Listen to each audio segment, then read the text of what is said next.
Greetings and salutations, fans of Dota 2. It is time for Season 7. It's League of Lads Grand Finals. I am Badger. I am joined by the one and only young maestro, Logical Dota. How are you in this fine evening? Happy to be here. I got to play and lose against both these teams, so I think it'll be a good game. It's going to be a real interesting series. These teams actually have already played once in the playoff bracket. It was an upper brackets 2-1 victory for Sheeesh over Bulljaxx. Since then, it's been two very different routes to Grand Finals. Sheeesh was a little more clean. They went through Winners Finals 2-0. They beat Apes Imps. Only 3 series to get there. Bulljaxx, meanwhile, have been on the gauntlets. They had to beat MD12 Rejects, down racks. They then had to beat Nearly Tilted, down a game, down like 10k gold, down racks. Had to play a roll swap, were down in some of the games, came back. Had to play Nebula, down racks, came back, and lo and behold, they made it.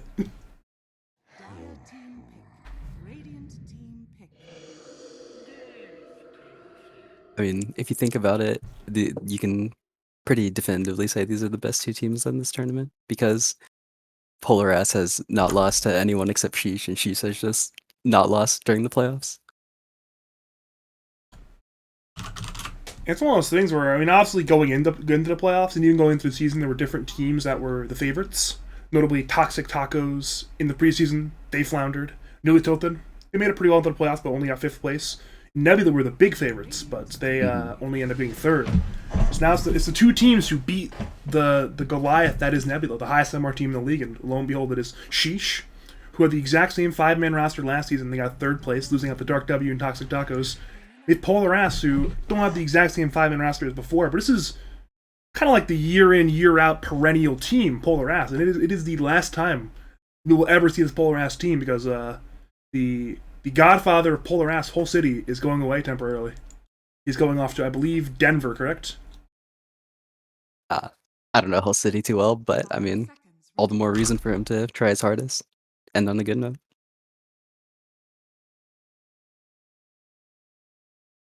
Alright, then we have some actual heroes on our screen. I'm actually a little bit interested in your thoughts on this draft from Bulljaxx because they got Nyx and Luna, both top meta heroes, but they gave up the DP and Terrorblade, literally Sheesh's 2 best heroes. What are your thoughts on that? From what I remember from my series, Bulljaxx really values Nyx and Luna, and we also did when we were playing against them. These were pretty much like the 2 biggest heroes in the first phase. Son of God pretty much plays Luna every game, it's not banned. And this Nyx hero is just really good in these coordinated games where you can set up kills pretty easily for your cores. It is going to be a little bit interesting, though, seeing that, Bulljaxx has played these comeback games literally every series they played in playoffs, but they're going to be playing into TBDP, 2 heroes who can very easily break the high ground. Yeah, that's true. I mean, you can throw from any position, but I think that's probably also Sheesh's intention. They probably thought about that going into this draft. Also banning some other heroes that are easy to throw against, like Magnus and AA. It's a smart idea given the recent series that Bulljaxx has played. They picked a lot of Magnus, did a number of good RP plays, did a number of skewering into tier 4s, had a couple skewers into Fountain on Fume in Losers Finals. So you know what? They even banned out the Batrider. They're banning out the other whole city hero. They are really here to ban out whole city. They do not want him to have his preferred heroes.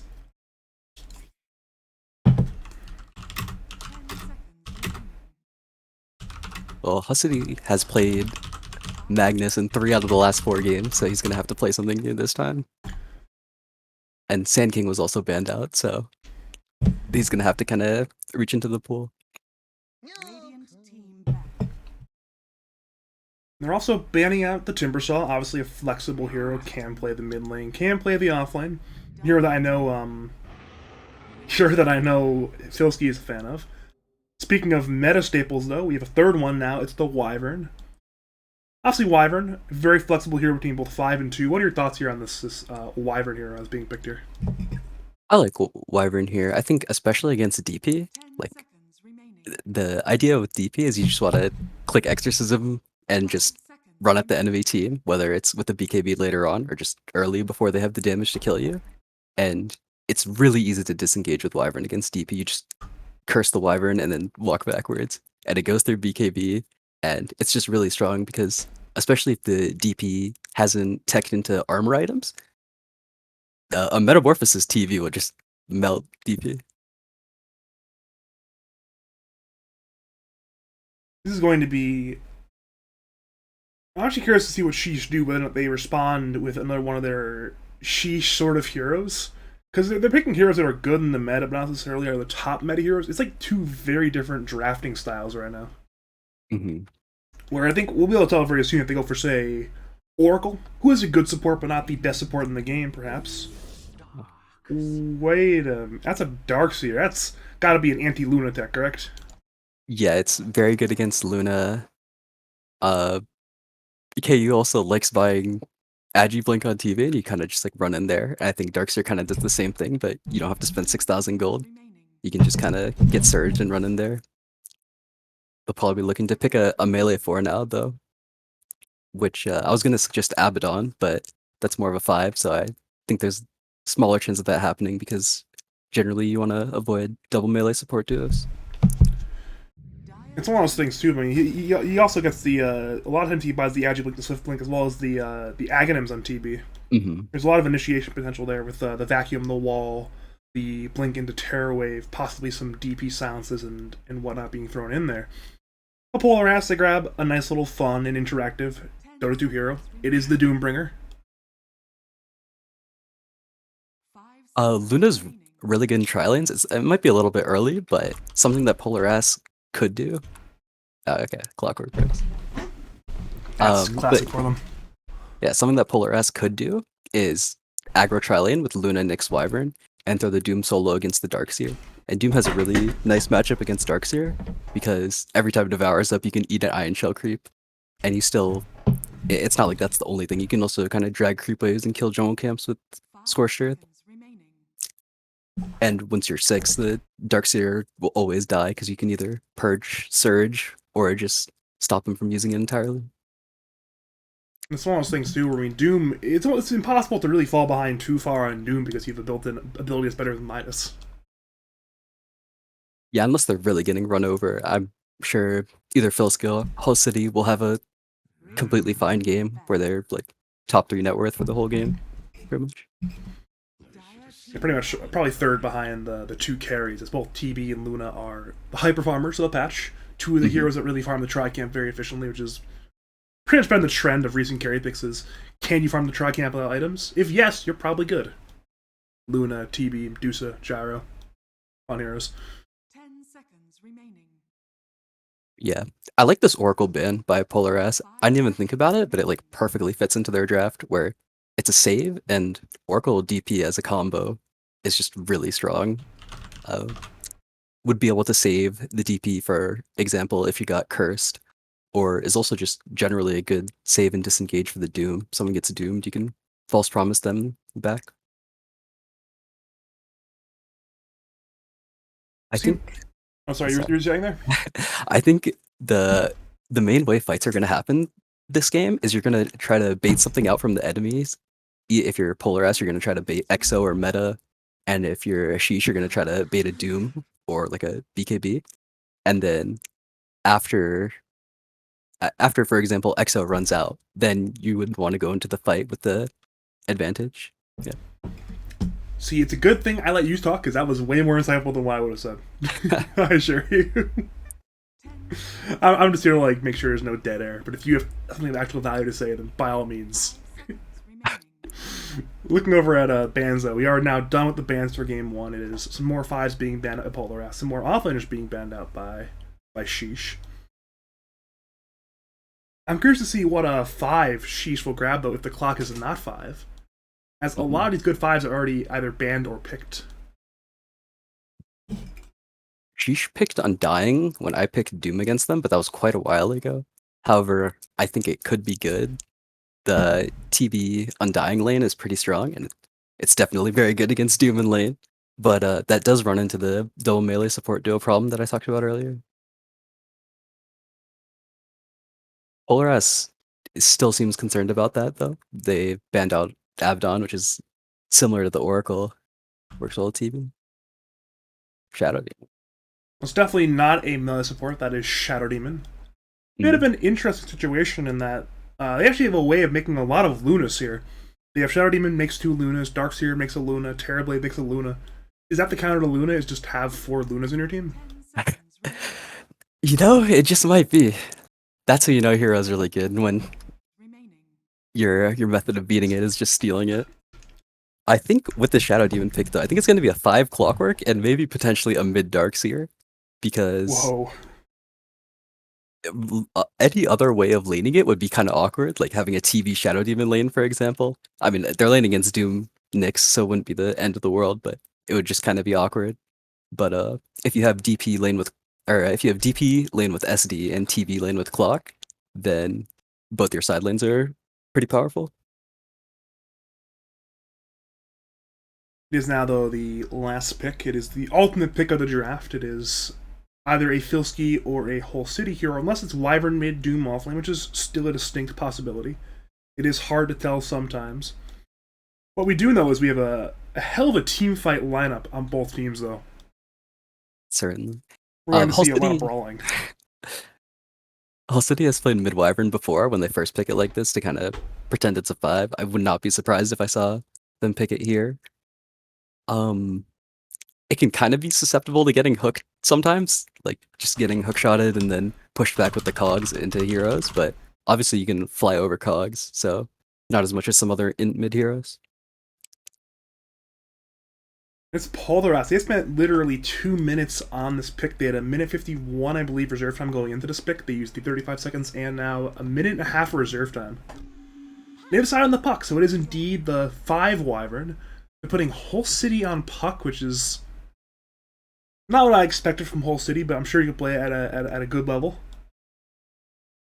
And once again, another very team fight heavy hero, so it's going to be certainly a flashy game unless she simply run over Polarized perhaps with the TB-DP.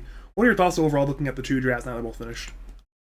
I don't really like this last pick puck. I kind of think they needed something to deal with the illusions, because currently with this wall illusion and these SD disruptions, they don't really have an easy way to kill them. Like the Luna can hit them, but that kind of means you can't buy a butterfly, and you have to hit the illusions, and it's going to do a lot of damage even in the duration that you hit them.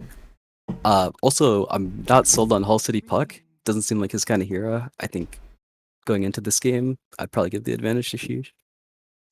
I think I figured it out. If we Doom the Terrorblade, and we dig on the Darkseer illusion, and we have Nyx Call on Shadow Demon, they can't make any Luna illusions. Problem solved. Yeah. That's totally realistic, right? I mean, yeah, if Polar S can get that, I think they're unstoppable.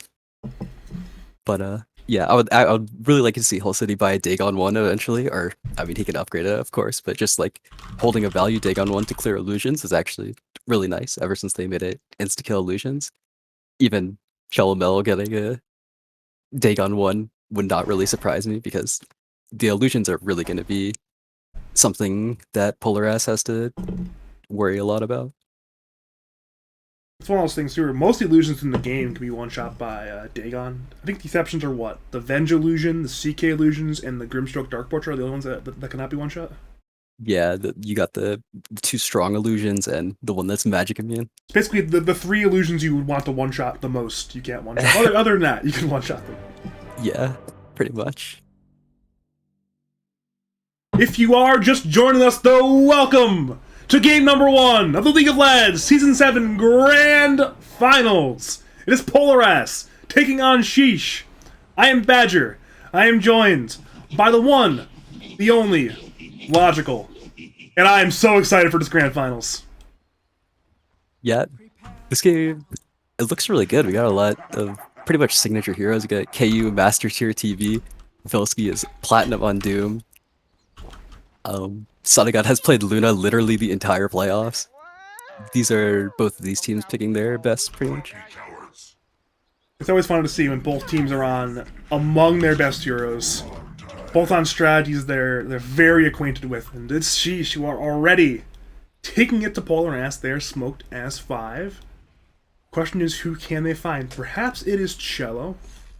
Perhaps it is a core hero. Filski is indeed staying on the high ground right now. They run into Cello, but can they get him?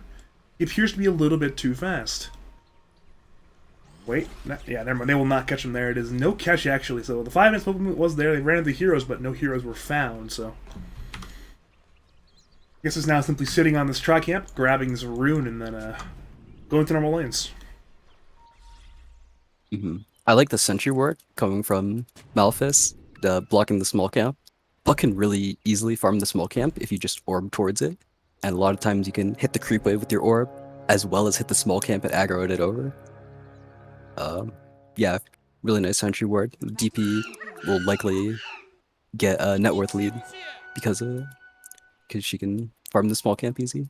They're very heavily committing to blocking camps too. I mean, they've committed 2 of their sentries at minute 0 to blocking both the ancients and, as mentioned, the small camp. So it's potentially going to be hard for them to even de-ward their pole camp, but they're prioritizing making sure it is Luna and this Puck cannot accelerate. This is what it appears to be. You never know sometimes with Dota 2. Yeah, I like that because I think Polar has kind of read that this Nyx is probably going to run around a lot. Don't really have much to do with Doom in your lane.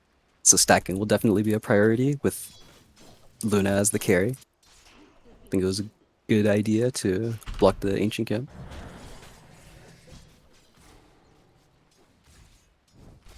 I'm actually a little bit shocked there's no stick on Filski right now. There's one on Shello, but there's not one on Filski quite yet.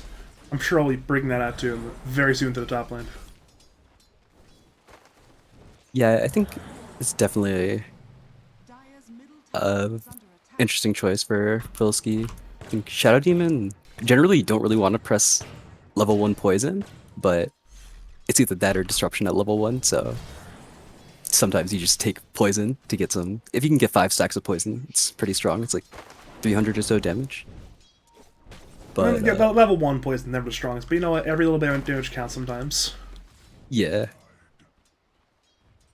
Oh yeah, and normally the reason level 1 Shadow Poison is bad is because if the enemy team has a stick, you're just giving them free stick charges. But Filski doesn't have one, so KTA doesn't have to worry about that. I keep panning on back to the bottom lane, but honestly, this might be the least kill threat bottom lane I've seen in a long time. I don't think either team has a death there anytime soon. Yeah, Radiant has a hero that can fly out of cogs and a hero that can run away from cogs really quickly.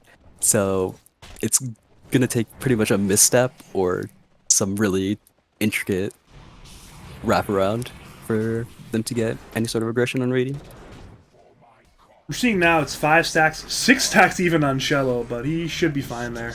Has 10 stick charges, even has some tangles in the south if he needs it, but we'll take a good bit of damage, but yeah, he's still fine. And then the flip side bottom lane is Clockwork and Darkseer. Strength melee heroes who don't die very easily.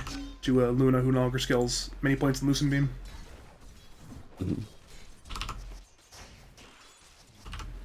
Honestly, I think probably what they're looking for.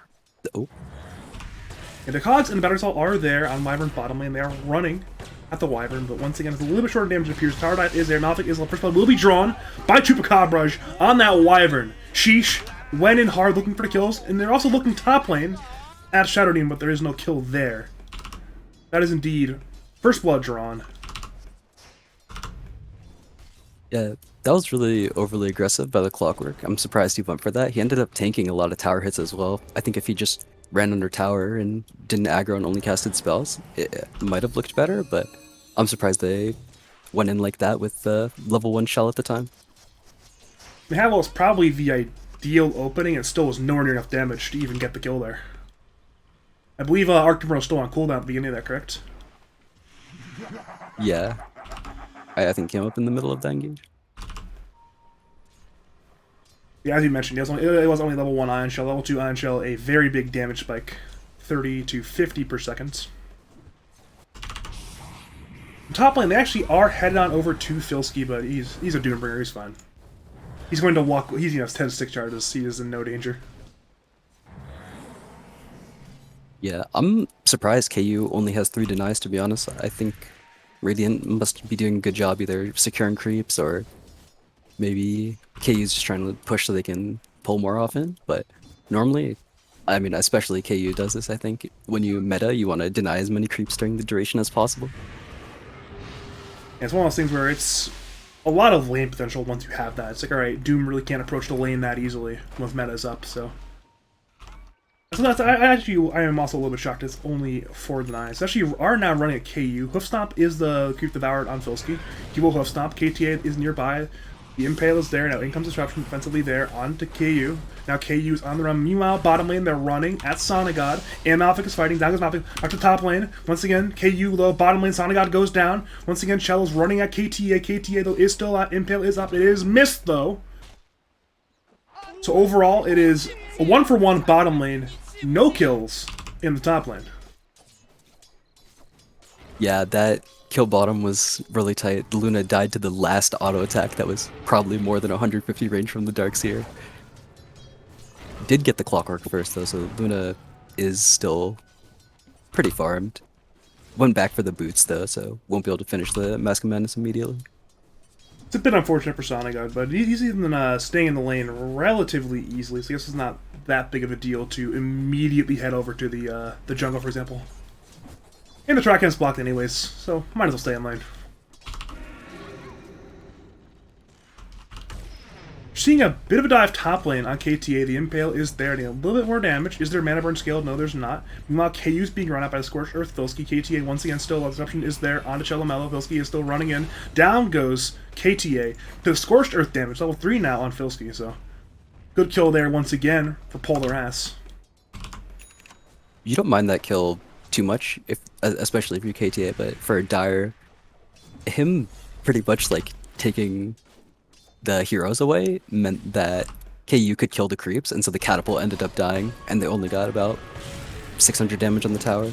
They're trying for Sonigod once again. Bottom lane, the stick is there. Sonigod is low. Sonigod actually will go down. It is a trade once again for the Clockwork, but this time one where the Luna dies first.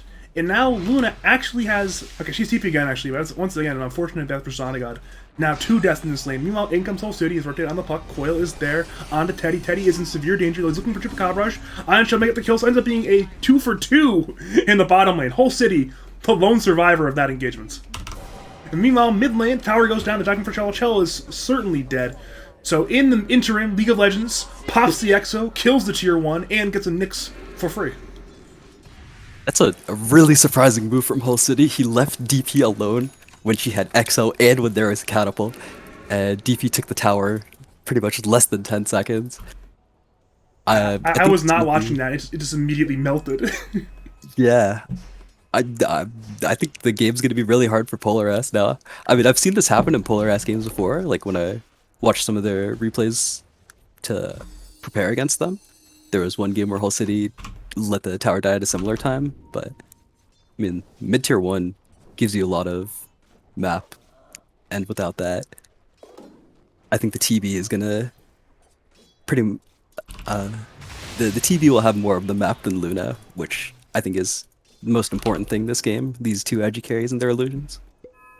Especially with both these carry players as well. Both KU and Sonigod really have been like the big carries in this sort of 4P1 style both these teams often use. So for KU to have more map space is a very, very big deal in this matchup. Yeah, I think they're also the highest MMR players in the lobby. Definitely on their team. I was going to say absolutely in the lobby, yeah.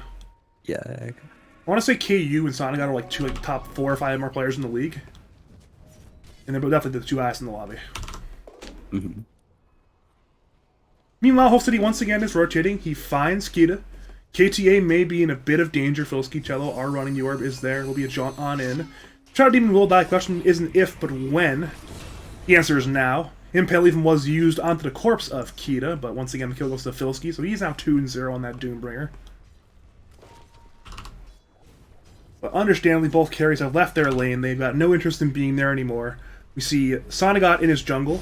Meanwhile, it's a Doom onto Teddy top lane. They're rotating in Malefic. The Cogs are up. Bettersalt is there. Teddy is low. Cogs are there on 2. Now they're rotating in Kita. Teddy goes down. Hookshot is there on the 2. Fusky is on the run. Shellel is already dead. And now, Doom has Scorched Earth ending, but Phase Boots are once again up. Hoofstomp is there onto the clock. They're trying to run. 2 stacks of poison are there. He will TP.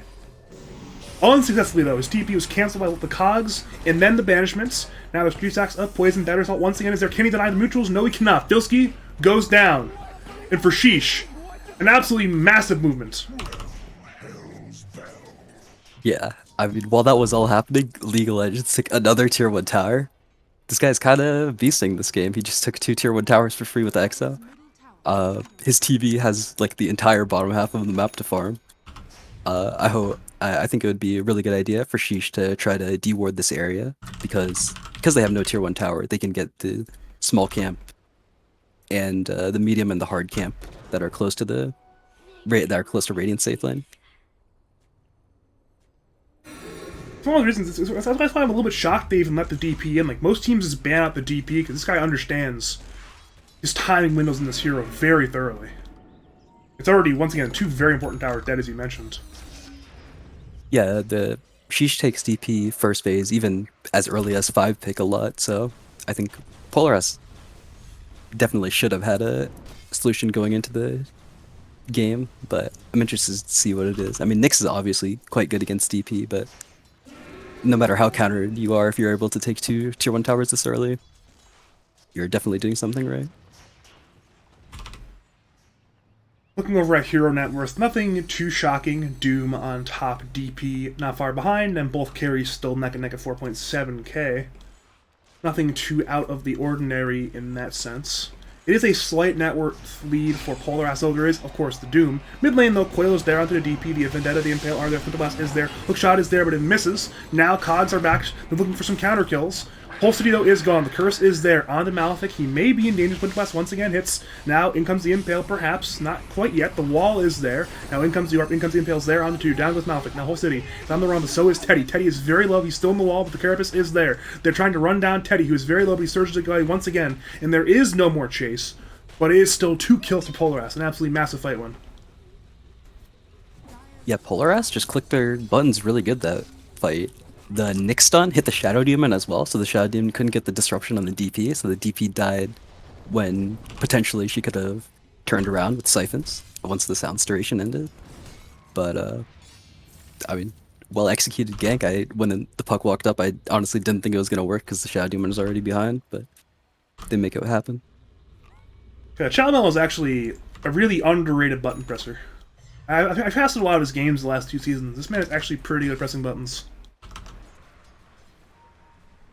Yeah, I'm not sure where his current MMR stands, but I know he's been quite high before.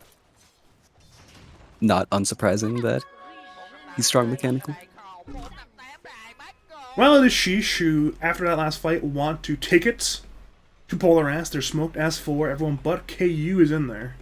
Question is, who will they find? They find the Wyvern, not the kill they wanted, but is a kill nonetheless. Silence is there. Cogs are there, knock the Wyvern back. Wyvern has Curse in 5, will not be able to use it, it appears. The Embrace is there, delaying it. Once again, Cryptstorm gets that kill. Pick up the bounty as well, whatever that means, but it is indeed a successful smoke gank for Sheeesh, though probably not the target they wanted.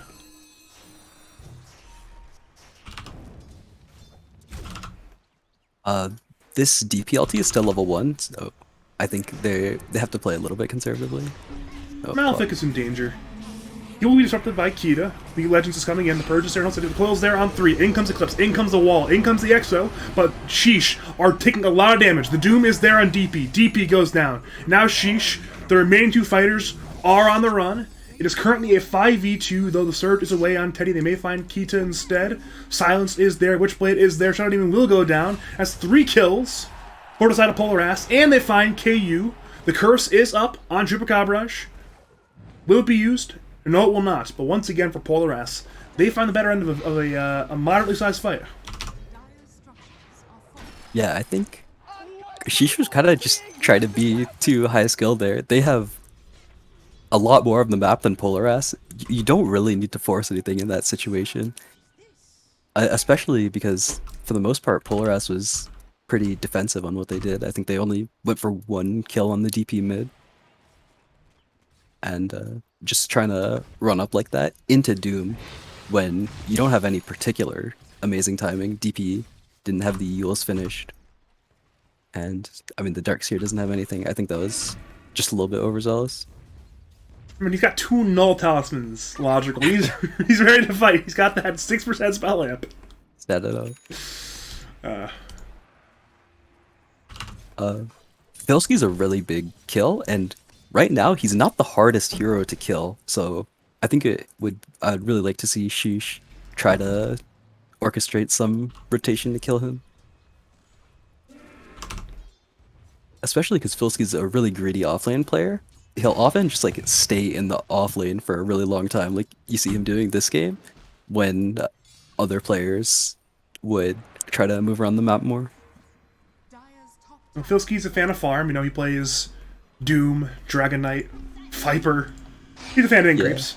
Meanwhile, we do see a coil onto Malefic. He may be in danger. The coil breaks. Filski is there. Disruption is there from KTA, but in comes Chelamello. Has Vendetta. They'll actually use it on the illusion instead, but it won't matter. Clockwork certainly is dead. Yellow chats, of course, come out because this is lads, but as that happens, the top T1 goes down the Sonic, I believe, so that's a good tower take there for the side of Bulljaxx, who are beginning to get a lead in this game.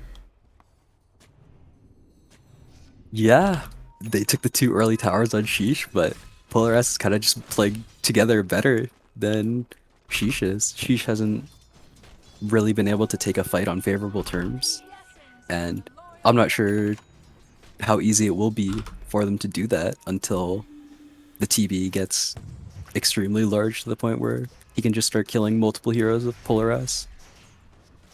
I think that is interesting is even though it's a 5k gold lead, it's not as big of a lead as it seems, because we can look over at Filski, Mr. as you mentioned, greedy offlaner. He has 2 different GPM abilities. He has the Devour, of course, that's basically a 240 GPM ability, and then he has Midas, which is another like 100 GPM, so that certainly adds up over the course of the game. But regardless of that, it's still certainly a good game right now for Bulljaxx. Meanwhile, the Impale is there on the Malefic, but he should be A-okay.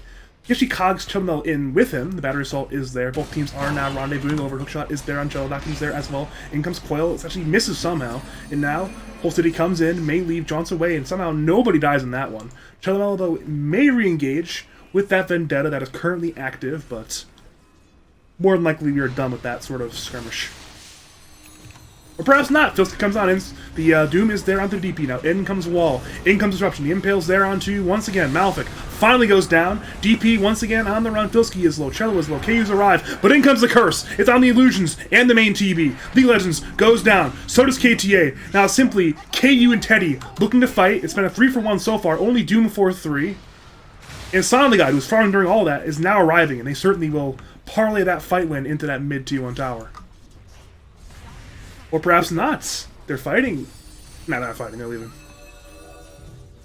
That was a crazy cogs by Malefic. Got 2 heroes right in range of TB, but TB just does not do that much damage. I mean, you're definitely a very high damage hero for this point of the game, but it's not enough to make up for the lack of farm on Darkseer and kind of the squandered early game that Death Prophet's facing.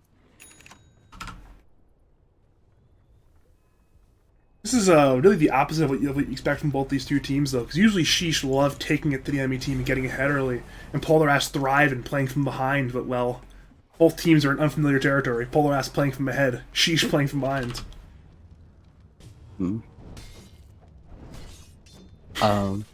They haven't exhausted all their power spikes on Dire, however. The Shiva's is pretty good against Doom and Luna, because you can slow Luna through Luna and Doom through BKB, which they're almost certainly both going to get this game. But I think aside from that, Bulljaxx also has a lot of things they can look for. Meanwhile, actually, we'll head to KU. Coil is there, the Vendetta is there, in comes Left Stomp from Filski. KU could not get the Sonder off in time. He will go down. Massive pick off there. 3 go into the Terrorblade. Terrorblade goes down. Malefic may look to avenge, but, well, it's a puck. Hard kill. Actually, the Impale actually hits there. Malefic made us go down. He was hasted, but it's now expired. The cogs are there, but he's inevitably going to join his man KU in the grave. It's 2 kills for Bulljaxx. That is. And the all chat instantly comes out there from Bulljaxx. Yeah, that's crazy. That is so big for Bulljaxx. I mean, KU is pretty much your only win condition at this point. You have to hope he can pretty much 1v9 this game, but him just getting picked off without really using anything major. It's not like they doomed him. They just coiled him and hit him with Vendetta. I'm surprised. I think Sheeesh will really need to come up big. I'm not sure what kind of a plan they have to come back in this game. Luna was also farming the entire time. Not like she had to throw beams or anything. She was just farming the top side of the map with mantas. We're at the point now where Sonic really is not at his timing window yet either. He's looking at BKB, Crit, and Shard. Maybe it's like Crystallis, Shard, BKB is the exact point where he's extremely strong. And that's when it's scary for Sheeesh. When this Luna is just doing 3,000 damage with beams.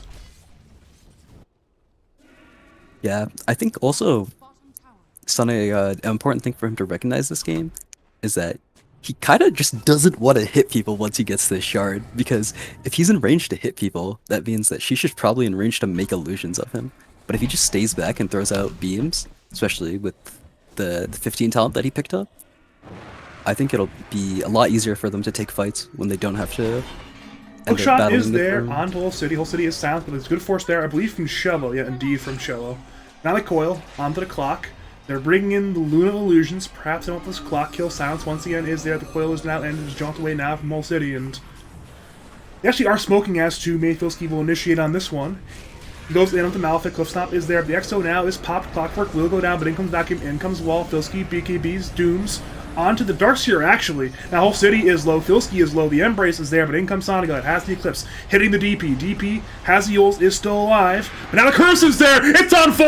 It's fantastic! Filski dead, but the Curse somehow killed nobody! And now it's Polar Ass who are on the run. Whole City is low. And Sheeesh are somehow very strong right now. Yeah, I think they took that fight really well. They kited out the Doom BKB. Chupacabra, even Cold Embrace Doom towards the end of his BKB to make the effective duration a little bit shorter. Yeah, I think it was a little bit unfortunate how that fight turned out. They went for the DP, did not die thanks to Spirit Siphon charges in the Yules. This Roshan's really big, and it's not like they even have to use an Exorcism to get it. Whole City's on a journey. Hookshot, meanwhile, is there onto the puck. Roshan is still very low. KU is hitting silences there onto the Nyx. Now, once again, clock low, puck low. Aegis goes to KU. Now, Malefic, very low. Coil's there onto KTA. We're seeing DP run on him. The Impale's there onto KTA. Goes down. Malefic goes down. Splinter Blast is now being thrown out. We're seeing League of Legends is now on the run. So is Teddy. Hoofstomp is there from Filski onto Teddy. Darkseer will go down. And now they're on at KU and League of Legends. League of Legends, though, has silence there onto 2. And they will run away. So despite claiming the Aegis, they actually do lose 3 in that Roshan fight. Yeah, I think even though they had the good fight, I think she's just kind of back into the same position. I think their hope is to take a good fight with the Metamorphosis cooldown and potentially even Shiva's at that time. But until then, pretty hard for Sheesh to do anything that isn't just a pick off on a solo hero.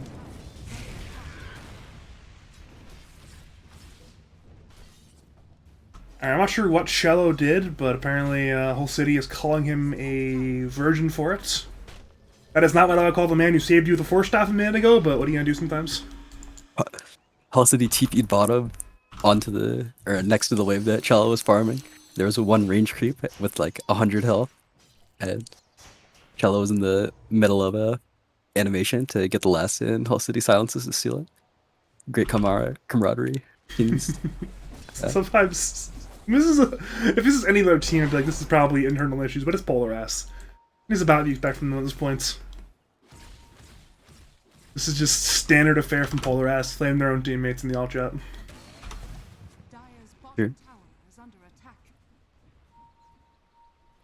Well, right now, Cello is in the dire side jungle, but there's about 6 sentries in there, so they're very aware that he's Vendetta in there right now. Meanwhile, we're seeing them go on the puck bottom lane. The silence is there from the DP. Whole City blinked away, but it was nowhere near enough. KU League Legends pick up a very easy kill onto the puck on that one, so it's... Question marks in the chat. All chat lines in the chat. This is... spicy series. Hookshot, meanwhile, is there onto Chillomello. Though he is still Vendetta, the Impale is there on 2, actually, but in comes Reflection from KU. Cello should go down. Question is when? The answer is now. It is kill for Terrorblade, so now 2 kills across the map for Sheeesh. That was definitely a warranted question mark. Not really sure what Hull City was doing there. The tower is low, but it's not like he particularly has a lot of tower damage, and Tower wasn't that low. It still has 200 health. Sheesh get a complete freebie there, and they can go back top. KU finishes the Scotty off the whole city kill, and now they're looking pretty good on Sheesh. It's about what you expect from Whole City. I mean, it's the duality of Whole City. It's the baffling good plays and the baffling bad plays. Right. It's a fun player to watch.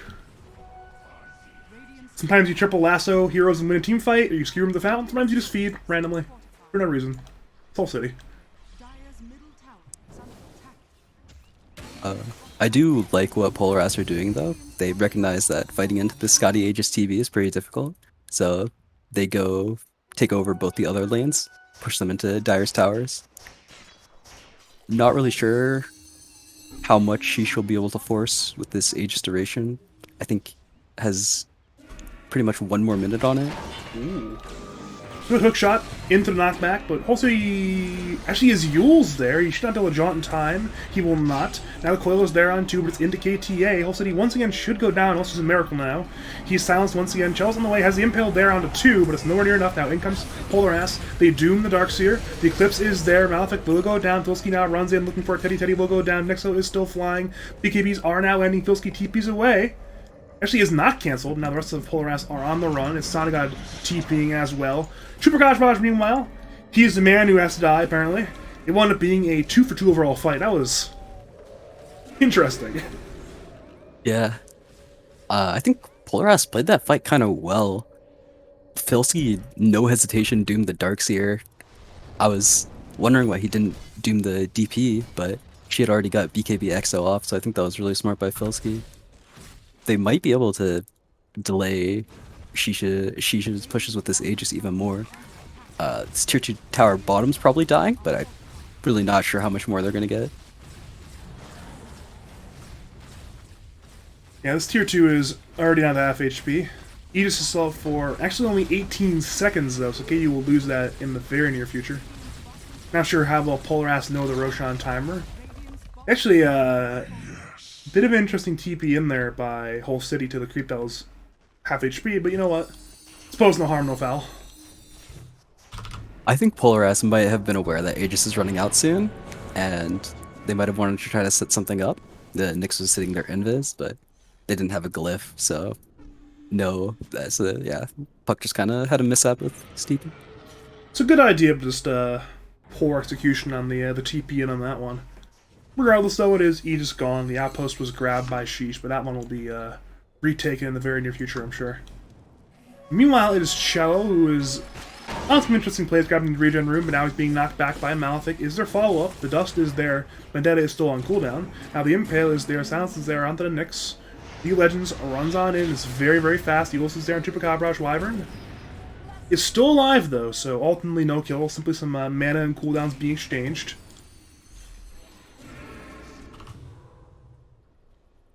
Yeah. I mean, Space created. Literally didn't have to do anything there. Farming with Mantas, the top lane's always being pushed in. Yeah, that is It true. was looking pretty scary. Shard and Daedalus completed. I think Polar Ass has pretty good odds in this next fight. No Aegis either. And we were talking about it earlier, where it's like Sonic God's not even fully farmed yet. Still needs BKB, Shard, and Crit, and well, he's got BKB, Shard, and Crit now. He's strong. He's ready to go. However, the stronger he gets also means the stronger that Dire's abilities get, but I think if he's able to tactically dodge the illusions, yeah, I think just the amount of raw damage that he can do will be too much for Sheesh. Gets the Enchanted Quiver as well. This is a real nice one with this Luna Daedalus Shard build because you get the extra hit on one of the glaives, so just from Lucent Beam range, you could deal upwards of like 1300 damage if you get a crit on a low armor hero with the Enchanted Quiver proc. Seeing a bit of a smoke actually from Polar Ass, but it is without their Luna and their Puck, so it's possibly going to be a single pick-off they're looking for rather than a big team fight. They do see KU mid lane. Oh, that's a good BKB reaction by KU. Immediately turns the reflection. The meta is there as well, but now in comes Sonic God. In comes the Puck. Chupacabra Tried some kind of play, did not work out. Hook shots there, other Filski forces there from Shello. Now in comes Eclipse, Sonic is looking to engage, but in comes Teddy. Back into a big KP target, does not work. Down goes Teddy. Wall is there though in time. Now they kill the DP as well, who was in the exo, but nowhere near survivability. Now the Dagon is in Small City. The Doom is there as well, on to KU. Filski runs in, will die to the Purge, Demonic Purge, but it's also a trade for the Shadow Demon. Now it's KU and Malefic on the run. They're looking for KU. The Doom is now over like Sanjin Yasha status resistance. And KU will TP away. So ends up being a very interesting 3 for 2 there. Yeah, you don't need to worry about these tanky strong illusions if you just aren't tanky. Sonic God was able to just hit the illusions to deal his damage. Made sure that the wall illusion didn't really have impact in that fight. He's not even like itemizing for like the big items you normally see on a hero like Luna. You often see items like Butterfly, Satanic, perhaps Scotty. But he's gone for this Mask of Madness, Manta, Daedalus. He had it for a Hurricane Pike. He's thinking, alright, I want utility over direct stats. Which makes sense. We've been harping a lot on make Luna illusions to kill Luna, but if the Luna illusions are not that good, then problem solved. Yeah, that's true. I mean, no matter how much damage the Luna illusions can do, if he just doesn't buy HP items, they'll pretty much always be able to kill it. They have a lot of damage in reading. It's certainly fascinating, almost game within a game sometimes with these Luna and anti-Luna item builds.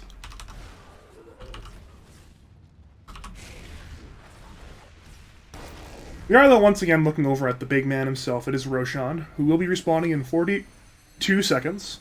So in the near future, both teams are somewhat set to the pit. Now Hookshot's there from long range in Whole City. Can they get him? Cogs are there. Better Tell is flying. But Whole City is still alive. Will jaunt away. Now in comes Filski looking to engage. Swift Stomp's there. On to only KU. Now Filski's on the run. Once again, Malefic's making space. The Impale is there. Clockwork will go down.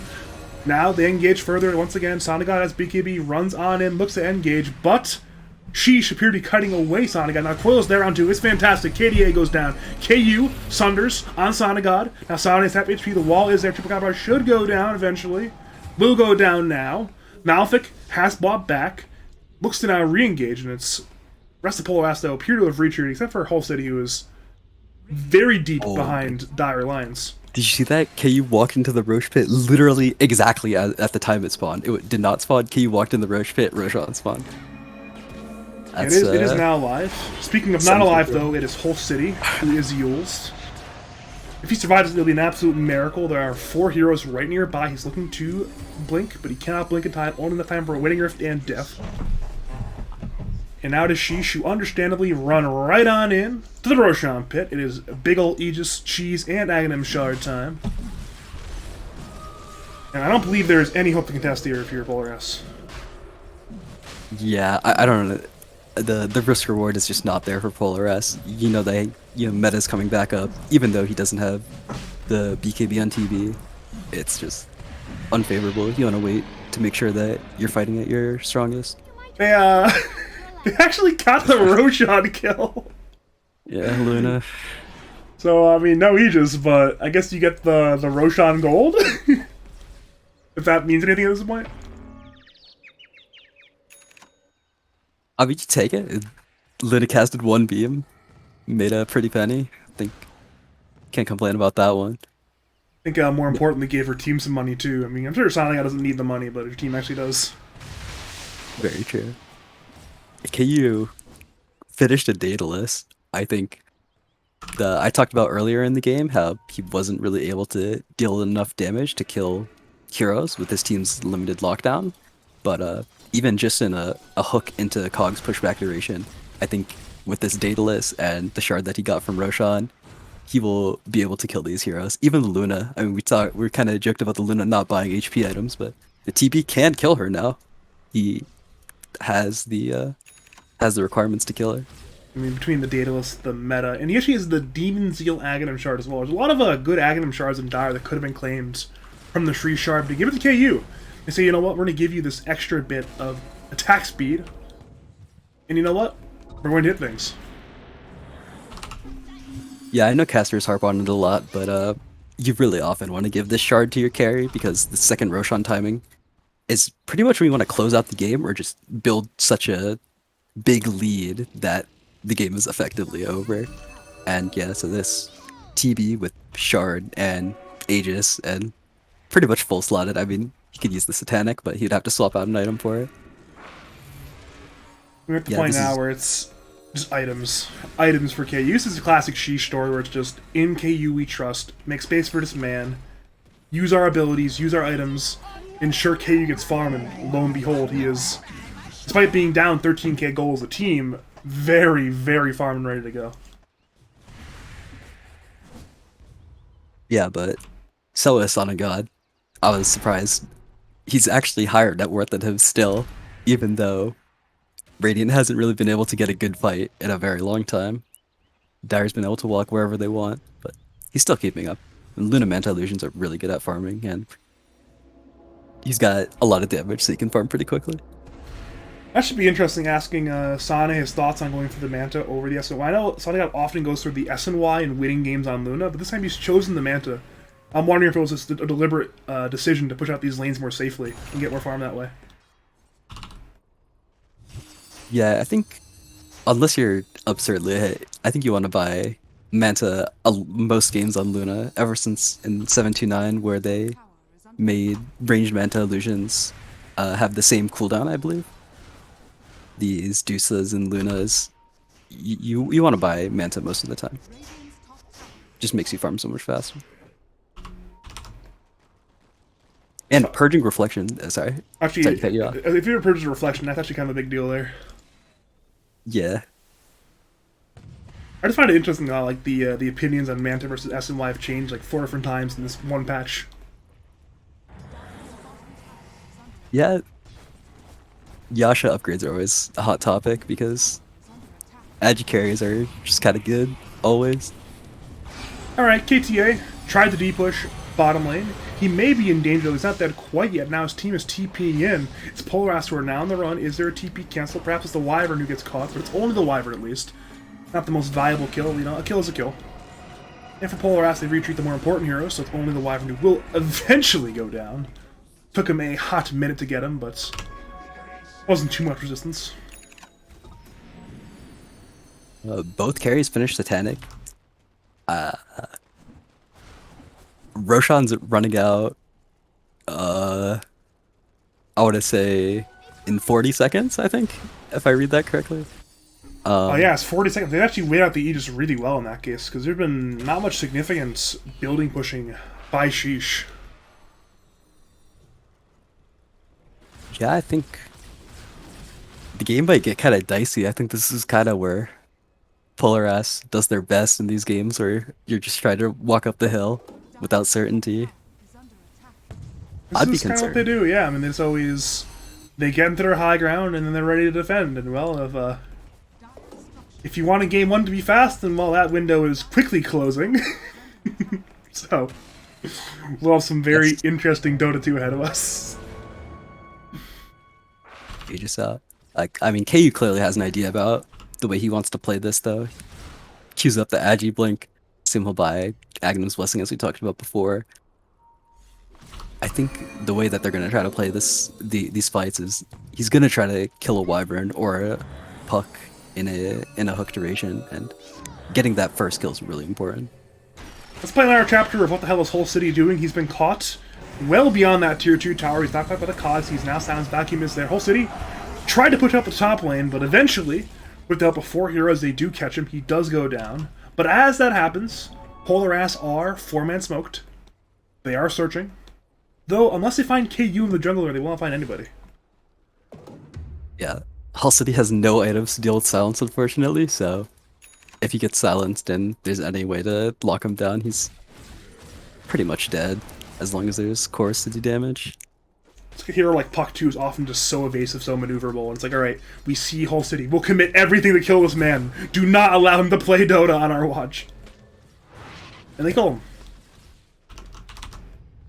I mean, Sheesh has Clockwork, which is surprisingly a really good hero at catching a puck, because you are not safe when you phase shift. Putting the cogs outside the phase shift, I believe you just can't blink out of it, or maybe you only have like one server tick to blink out of it, so like you can't turn.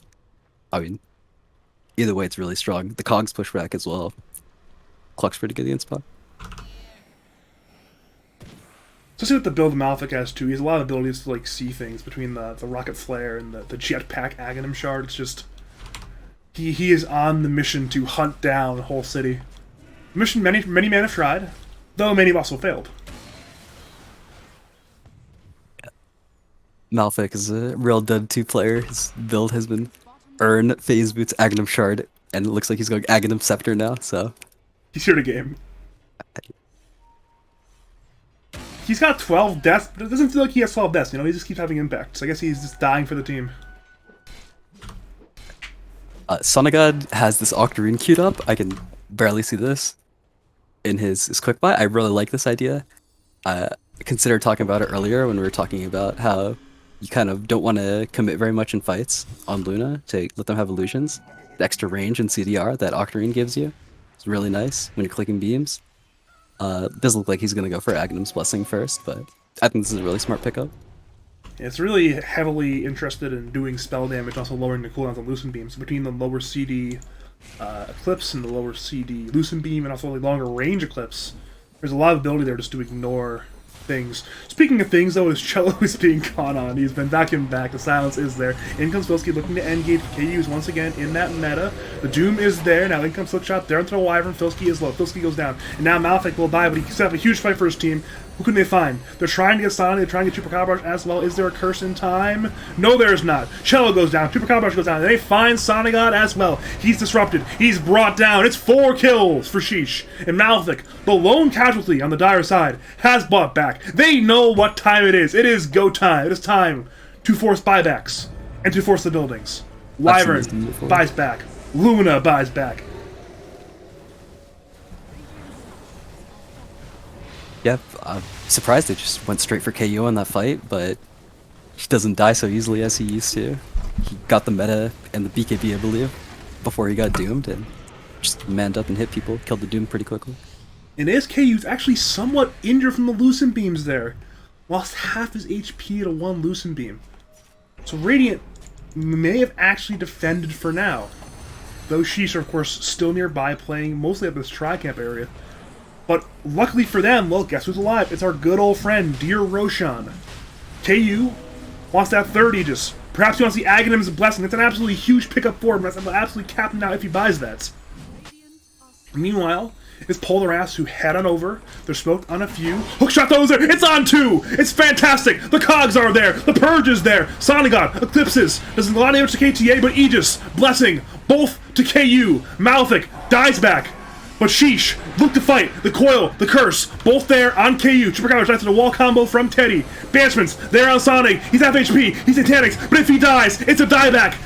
League of Legends comes in, Kite goes down, Filsky, low, Aegis, popped, Impale, there on DP may just go down, will go down, meanwhile, so does Teddy, it's KU, Aegis is already gone, they run at Sonic, KTA, bought back, looks to engage, so did DP, they're looking for Luna, solo, being kited, goes down, and they will find Cello as well, it's a dieback on Sonagod, and Sheeesh, they may have done it, that is 2 minutes, no Luna. Yeah, that was a baller tip by Malefic in the middle of that. It wasn't very clear, but the Luna was in a bad situation, so he tipped Sonagod. Make fun of him because he's on buyback. He almost didn't die. I think that would have been really funny, but they do get him in the end. And well, unsurprisingly, it is buildings time. Racksmith, actually they're abandoning the Racksmith. They're going for the throne. They know there's no buyback. Meta, used. The Doom, though, is there. It's refreshed. They also Doom onto the DP. Both big cores are doomed. Disruption is there. Can they get TB? TB, solo. Nyx, solo. TP! TB goes down. They now run at the Death Prophet. She's still doomed. Filsky run-ins. Whole city runs in. They want this one. Coil, there on 2. Death Prophet goes down, but so does Filsky. They run a KTA, but KU, he bought back. He is back. He looks to engage. The Terrorite is there. Hits onto the Wyvern. Filsky engages, but he may be in trouble. The wall is there. Titanic is there. Filsky, if he dies, we die back. Curse is there. Only onto Darkseer, though. Hookshot is in. Onto Chupacabra. Teddy goes down. Whole city tries to fight. Wyvern tries to fight. Is double cogs from Malefic, but it's KU, the big man, engages. Now Puck looks through the clockwork. Clockwork goes down. Whole city. Jaunts in. Wyvern so low, but KU is under tier force. It's a 1v1. Nobody has buybacks. Whole city tries to fight, tries to delay, but KU is demon zealed. He's hitting. Whole city is orbing, delaying, jaunting, trying so hard, but KU hits the buildings. He is just so strong. Goes in on Whole City. But of course, Phase Shift is there. Now other tier 4 is dead. Demon Zeal. KU hits Throne. Whole City. He tries. No, he's so low. Back to Throne. Half HP. BKB. Now over. Jaunt. Rift. Dagon. But it's nowhere near enough. The Throne will go down. And Sheeesh win game number 1. You're so bad. KU's my hero for buying back there. Made the game end. I can go to mini, but I mean, if that's a game 1 of the series, I can only imagine what the rest will be like. I'm in for a fun night. Thank you, of course, though, for joining me on this fine evening, Logical. Would love to have you on for longer, but I'm sure your mini team is tired of waiting for you. Yeah, I'm getting pinged by the enemy team too, but yeah, I appreciate it. I mean, I'm sure Sasquatch will be able to articulate better than myself, but always happy to cast. All right, have a good night and good luck in your mini, Logical. Thank you. Hope this cast goes well. I'm sure it will. Alright, so we'll be joined very soon by Sasquatch. Meanwhile, though, we are now post game 1. We are recreating the lobby. We are sharing lobby with the people of importance. I'm actually going to invite Sasquatch to my Dota party. Where is Sasquatch on my friends list? Where is Sasquatch on my friends list? I don't know where he is, actually. Not important right now, though. We'll figure it out in a second. It is a first pick, though, for it'll be first pick for the side of first pick for the side of Bulljaxx. They will have their pick of first pick, and it will be Radiance for Sheeesh. So it'll be starting team Dire once again. It is a game 1 Radiant victory. Yeah, that's the one.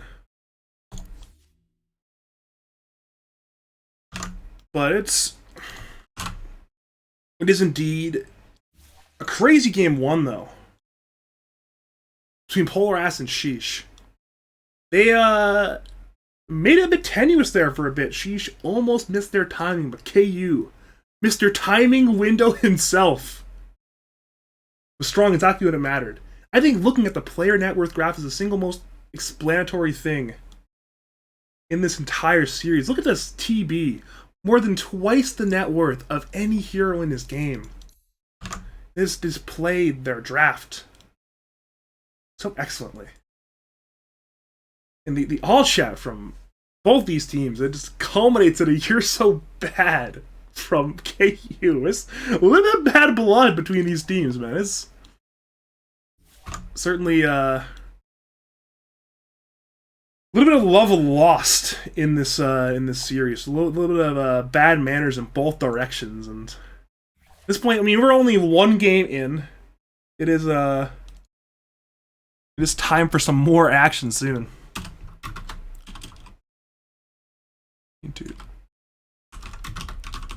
I just need to adjust my stream title because, you know, of Sasquatch.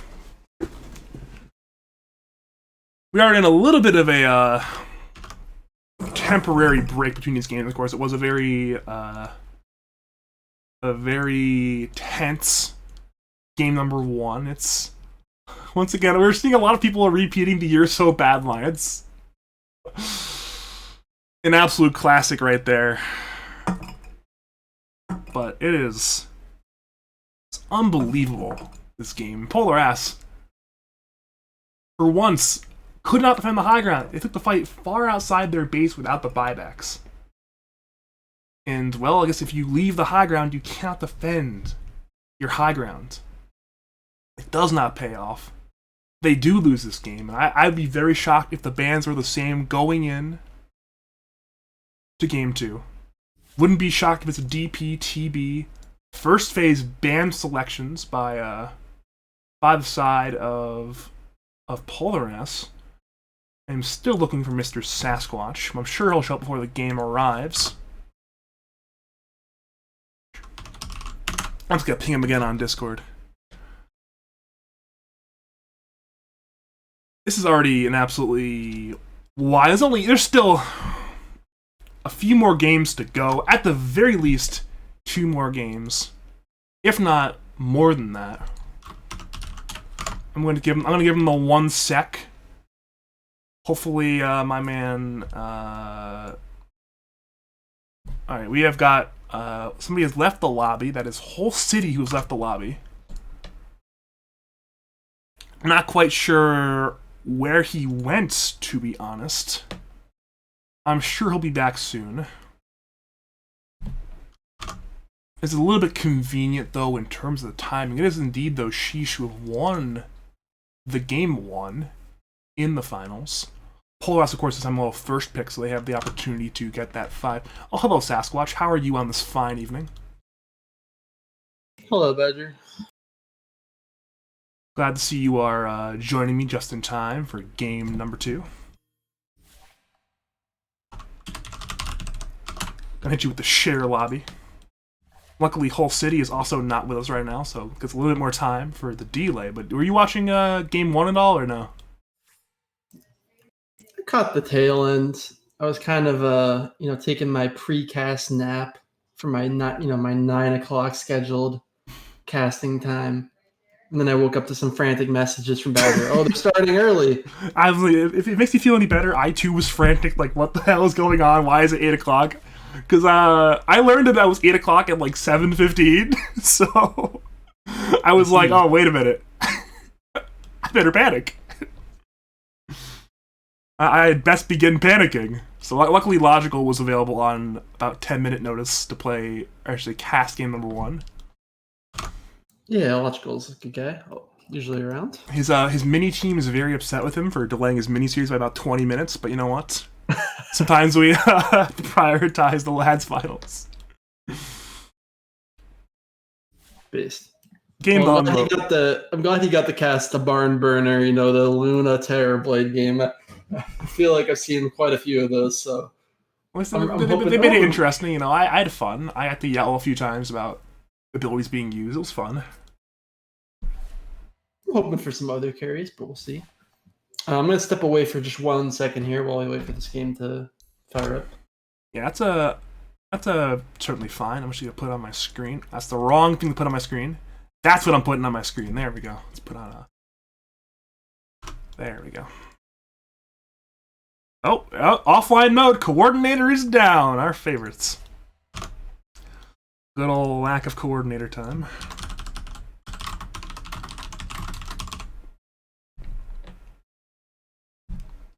Probably do the Twitch prediction thing I haven't done yet. Did I put it as... Uh-oh. I accidentally tagged up it as Nebula. Whoops. I may have forgotten how to read. We're going to say the Nebula bets were Sheeesh bets.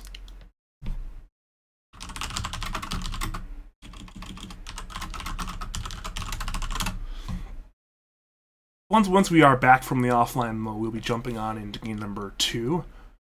Sasquatch will be back soon. I will leave him at the beginning of the draft when the time comes. I actually need to be here to start the lobby because I'm hosting the lobby. When that time comes, I will then be right back. I will grab some water, perhaps a glass of RC Cola as well, get some caffeine in there, keep it awake for this, what could be a 5+ hour casting session by yours truly, but I am here for it. I've been lamenting how short some of the series have been, and they're making me eat my words. But I enjoy eating my words. They're quite tasty. You can get a good diet on words that I say.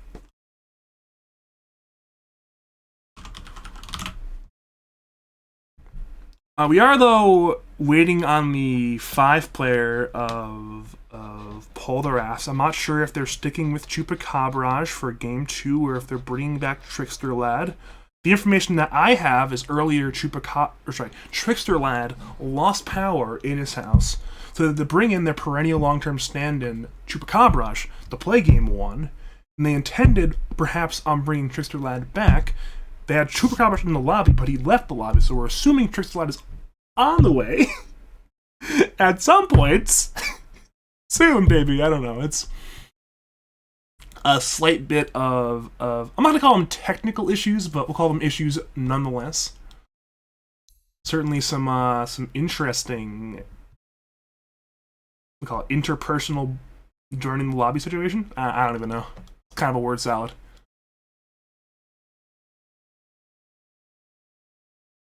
Yeah, I'm looking at the graph, the net worth graph, and that is a real fascinating graph right there.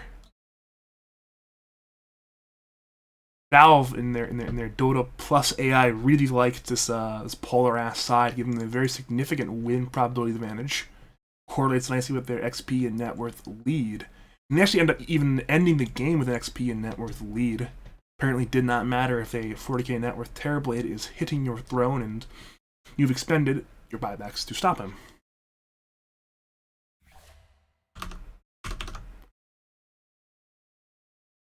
Alright, so we are still waiting on Polar Ash to figure out how to join a lobby. Perhaps they will.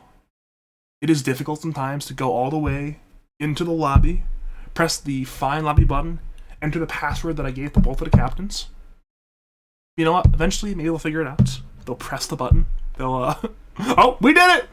We did it! We've joined the lobby! All is well! We can now move on with our fine evening to Game 2 of this best-of-5 grand finals between Sheeesh and Polar. Of course, Sheeesh won game number 1.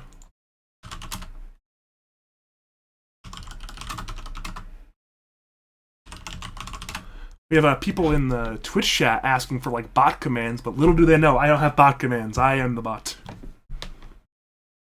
I am the man who types things in the chat. Badger bot.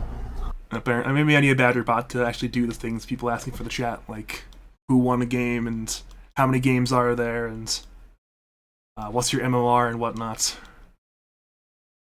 If you're wondering, best of 5, 1-0 Sheeesh, 4.8k. Looks like oh, never. I think we're good. I think we are good. I'm gonna ask a G in the chat. We have a G from Polar Ass. Is there a G? I should check the lobby settings. Make sure we're on starting team Dire. Okay. Best of 5. 1 game to Radiance.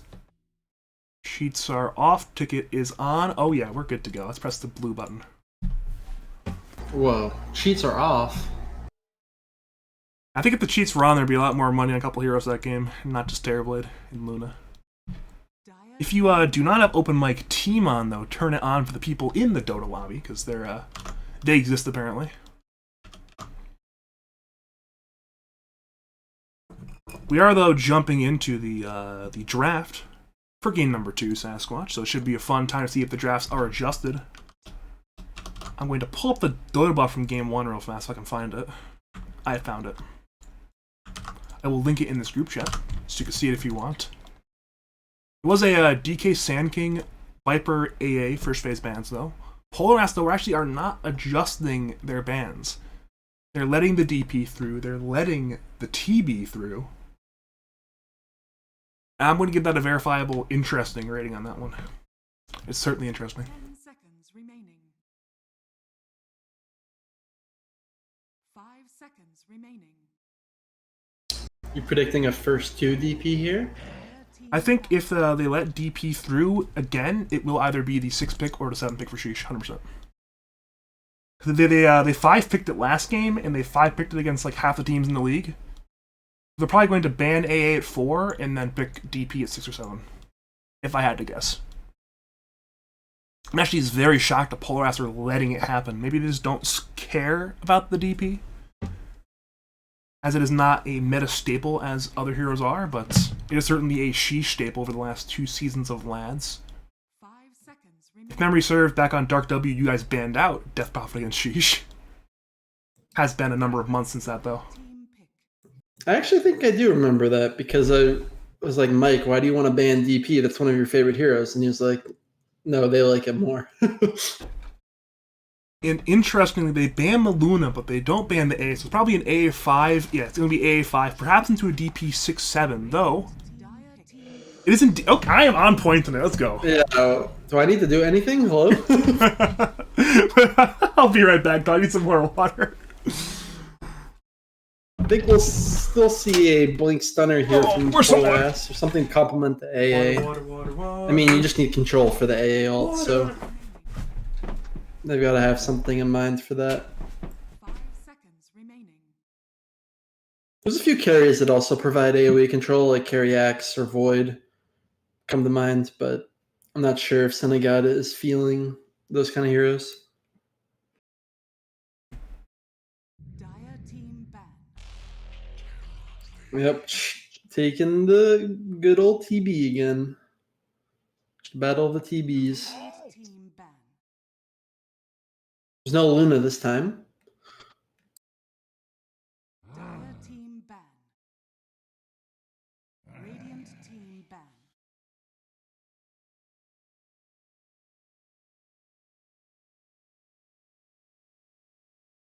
Take TB, proceed to ban out the rest of the carries from Dota.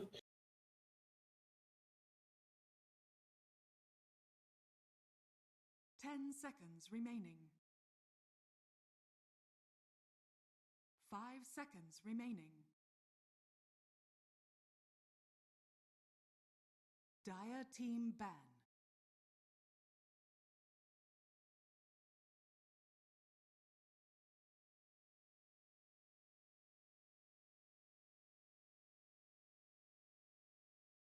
Radiant team ban.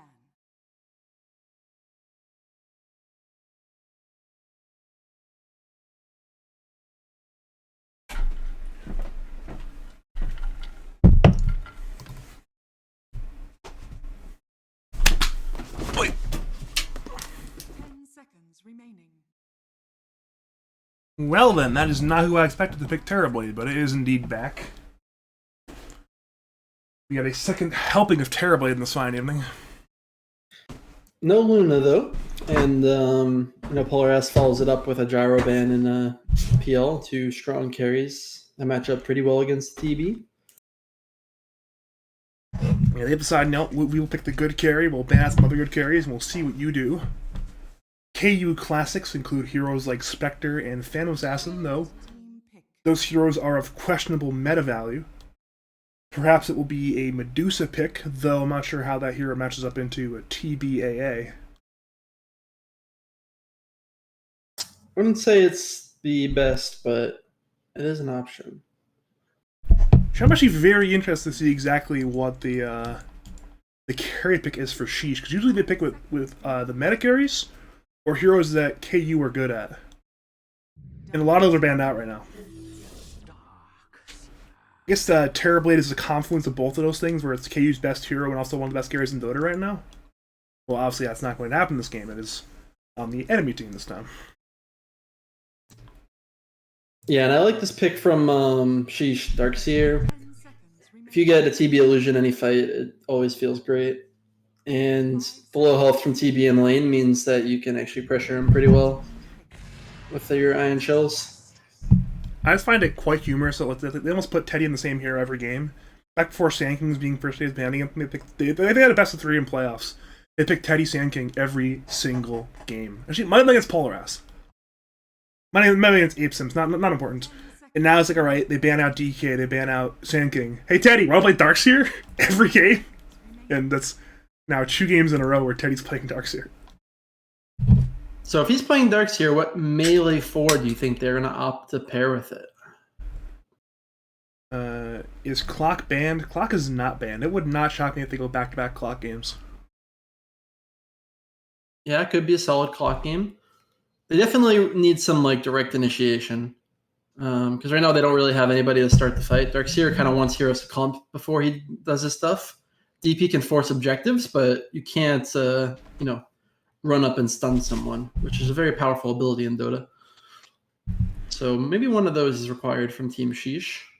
Usually you can't find that on the carry unless they pick some kind of, a Wraith King, a Sven, that kind of stuff. You can kind of start the fight.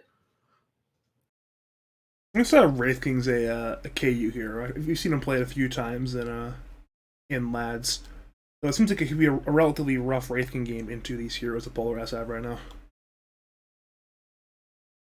Dire team pick.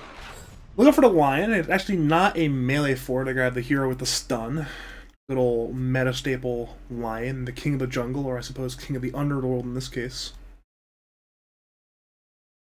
I think that's a solid pickup. You don't necessarily need the double melee in lane the way Darkseer's played these days, but you certainly do want somebody to Iron Shell and Surge in, just in general.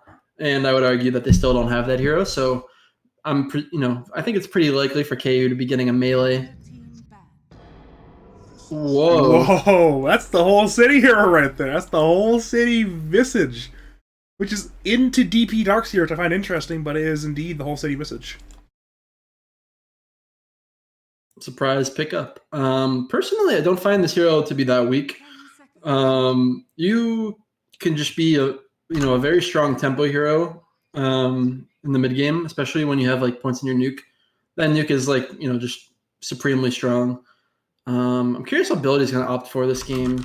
There's like a nuke build that's going on, but there's also like tank up, buff your bird, solar crest. That still is pretty viable too. This is definitely a different draft though than last game. You got some really interesting heroes being chucked into you that did not see last game. This Visage is a real. I guess actually, is there two different mid laners than Visage and Puck? Those heroes are almost like opposites of each other. Yeah, they're pretty different. I guess they both kind of fly. I guess Visage Ags makes him a little more like Puck, but they're very different heroes, just stylistically. Yeah, it'll be curious if he ends up going Ags. That is a build that is very good at killing the backline because you can just have your OP flying vision and you just kind of snipe the Oracle or snipe the Lion, drop some stuns and like chain burst them. So that's pretty viable. But getting to the Ags can be difficult. It is a an expensive item with not the best build-up. So I'll just be curious to see what Hull City's got planned. Hull City's a very fascinating player sometimes. Where I can't think of a single player in Lads where there's a bigger delta between their good plays and their bad plays. Like his good plays are literally like best in the league type stuff, but his bad plays are just so bafflingly bad. That's why it's always fun to cast Hull City. It's almost like our version of Eternal Envy, You never know what you're gonna expect to Hull City. Now here's a question I have: does KU play Naga? Because this is a sick Naga game. I have never seen it, but it wouldn't shock me if he played it. I mean, I feel like every carry player deep down inside is a degenerate Naga player. I know I am. It's like, I don't want to admit it because it makes me seem like an absolute virgin, but you know what? I like Naga Siren. It's a fun hero. So I think the Naga matches up really well against the TV, and then I just think the lineup from the rest of Polar Ass does not have good illusion clear. And they would just kind of struggle with that. But we'll see what this last pick is here. It's almost certainly a 3. I really doubt this is going to be a 3 Visage. Just almost assuredly Hull City playing it. Laning against the Oracle and an unknown carry, you probably just want something kind of stable. Also, Nyx is a pretty weak laner, just in general. He's good at like contesting pulls and he has high regen, but he can't really kill people. The hard part is that a lot of Filski's really stable offlaners are banned. Partially banned out by Polar Ass because like Filski and Teddy have a somewhat overlapping hero pool. So they banned out DK, they banned out Sanctum, they banned out Mars, all heroes that Filski likes to play. Because Teddy likes to play them too. Yeah, fair enough. That is a pretty significant part of his pool. They definitely still need the initiation and maybe some control for the AA ults. What's not banned, actually? There's so many offlaners banned. There is quite a few. I'm looking at the ones Radiant banned, too, and there's a nice list there as well. I guess there's Slardar still? Slardar, I mean... Centaur. There's still Centaur. Night Stalker. Well then. I am confused. What is the idea behind the Night Stalker pick? Well, the silence is extremely good this game. And again, there's 2 backline heroes. If they get silenced and Night Stalker's on top of them, they'll probably just get bursted. So kind of the same thing as like the Visage Ags concept we were talking about. They just created some backline threat.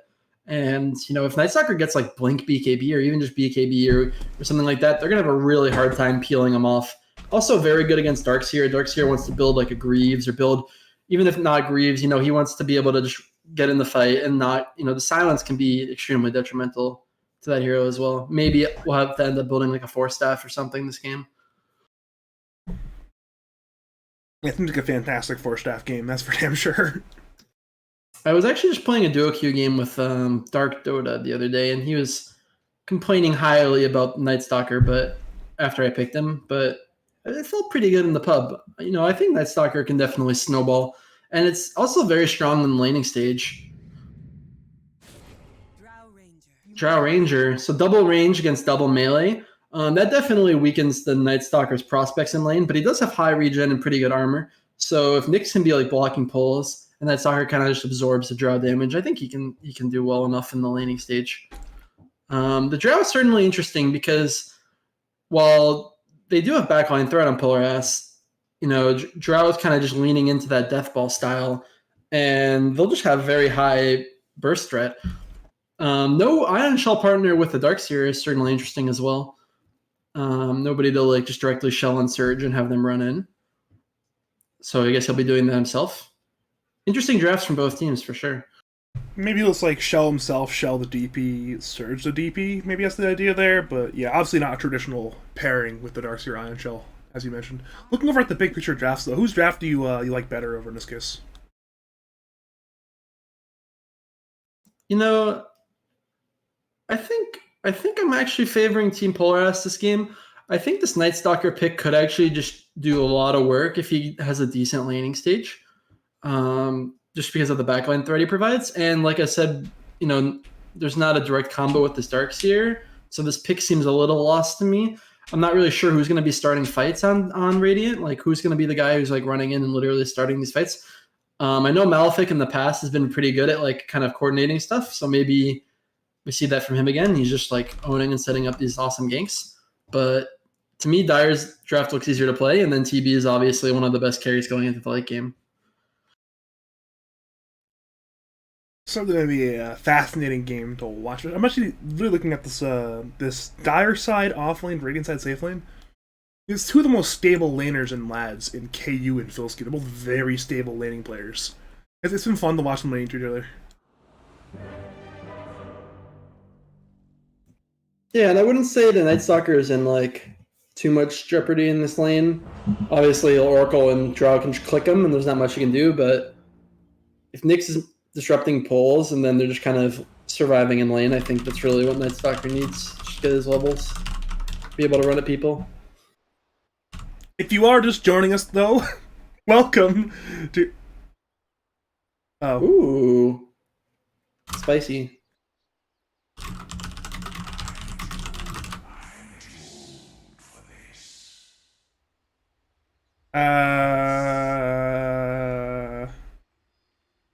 Okay then, this game. I'm remaking the lobby because we have abandoned on accident, so we need to remake the lobby. What will the repercussions be for this egregious mistake? It might mess up the ticket, but other than that, I'm sure it's... Will anybody get fined? Yeah, we'll have to take like 10% of the grand finals prize pool. Also, I'm playing now. Sorry. Who are you kicking from Polar Ass? Wait, who disconnected? I'm gonna play. Sheeeesh. They're all in the lobby.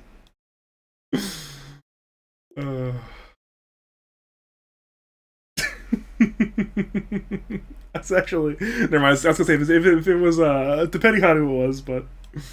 Yeah, let's just go put on all pick. Let's see here. Is that correct? Okay, all pick is on. Best of 5 is still on. Teams are correct. US East. No penalties. Ticket is on. Oh yeah, I'm good to go. Let's give him the G. See if we get some G from an affirmative G from both teams. We got a G from the side of Sheeesh. Looking for a G from the side of the Polar Ass side. Oh, we did it. G. Okay, where's the blue? There's the blue button. Let's just... It actually might mess up the Dota buff, All pick. the Dota buff ticket games, because it'll consider that game 2 the best of 3. But what are you gonna do sometimes? If you are just joining us though, after some slight technical issues, welcome back to game number 2 of Sheeesh taking on Polar Ass in the grand finals of Season 7 of Lands. Sheeesh are up 1-0. I'm Badger. I'm joined by the one and only 2-time Lance champ, among many other things, Sasquatch. And hopefully we're in for some good Dota too.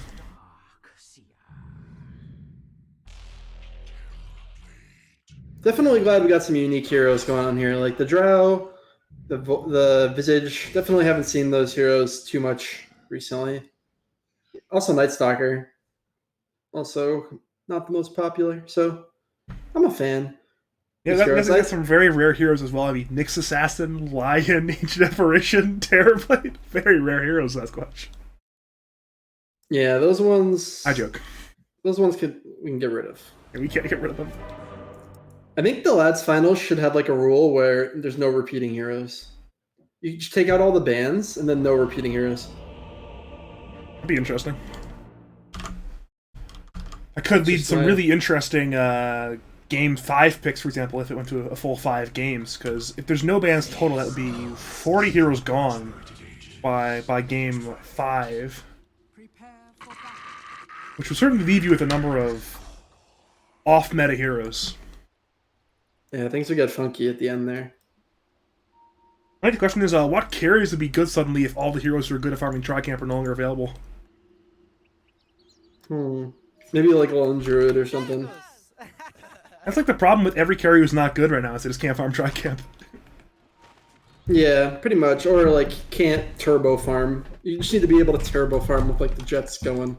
Like Lone Druid could do the ancients, but like, does he have 3 illusions doing it or glaives? Not really. He just gets a stupid bear.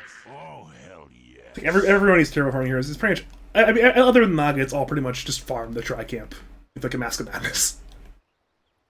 It's farm the Tricamp, Mask of Madness, the patch. Where's new patch?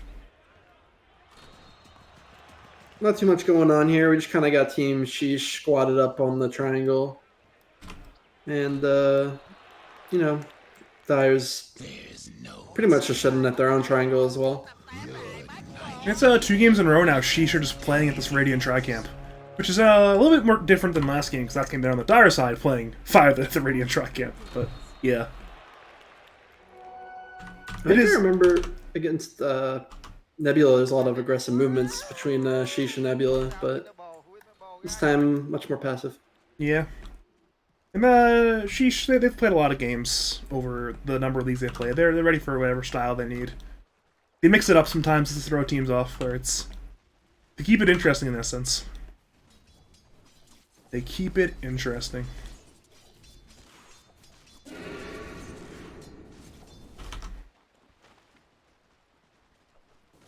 Yeah, I'm excited for this bottom lane. This bottom lane should be fun. Mid lane, top lane, I can go without mid lane, top lane. The bottom lane, that's where the fun's at right now. Such a lot of clicking in the bottom lane. That's kind of KU's job, just hit heroes, and if the heroes are gone, you can just freely CS, which is super good for the carry, I'm sure.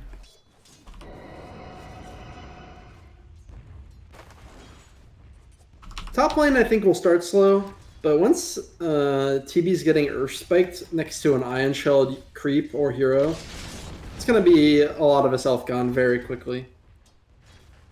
Yeah, I mean, TB never the highest HP hero in the game. A lot of armor, but HP certainly lacking. I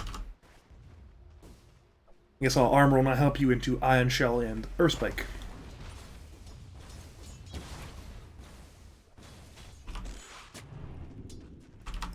Then I got opting for the Reflection level 1, which is just, you spam it. And have these illusions click the enemy heroes. That's about all you can do. I believe KU did the same thing last game. I believe it was level 1 Reflection. A lot of that being spammed on Filsky. It's always never a fun time for the offlaner, but it's... what are you gonna do sometimes? You gotta do something. Can't just sit there and let the offlaner have fun. It's not allowed. Oh, Malefic a little up ahead and just gets metamorphosized. Well, you know what? I caught first blood last game. It's fine. I caught first blood last game. He was trying to connect the pole, and then AA intercepted it along a TB, and it's just a combo of the snowball and metamorphosis, and Lion got bursted really fast.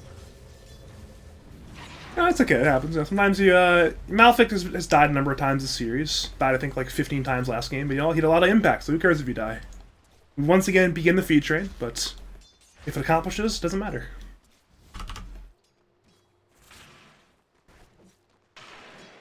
Nice start for the Dire, though, in the top lane. Connecting a pole themselves and getting that first blood.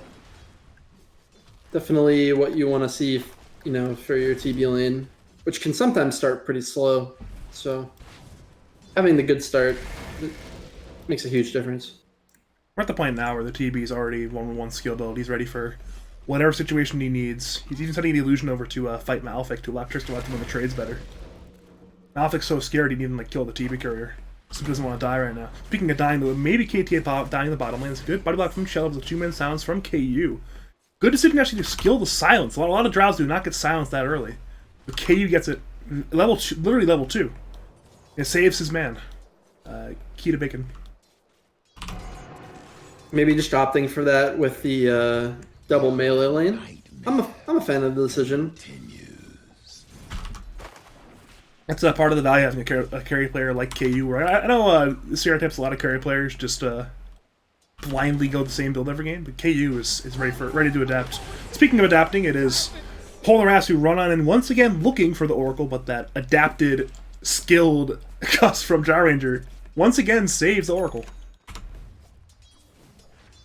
I think, you know, KU recognizing that they're not really going to kill anybody in this lane, so just having the silence to help disengage, that's all that's really required. Plus getting all the CS he can. Top lane, there is some Iron Shell shenanigans going on. That's a question mark in the chat.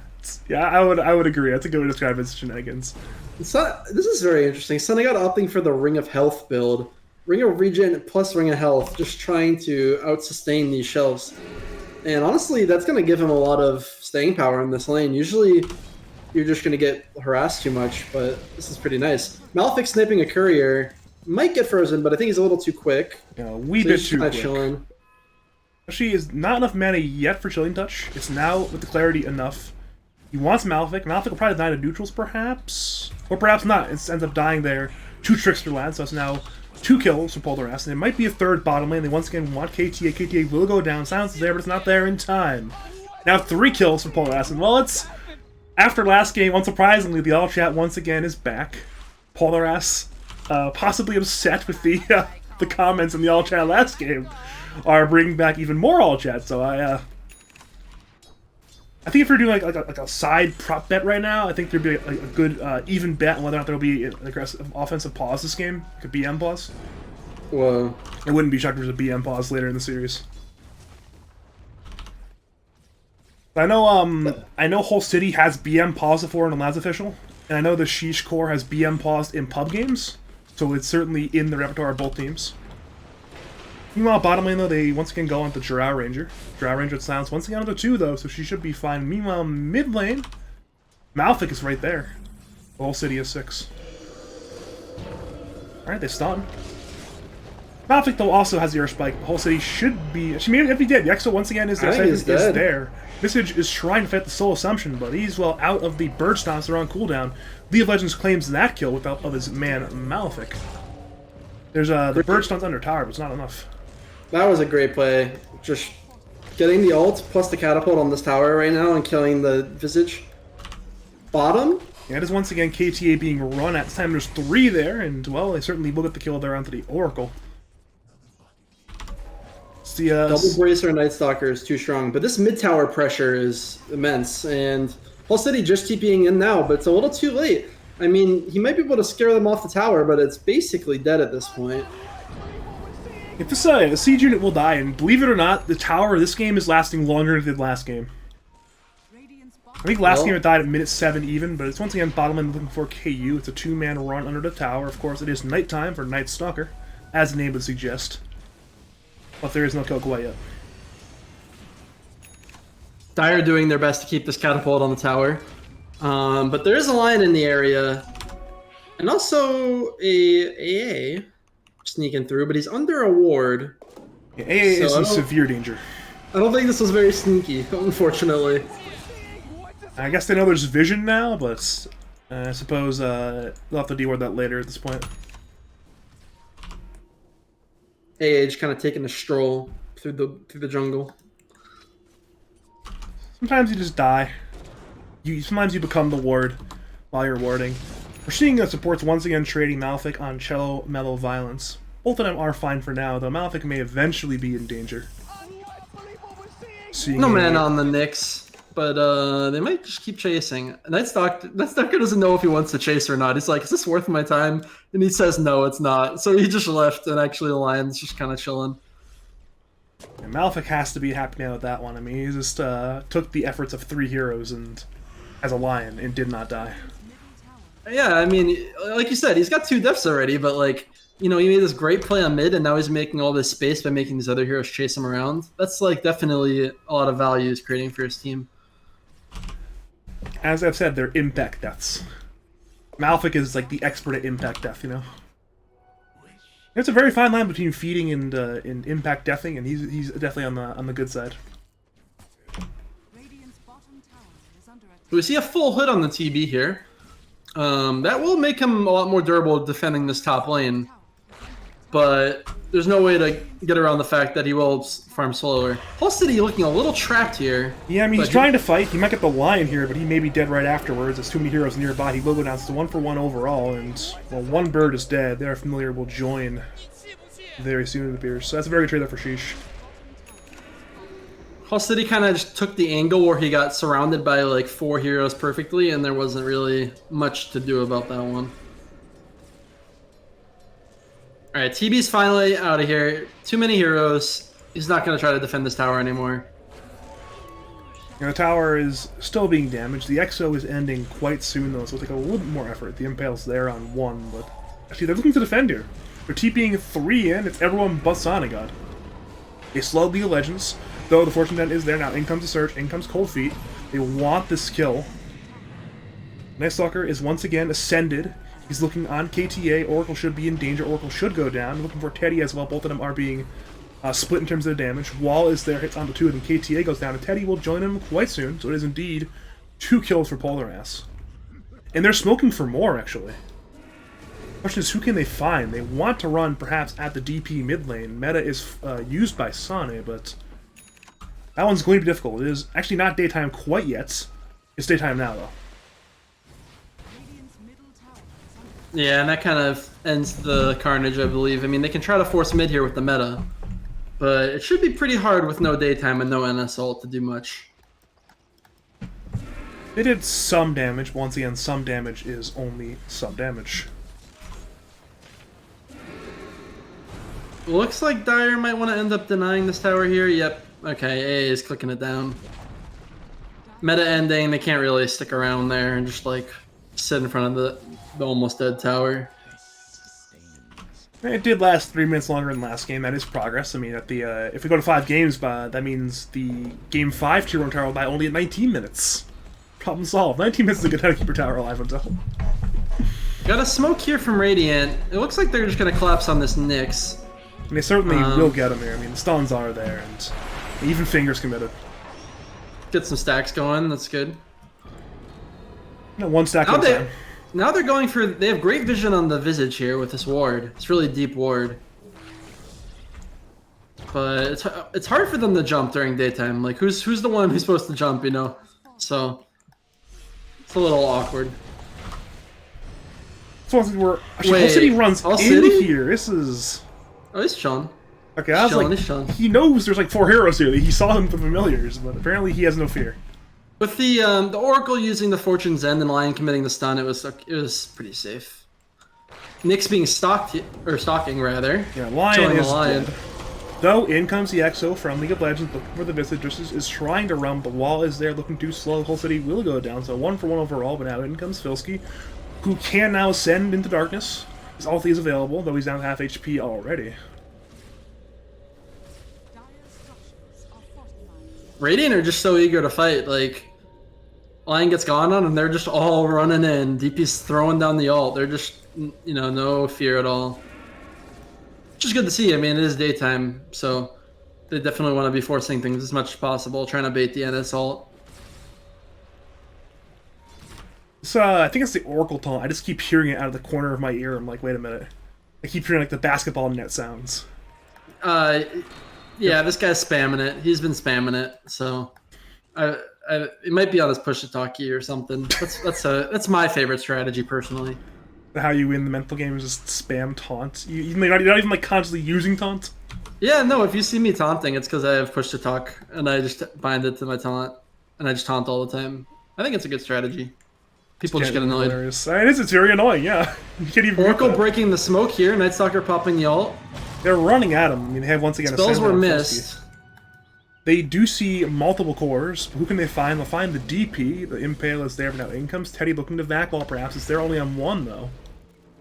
She's not even being used. It's only the vacuum, and it appears as though Polar Ass are no longer interested in being here. They ran in, and now they're running out. The Night Stalker ult being forced was really nice though, because now it's about to be daytime again. Oh, Yeah, they're still running in, but it's just not enough. and now no NS ult for a minute and a half, or nighttime rather. Both teams want the fight so desperately, it appears, but both teams want the fight on their terms. I think Senegal just really wants this tower, and from Radiant, there's not really anybody who can jump him, so just kind of clicked it down. It is indeed the tier 1. Actually goes to Filski of all heroes. No deny, no Sonic got killed, goes to the Night Stalker. Whole Space Familiar team might be in danger. One of them is dead. It's 100 gold to the DP. And okay, the other one will get away, but yeah. Basically, Dota 2 game for us right there. What is Chelamello up to, and can he kill Malefic? The Vendetta, the Impale, Ice Blast from long range barely hits, and it will be just enough damage, it appears. I believe he'll barely die. Yeah. I was doing the math now in my head briefly, like, yeah, it's enough damage, right? It's gotta be enough. Yeah, something that makes the Dire just have like a nice little tempo advantage is like the Nyx and the AA can keep doing this kind of stuff all game. Who's really the pick-off squad from Radiant?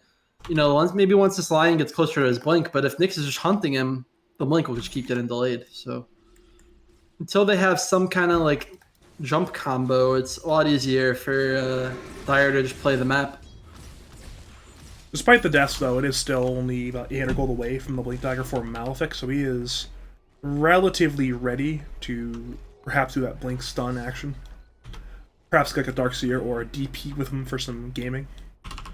Speaking of gaming, though, it's Drow who has been farming a Storm, basically by herself all game.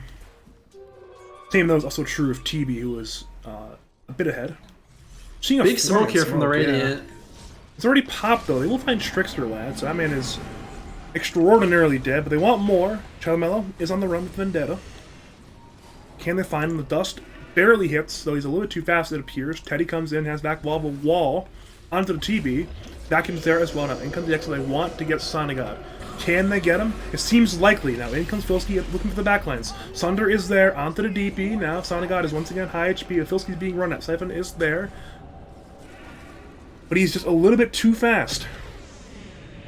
Now Filski once again has ascended. He's running. He's looking to damage.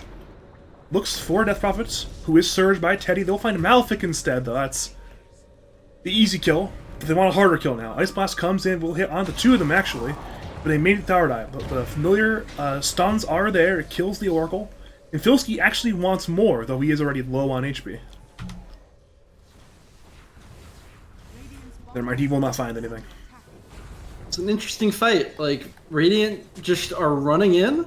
They don't even pretend like they have Drow coming to any of these fights. Like, Drow is just like doing her own thing, and Radiant's like charge. And actually, like, if you think about what's happened there, they lost 2 supports, but they baited meta and NS ulti. And it is nighttime, so like the NS ulti isn't as significant. But the meta being down just means that Dire is going back to a period of inactivity. With the way that Drow is just continuing to farm, I guess that is what Radiant's opting for, is that they just want to keep accelerating Drow to a specific timing. seeing Dire 2 are looking to farm. They actually had a very unfortunate situation. Their stacks are so big at the tri-camp that they missed both their stacks. Both the hard camp and the ancient camp stack failed because the stacks are already too big to stack it properly.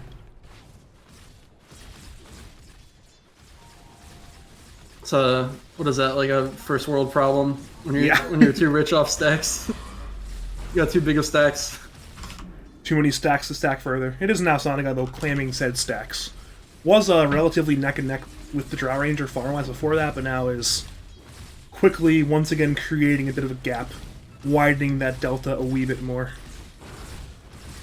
Meanwhile, though, it is Polar Asker making a bit of a play. They're smoking, I believe, on 3, looking perhaps bottom lane. They know heroes are there. The question is, where are they? They will find the Malphite. Ags now. Yeah, he's once again Invis on the Visage next to that Visage Ags. Very fun and balanced ability there, but... This is the spookiest team I've seen in a while. Like, there's an Invis flying Visage, a Night Stalker, and a Nyx Assassin, just all running around hunting. Like, it's... Actually, there's like just these 3 insane hunting heroes that are so spooky. And on top of that, you just throw in the Ice Blast, and you throw in the, eventually the TB illusions and items. It's just a lot of kill combinations are there, you know?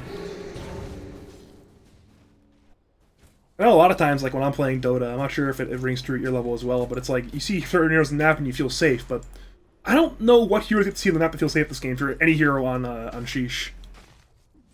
You can see, like, say, TB and Nyx in the map, but then suddenly you can still die to Night Stalker or Visage combo. It's so scary. Yeah, it's true. I mean, you know, maybe you could argue that's why Radiant is being actually so aggressive, is because they just want the enemy to stay away from their Drow. And if you're just being aggressive, then, like, they can't do the hunting on Dire. Just taking the aggression to them, so... looks like we're about to see a fight, though. DP's kind of posturing. Well... Looks like they'll be able to back out for now, but Dire is primed to fight. They're going to try to force this tier 2 bottom. We'll see if Radiant just chooses to opt out of defending it. I just find it interesting that a lot of the games like Cassidy somehow end up like this, where both teams try to find a fight, but then neither team commits in. We're at sort of stalemate. It's like, alright, nothing happens. I would love to see DP and Drow just go into Roche right now and try to YOLO it. Well, they're doing it. Yeah, let's go. Good read on that one, and they're indeed, though, both cores in. The AA blast is already connected. And that's going to give Dire time to respond.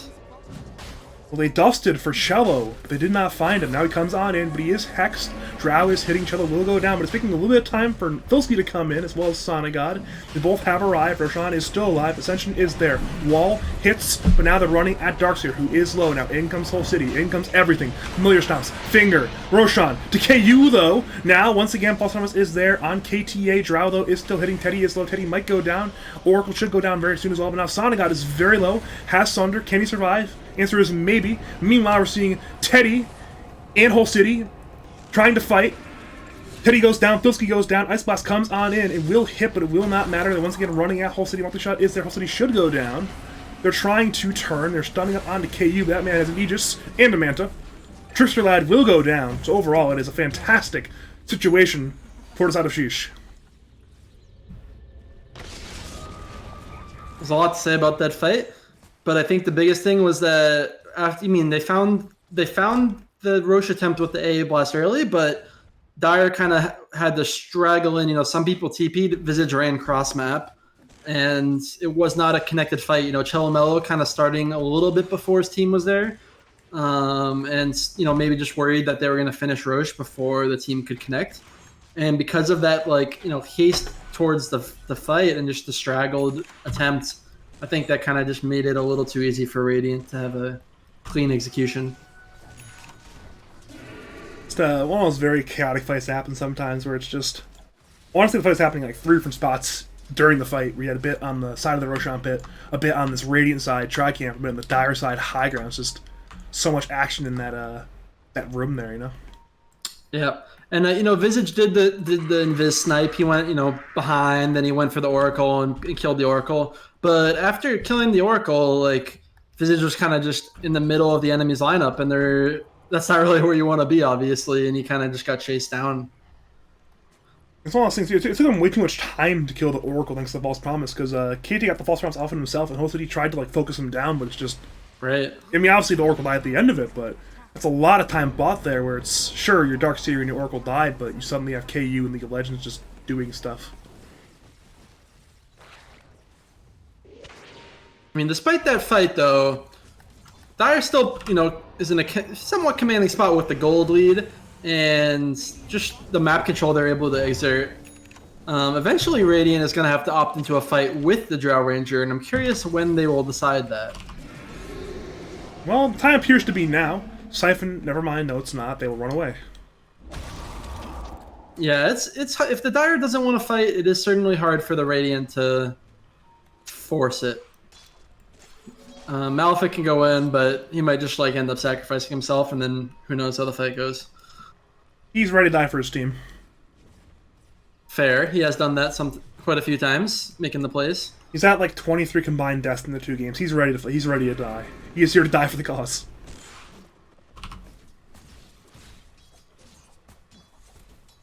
But we have the Aegis on Radiant, so at some point they're going to want to probably cross towards the enemy side of the map. KU chopping the push bottom for now. And Dire's kind of just spreading out, farming everything. I mean, the problem is that Radiant is playing a very tight portion of the map right now. And if Dire's just playing 3 lanes and split pushing, there's going to be a lot for Radiant to deal with just as counter push. It's just the Drow who's really shoving the lanes right now. Radiant's top tower I was looking at KU's inventory. I was wondering why is KU so poor. He's number 1 in net worth, but he's an entire BKB in the career right now. That is a big pickup for Drow this game. Yeah, and I can't imagine much of a stronger timing than Aegis plus BKB, so maybe they opt for some kind of smoke play here. If they are going to do it, they're going to have to move fast, though. They have only 1 minute left on the Aegis. Top lane, though, instead is Dire, who may be jumping in, perhaps actually jumping away. Malefic is the one who blinks in. The Hex is there at the Philistine. The whole city engages. They will certainly kill Malefic. The question is, who else will engage? It is Drow and Sonagod who are fighting. Sonagod is being hit by the Drow, but it's not enough damage, apparently. Also just hasted, so he kind of just yeeted out of there. Where does Sonagod's mana go there, actually? I was I was wondering why does Sonagod have 0 mana? Yeah, he's a little short on the mana. Also rocking the, oh, there we go. Okay, he had the strength Van Brace on, just switching to the agility. He was thinking, I'm just going to not die to magic damage. He's already got the hood, so you do the hood, you do the strength Van Brace, and that is somewhere in the realm of almost 50% magic resistance. A lot of magic damage. At this point, it almost feels like this Aegis is just going to expire unused. It's because it's doing it right now. There we go. So I was going to say it's about to happen, but it just literally happened the moment you said that, so it's gone now. we'll have to see what Radiant's plan is now. It is nighttime, so probably not opting to do anything too crazy. It might be reminiscent of the play that happened in the last game, where it was just keep farming KU, get second Roshan, get the Aghanim Shard, and perhaps try to time window with that. It worked very well at the TB last game. Obviously, fundamentally, Drow is a very different hero than Terrorblade. Drow is walking towards the enemy heroes. And KU has that 9-second BKB. He silences on Filski. Hex is there as well. Filski should go down. Fingers committed. And, well, Filski used his life to grab the outpost, and I guess his life's work is immediately undone. And he's dead for now for nearly a minute. Yeah, and unfortunately before the minute timer even ticked, so they didn't get anything out of the outpost capture. But it happens. Is that how the outpost work now? It ticks every minute? I believe so, yes. I believe it's right on the minutes. Maybe somebody will correct me, but I'm pretty sure that's how it works. I never actually read what the all I know is it went from being every 5 minutes to a continuous interval. I was like, all right, I'm good. I don't need to read anymore. Please observe KU, just lurking. Casually lurking. Yeah, he is indeed casually lurking right now. He's just searching for something. Speaking of lurking, its whole city's also lurking. May find Kita. Night Stalker is porting top. Hex is there, onto the Nyx, vacuum walls there, onto KTA low, Cello low. In comes Silsky, looking to engage, but KU's there nearby. Ice Blast comes in, but I believe only one of them. Now stuns come out. Down goes Whole City. We're seeing Radiant once again are pursuing. They got both familiars, but can they find more? But meanwhile, it's Sonagod in the base. Grabs a full tier 3 tower bottom lane. Almost. Oh, Wow. wait, 11 HP. Look at it eventually. Maybe even deny it, because at this point, Oracle's thinking about it. Don't do it, Oracle. Leave that tower. do I want the gold? He's thinking right now. It fought honorably. Don't do it. Sometimes you gotta put out his misery, you know? We're at the point now where it's hemorrhaging blood, it's getting all gangrenous, you gotta end his misery before it's too late. Yeah, I mean, the TB illusion could one-shot it at that point, so... even with backdoor on, I think, so... It's like, 11 HP. you know, we might as well cut it off now lest the infection spreads. It was pretty interesting, that fight. The Night Stalker opted to go on the Drow because of Drow's, flanking maneuver or whatever. And with this build on the Night Stalker, I mean, he can get on top of people, but he actually does not hurt the Drow very much. And Drow just kind of ignored the Night Stalker and killed the Visage. And it worked out pretty well, so... Curious what the Night Stalker goes for next. Otherwise, I think he just needs to keep focusing the supports. Because those heroes he can definitely burst. I genuinely don't know what Filsky can possibly even buy to give him damage against these cores at this point. I genuinely cannot come up with a combination of items that will do that anymore. Could see him going for like an AC or something here. Which, provides damage, but also gives you some durability. Yeah, or some kind of just tanky item. Could go in Ags or something, but he didn't go the void damage talent, so probably not. Radiant's top tower is under attack. That's at the point now where it's... Once again, we're in the sort of... I'm not sure what the exact, academic term would be, but we're called a stalemate, where it's just... between the fights. I'm not sure if I just have, bad luck whenever I cast View, this just seems to keep happening. Whenever you're here. We are once again... It's a common occurrence, for sure. It's always unfortunate. It's never the easiest to talk over when it's very little value happening repeatedly. Dire's setting up to go here. I think they're gonna collapse. Oh. Alright, Filsky engages, Silence is there, onto, in comes Ice Blast, will be there, onto the Oracle. Oracle, very low Oracle level, so is Cello Mellow. Now, Silence has come out, Wall is there, down goes Trixie, down goes Cello. Radiant, run in, looking for Whole City, but it's a little bit too free pathing. Now Sonagod runs at Lion, Lion goes down, back to Radiant, they're looking for Whole City, cannot find it. Back to Filsky, he looks to engage onto the DP, Sonagod looks at the Drow as well. Drow, Mantis, Hex is there, onto the TB. TB, once again, though, is fighting. Stun is there once again from Malefic. Fingers there. Down goes Sonagod. And now look for Whole City. One of the two survivors left. He is silenced. He is slowed. He will go down. And sheesh. Oh, huge team fight win. And the XD. The XD comes out. I'm a big fan of the XD, personally. It's just enough, you're not saying anything, but you're saying a lot with the XD. So Dire opting to take that fight there, and they just kind of got pwned. Filsky chasing the back line and not really having anybody with him. I'm not really sure who the Visage was fighting in that fight.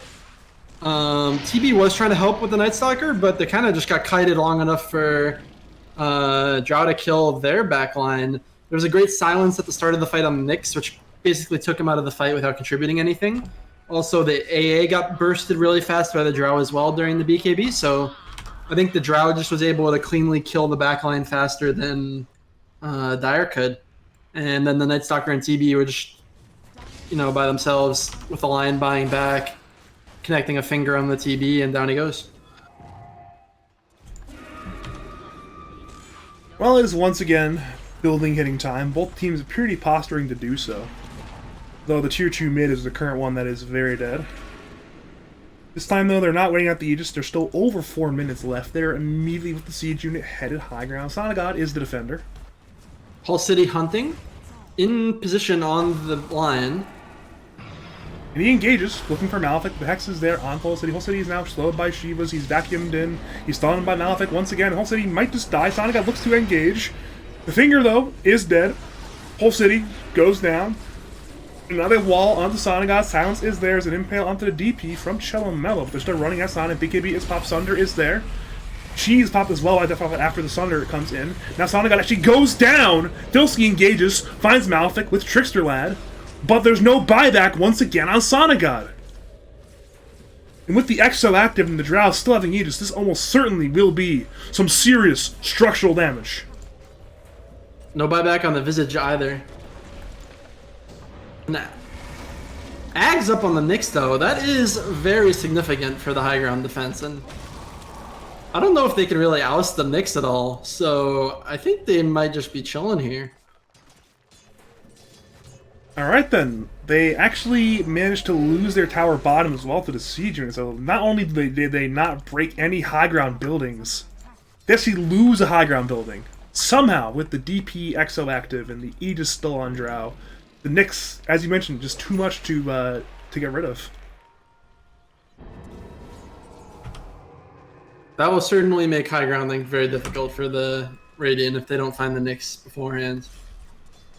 And that's going to be the hard part, is if Nyx is just like sitting here behind the tier 3 tower. Not needing her to just dislodge from there, you know? And from the Dire perspective, you know, if Radiant is right outside their high ground, then like Dire's not ready to fight. I don't know if Hull City should necessarily just be trying to jump the backline, especially if Nyx is so close to his Ags. You know, I'm presuming Nyx should say something like, you know, let's just defend the high ground. I have my Imba Ags. No skill required. I'll just stun them from sniper range, and Visage should be down for that. But a little bit aggressive, and some kills got traded. I think from the Radiant perspective, they're just waiting for the next Aegis now. Yeah, it's one of those things where if they get lucky, it will be the Aghanim's Blessing for KU to fully cap him out in terms of items. If they're unlucky, they get the Refresher Shard instead, which could go to like Teddy or perhaps League of Legends, but... So I said they were going to wait, but they actually smoke up, and they have a DD on Drow here. Whoa, that was Teddy just going for the blind vacuum there. That was pretty ambitious, and it almost worked. Maybe catching the Nyx if it was a little bit further ahead, so pretty interesting. I guess that is their way to stop the Nyx, is bring him away from his happy spot. Malefic though engages, but the stun is missed. Cello, good reactions on that one. Meanwhile, Sonic is once again in the high ground. Though Radiant are on the run, we're seeing Filsky, BKBs, runs in, is trying to make space for Sonic. Radiant, they glyph. Hex is there, onto the Nyx. Sonic once again hits buildings. Range Rex die bot, now Nyx is being run at, Nyx goes down. Meanwhile, it's Filsky, TPing, back to the fountain. Radiant once again to a high ground with the Exo. They want some buildings in exchange. Sonic finishes the racks in the bottom lane, it appears. He will. Back to mid lane though, it's a full set of racks mid lane for the Radiants. Now Filsky, Kite, Soul Assumptions are there. Trickster Lab looks to run in, but he will immediately die. Now in comes Sonic. He TP's in, Reflection is there, Silence is there, in comes Chelimo. He's bought back into the fight, but Drow, so low. Lion, so low. They have to run. Vacuum Wall, they're on 2 though, it's fantastic, but Teddy is left alone to die. Will die. And the remainder of Sheeesh will retreat. They broke the high ground mid lane, forced some buybacks, but in exchange, a full set of racks was the exchange. One buyback on the Nyx there. Honestly, considering the situation, I think Dire's pretty happy with that exchange. Just getting a full set. This is definitely anybody's game here, though, so both teams probably under a good amount of stress here. Yeah, of course, it's a very high-stakes game. I mean, it is Grand Finals. Aegis expiring on Drow. And so once again, expired. This time, though, in the fight. Now, Hex is there on the Terrorblade, looking once again to engage. Without... Oh my lord, the damage on Terrorblade is simply too much! KU with the double crit! Now, Malefic will go down, but the engage, looking for Cello. He is run down as well, and KU, so much damage, my lord! The double Daedalus crit! And the XD. And the XD. And actually will get a Fortune's End there on Trickster Lad's Ancient Apparition. Vacuum is there. The right clicks are there, and KU. Simply too much damage. So, I mean, TB has, what, 35 base armor? And if Drow procs, it ignores all that. And if you crit, the TB doesn't look like a very tanky hero anymore all of a sudden. I think it was a double proc, double Daedalus crit in the same hit. I'm not sure what the odds are on that, but it happened. Pretty crazy. I was ready to flame Malphite there for not using his ult. But That then he wall did is not there work. on Whole City. Filski engages, looking for the backlines, needs KTA, needs to stop the self-defense, but he cannot. Now Filski is very low. The familiars, they stomp. Sonagot, who is bought back, is engaging, looking for Drow, but in comes that false promise. Drow hits. Sonagot needs not to die. If he dies, it will be a dieback.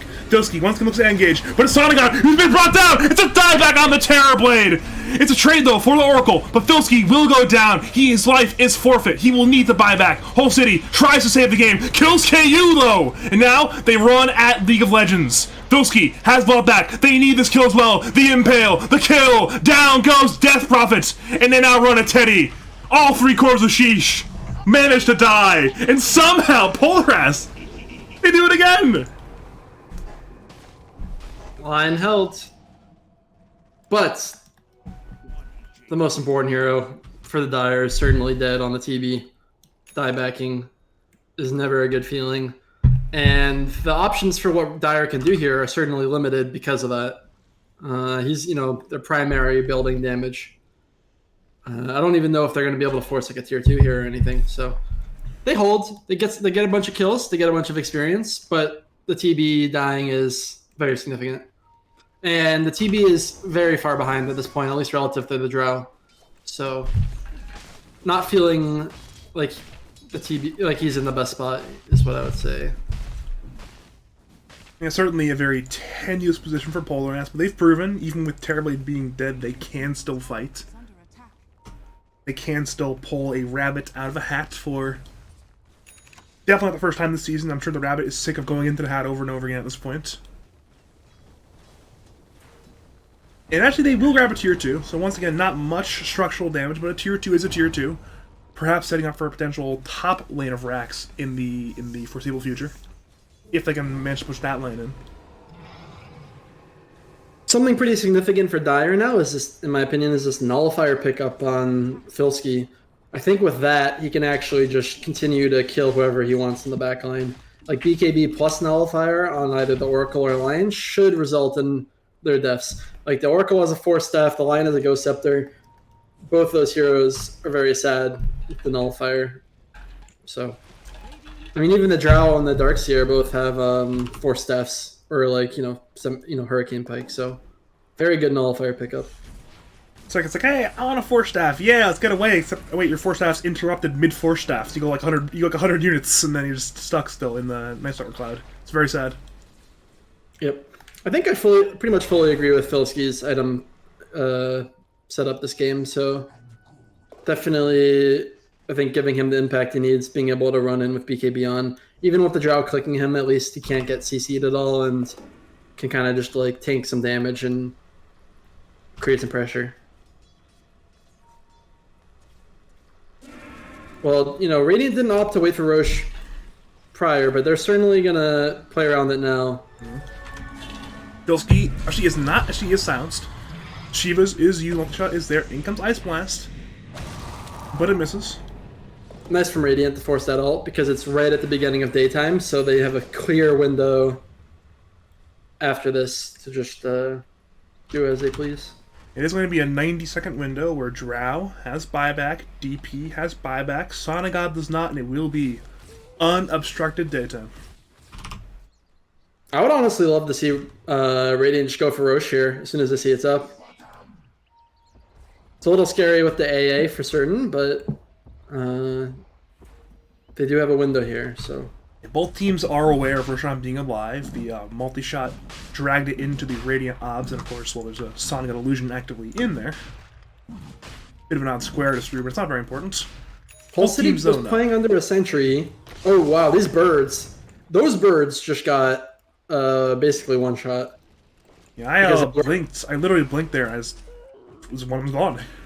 They were away from the Gravekeeper's Cloak, and Drow can basically just kill them instantly. Well, actually, if Hull City gets the sheep, that's a pretty significant pickup as well.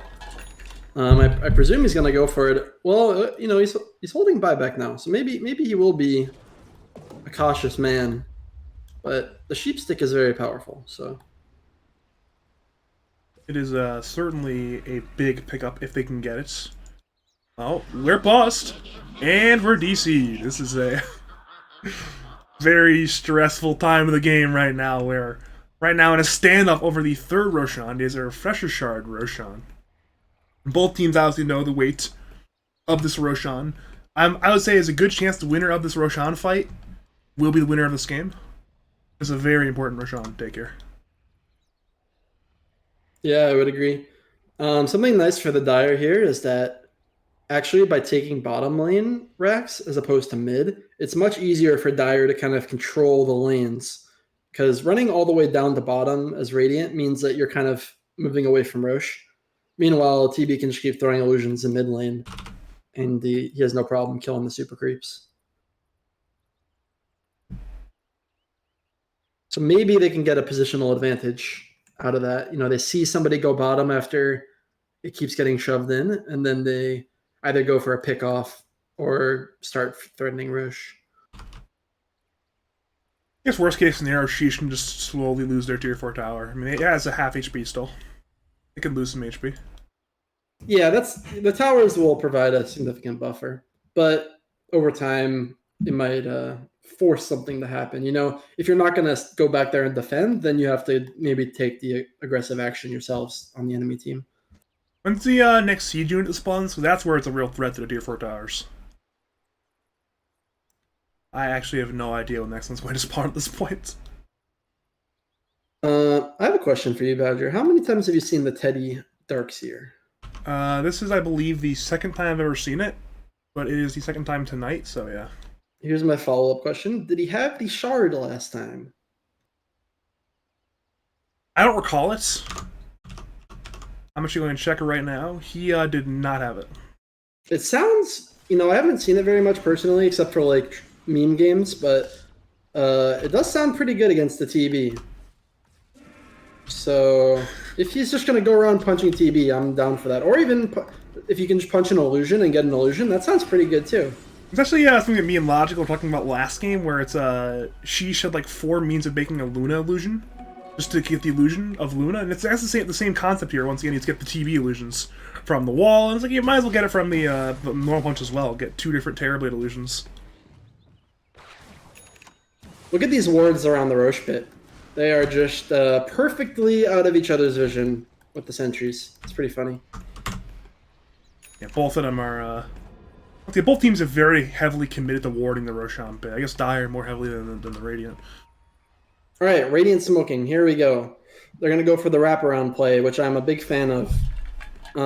There is a lot of vision on that side of the map for the Dire, so once they unsmoke, Dire will have pretty clear vision of where everyone's playing. But I like that they're taking the initiative here. They could find a big kill here. They find AA and they find the Terrorblade. AA is in danger. Multi-shot actually does not kill though. BKBs are popped. Vacuum is there onto the AA. Meanwhile, Filsky looks to engage into the backlines. Silence is there. Cello is stunning. Mana birds are flying. Exo is flying. BKB is used by both teams now. Filsky is the first one to go down. Whole City looks to engage, but he is hexed. Meanwhile, it's Sonagod who's down the backlines, looking for Oracle, but he's stunned a little bit now. Now Sun's there on the Darkseer as well. A is being run down. Earthspike's there on the Terrorblade. We're seeing DP now turning back to the Terrorblade, perhaps. Terrorblade gets fingered, goes down, no buyback! And now, they need to get some kills here on the side of Polaras. DP is low, but Whole City is dead. All 3 cores of Polaras, now in the grave. Roshan will be forfeit. Teddy? Okay. That was a little. He almost just got punched to death by Roshan, but that's okay. A little bit of. Whose Manticore is this? Okay, it is KTA's. It's Oracle's now. Yeah, that's actually a very good item for Oracle because of the Night Stalker being as annoying as he is. So for those keeping track at home, that is now 2 Aegis snatches. Series. That's pretty sick. What happened last game as well, where Luna's Lucent Beam has killed the Roshan, and obviously Sheeesh secured the Aegis super easily, but it's 2 Roshan takes for them. I actually thought Radiant flubbed the initiation there, with Drow kind of blinking in and like, or forcing in and like starting on the AA, and then the AA getting glimmered and forced out, but it worked out. Alright, they hex on the Shallow. They're going to go for the throne, perhaps. Finger is there. Mouth actually dies to Ice Path damage, and the Finger that was Lotused, and now They're buying back on Lion. Drow is low, DP is lower. False Shaman, Speakeasy, both there. Back wall there onto Cello, low. Has buyback though. Now they're running Trickster Lad. Trickster Lad should go down, will go down. Back to Radiant, looking for the throne. T4-1 is dead. Tier 4-2 is low. And now in comes Sane. Looks to engage, looking for the Drow, but she does have the Aegis. Now Sane goes down again! Still no buyback! The Drow damage, just too much with the Hurricane Pike. And now they run at Cello, who also the buyback. Filski desperately engages, kills Oracle, but can he do more? Cello already dead. Filski being focused. Whole City trying so hard, but Filski lower HP than he needs to be. He goes down. Triple kill for KU. Whole City dodges that Earth Spike stun.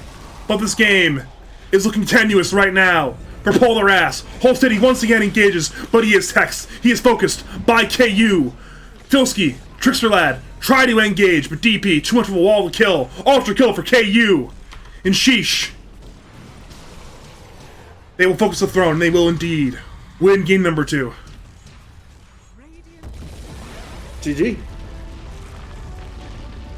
And more XDs in the chat. This is a little bit of bad blood right now, apparently. The XDs are getting thicker by the minute. Yeah, I mean, there's more X's and more D's every time you see it, apparently. I mean, there was certainly some XD moments, like these Giga crits. I think those were some XD moments for sure. KU only having 1 death the entire game, and you know his 1 death being when they were basically like inside the enemy's base.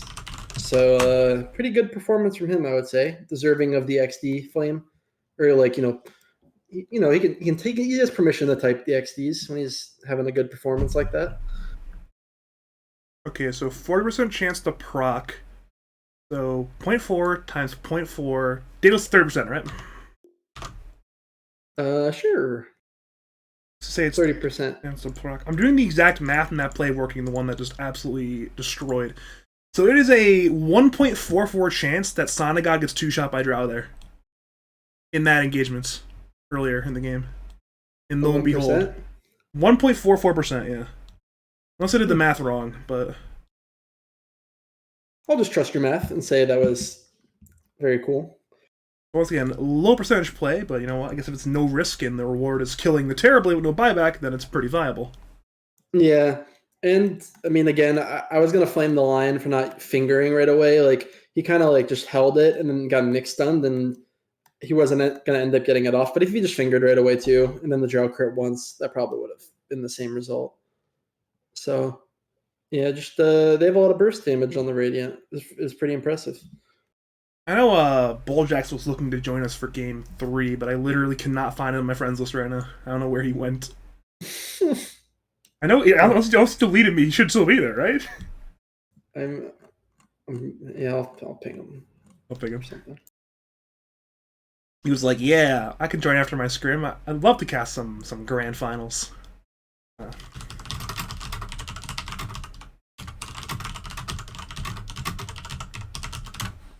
I realized why you can't find him. He made his Discord name literally a duck emoji or something.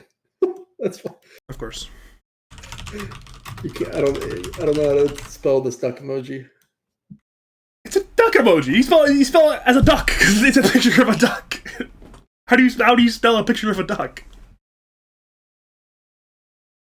Isn't that like kind of impossible to spell a picture of a duck? Well, he's typing in loud. If you want to put him in here somehow.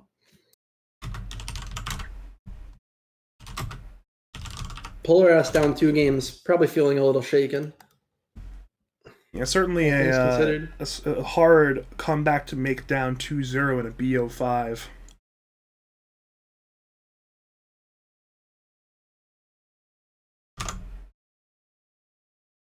I guess I am a little bit grateful it is a best of 5, because if it wasn't, we'd be done right now.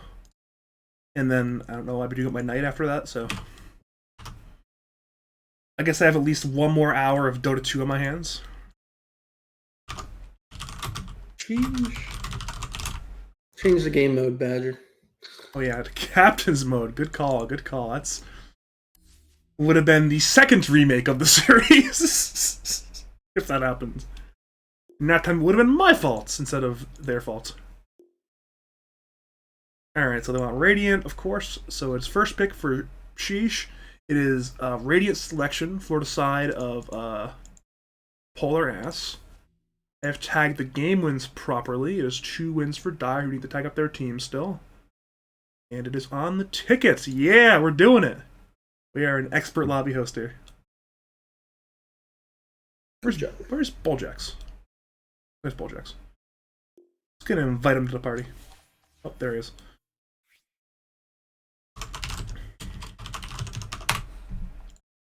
That's how we do it. We just do that.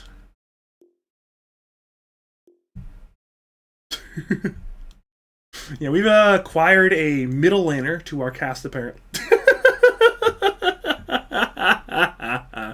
Okay, no. We've I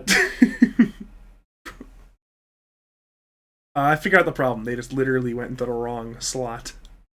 KU just wants this game to start so he can start typing XD again. Gotta put some question marks, some XDs, some real classic pub all jets. I gotta say, usually Polar Ass is firing back no matter the circumstances, but there was a lot of XDs with no reply. I mean, I think there was no replies, if I was not mistaken. There were some replies earlier in the game, and they were kind of firing some all chat lines out. A couple tips, I believe, as well. But right, but then they got kind of silent. It seems like once the going got tough, they wanted to not engage with in the all chatting. They had other things in their mind, but sheesh, they are real fans of just the non-stop pop, hit him with the all chat. We are, though, now joined by the one and only Captain of Nebula. It is Bulljaxx. How are you in this fine evening? Oh, I'm doing great. I'm very happy to see KU's all chatting. It's been spicy and exciting. Of course it is. It's always... Oh. I actually didn't check with Sasquatch to see if he was good with you joining, but I'm sure he's fine with it. I'll be the third meal. I'll be a much backseat. Don't you worry about it. I hate Bulljaxx.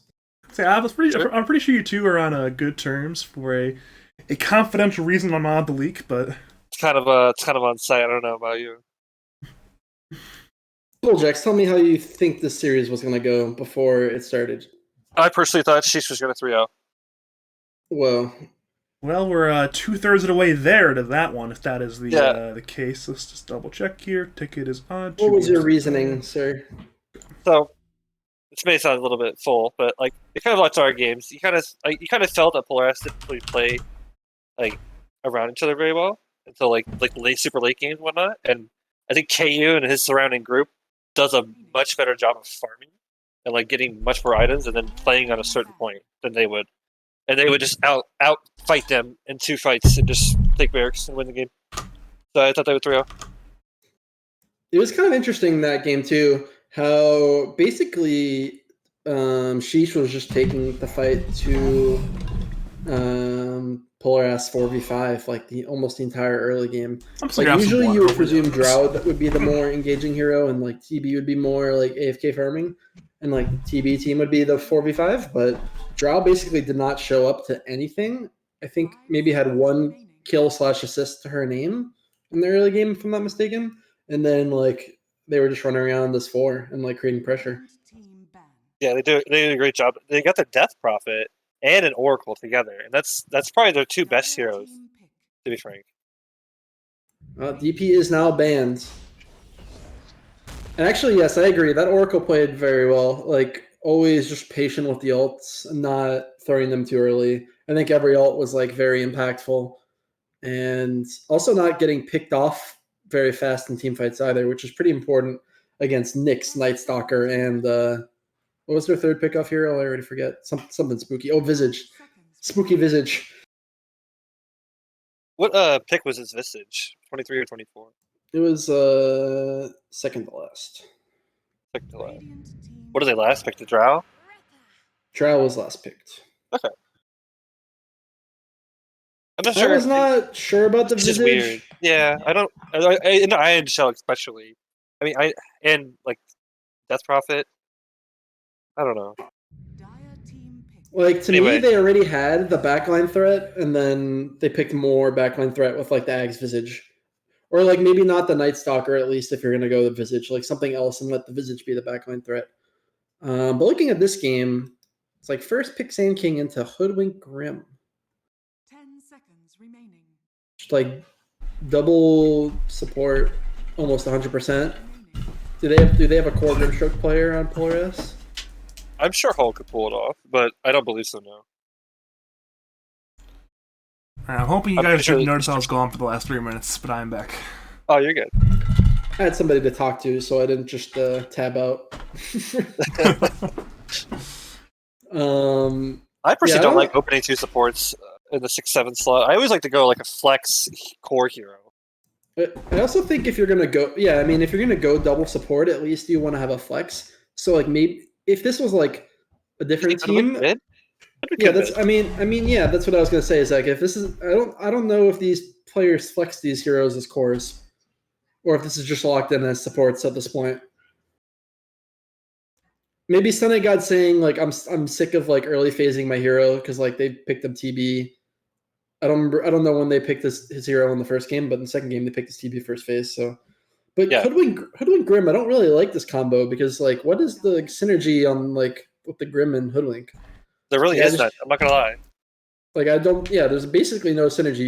You can double Acorn Shot. Is that it? Is that the only? You can, yeah, but it's like it's like mediocre. yeah.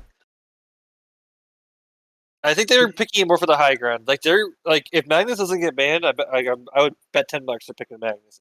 Maybe Core Hoodwink is good with Grim because then you have double Acorn Shot, but it's actually good. And you do a lot of damage. Double Maelstrom or you can strat. That could be pretty cool. Well, I don't think that works because of the CD Oh, okay. proc, but the damage. You know. Gyrocopter secured for KU. I think it's pretty smart to just secure the carry he wants, and that one is quite good these days. Just the flak and stats build is like basically turn that hero into a proper farmer, and that's kind of the meta these days. Is like who can clear jungle, who can clear ancients, who can power farm really fast, and just hit strong timings. And Gyro's recently been shown to be one of those heroes again. Yeah, you're like a top 5 hero. Very good hero. Ben the Terrorblade in the Luna too, so there's really not much else to respond on the Gyro. Or Ursa is something that comes to my mind against it. Can't gonna blow up anything, but it's still a little bit rough. I'm feeling, you know what I'm feeling? I'm feeling the Son of God Juggernaut here. They got the Grimstroke. It's good against Sand King, and it matches up fairly well against the Gyro, in my opinion.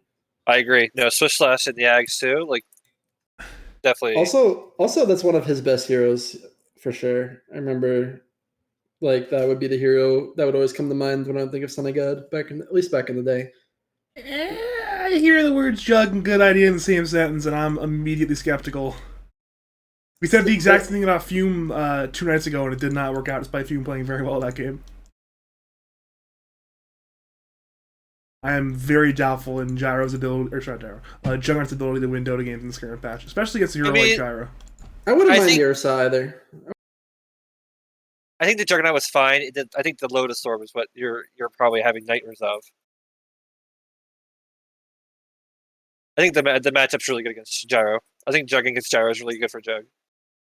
What if they go Mag Jug? PogChamp? Yeah. That's better. That's suddenly a lot better, because suddenly you have the ability to at least keep up a farm in the Gyro if you just have free cleave, free plus damage every so often. Yeah, but there's no way you can pick Mag right here, because they just go Razor at 18. They snap picked the Mag! They snap pickets! This is mine now. Sorry. KU is in their heads right now. He is actually living rent free.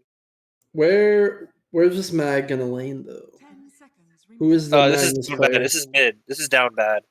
This is like he's actually like top 3 Magnus in lads. I would say like, it's really good. Yeah. Right, who's the top 3? Name them. Me of course. Support Meg.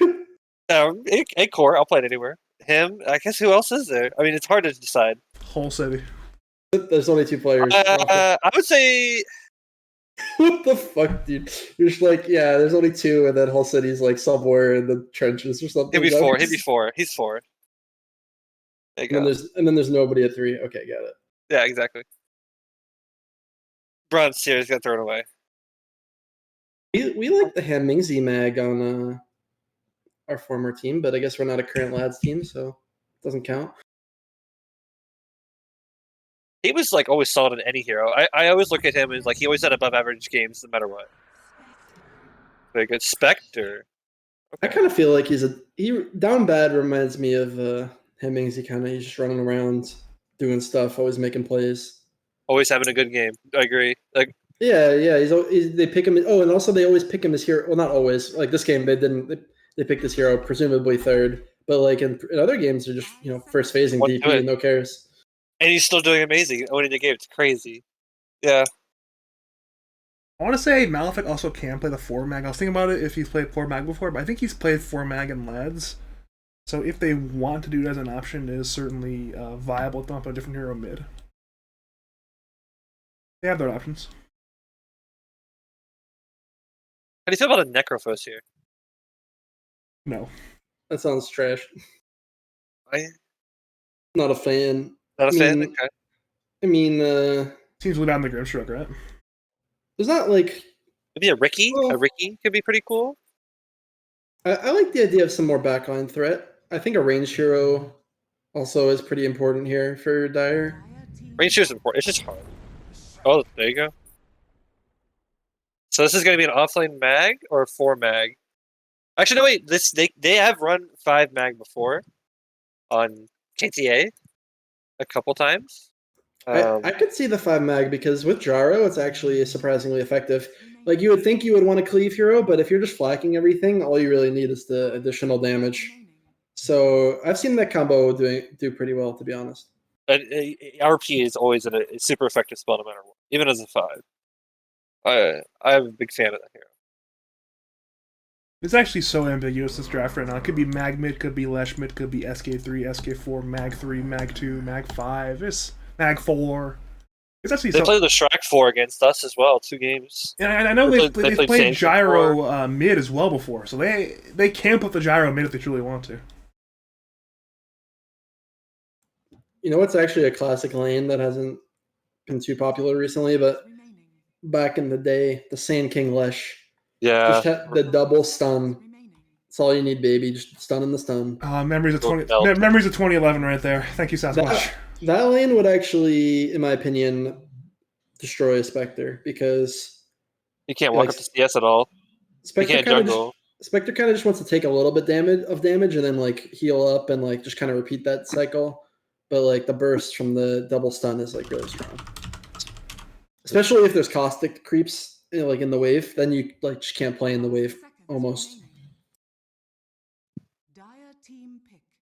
Yeah, I know a way to make this the most 2011 draft possible. Add a Vengeful Spirit, and that would do it. Just try laying the Venge Lesh Sand King. That's the classic right there. Oh my god, the triple stun! How do you play Dota against the triple stun? I'm a big fan of low cooldowns in this meta right now. Oh, low cooldown stuns. My favorite. I would like if Down Bad's hero was last picked here. Like let's see this man. I mean, it's not full last pick, and they're almost presumably picking a mid last on Polar Ass. But all right, well that doesn't look like a mid to me. I mean, it could be, but I actually don't like Winter Wyvern into Spectre Hoodwink, personally, and Mars to an extent. I mean, it is a really good hero. Don't get me wrong, but the game is not easy. do we think it is a 5 Wyvern? Oh God, that threw me off too, man. And we still haven't figured out where anything is yet, because they can play all these heroes in different roles. If it's a 5 Wyvern, I think that is my preferred role for it. I don't like It has to be. It doesn't have to be. I think an offlane Wyvern is the only other vibe. I think a mid Wyvern is like not great against a Spectre lineup. Yeah, it doesn't sound that good. It doesn't sound that good to me. I think the 5 makes the most sense. And like maybe they just want like the solid heal against the Mars like spear. Like just you want. It's nice to have something for that because at the end of the day, you're just gonna have a hero stunned under like burst damage, and there's like a bushwhack follow up. You need something for that. So Really good counter initiation too. Huh. My hero made it to 24 Right, pick. Who's mid? Hoodwonk middle? And both teams have a... We were talking about They have drafts decided, earlier in the Mars series. middle? I want to know who the mid is. These drafts become progressively more and more interesting the longer the series has gone on. Who's mid? They You're haven't even facing a selected. It's Mag Mid. Why haven't they selected though? Are they figuring it out? They don't know. I'm. Come on, bro. It's Hoodwink Mid. Okay, you know what? I want to see the double acorn shot like Ponage, because that is what they didn't pick any like Grimstroke combos this game. It's kind of. I think double as a that. Hoodwink player, I'm actually pretty happy mid this game, honestly. I think No, this yeah, is a good- it is a good core hoodwink game actually. There's not really like too much threat for you, like RP and Sand King going at you, but like that's not the worst. If they can do a good job of ganking the gyro a couple times, or maybe invading and like disrupting the stacks with the AA Hoodwink, they can definitely take this game. Actually, I don't really feel like the Spectre's answered either as the game progresses. Like the gyro could just be a monster, and if the gyro's a monster, it can gyro can pretty much just man fight almost any hero.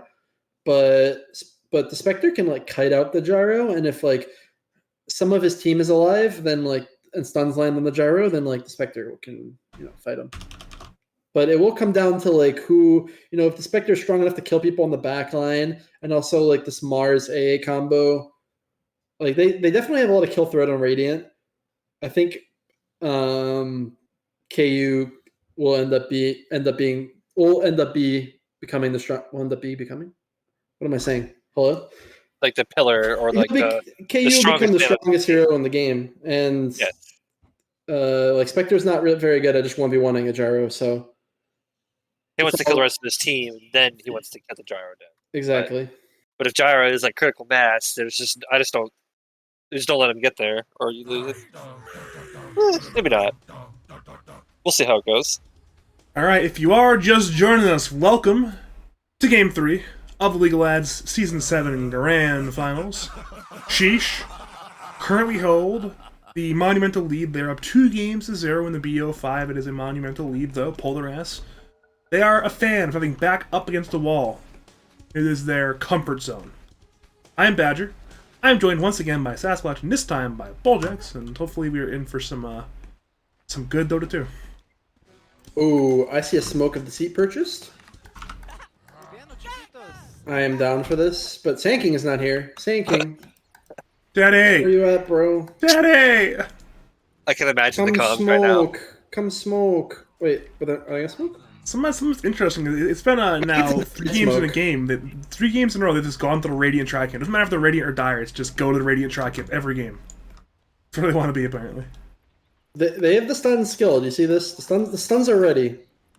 He's already committed to this kill. He knows he's getting first blood. Alright, they're going Smoke a little bit later deployed. this time.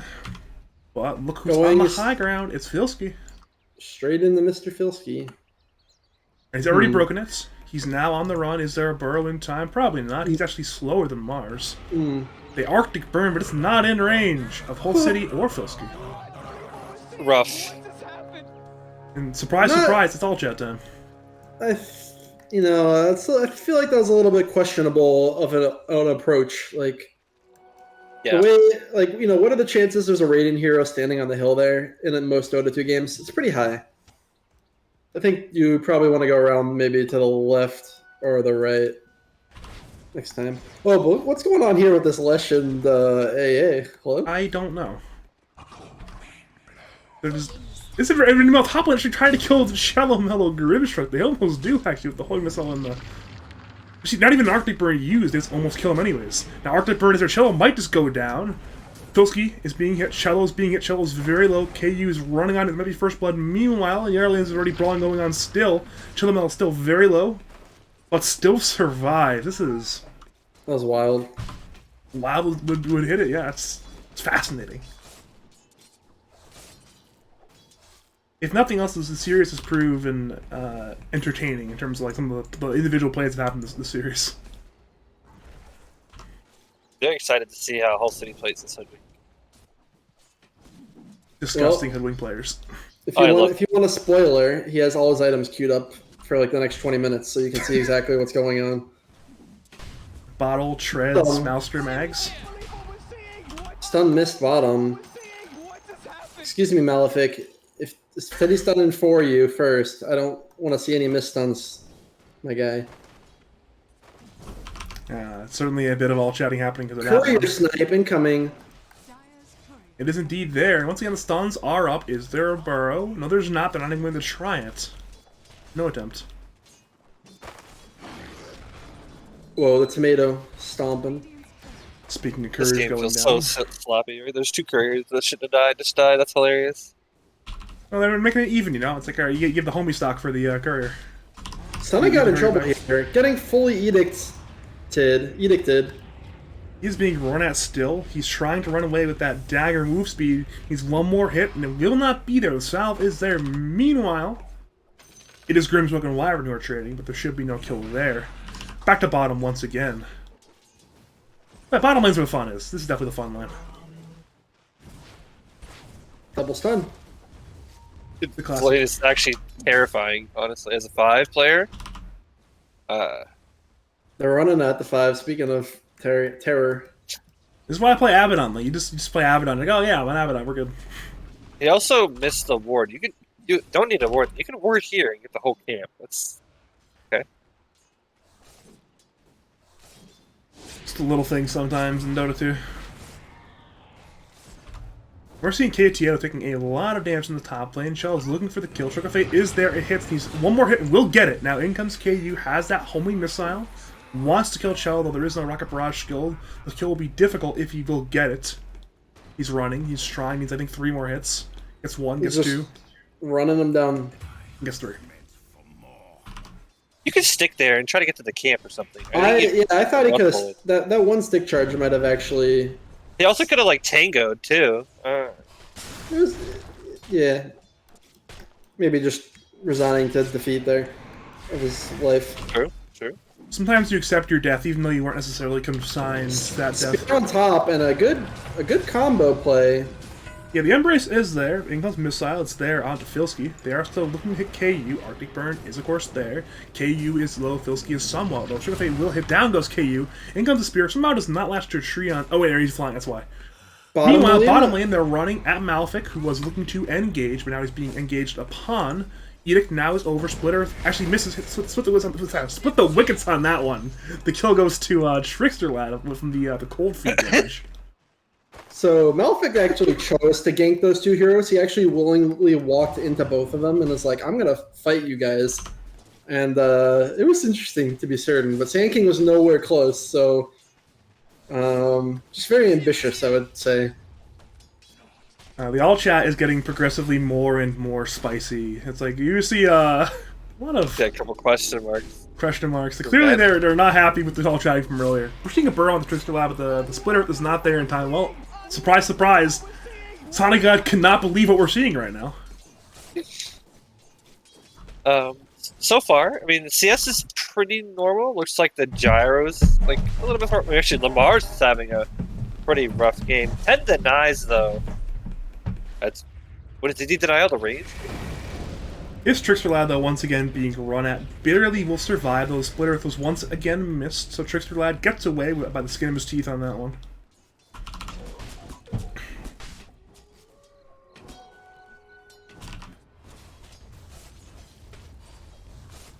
Let's see here. What's going on? The bot lane, Burrow was attempted, but missed. Gonna run at Teddy, but once again, nobody will die quite yet.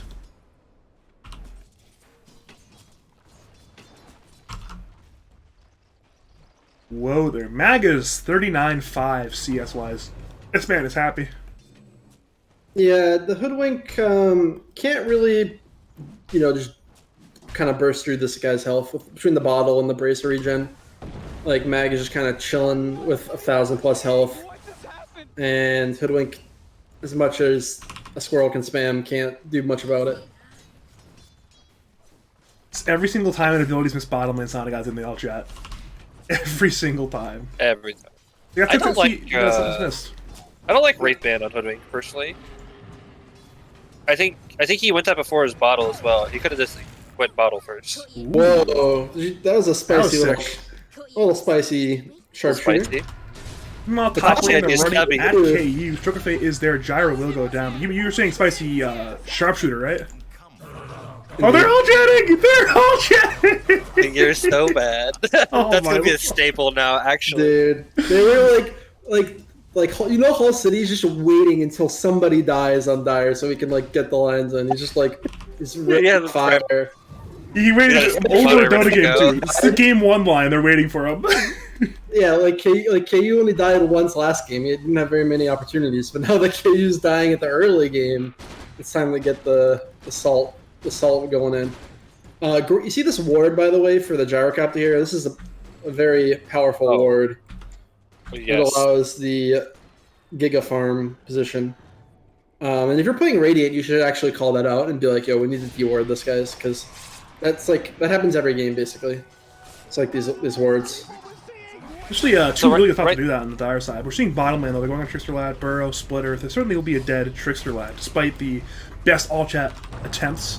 Now they move to KTA, Spear is there, Arctic Bird is up. Meanwhile, Mouth actually goes down bottom lane with the rotation from Whole City. Back to KTA, though, he's still being gone. On Trick of Fate is up, KTA's in Arctic Bird. Now in comes KU, Missile is there, on Shell Mellow, KTA actually is still alive. Missile now hits. KTA now goes to the grave. RP there, in on 2. Is there a skewer? No, it's already on cooldown. Now Filsky TPs successfully and gets away. Interesting. Very interesting. I mean, Gyro's still got like 3 stacks in a row, though. It's really good for his game.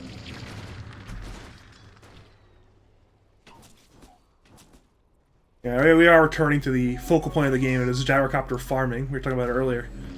I remind, they're running at KU once again. Trickster Lad is there, and he is indeed dewarding the high ground, ensuring that there is no. If gyrocopter is going to play at this area, you cannot aggro this one easily. So probably Nice playing play. this triangle instead of this triangle. Just denying KU some farm is like, I mean, that's all you got to do is just like pressure him a little bit so he's running around. And he had pretty much had to do a big swing around all the way to his Wyvern because just the Radiant supports were standing in the way.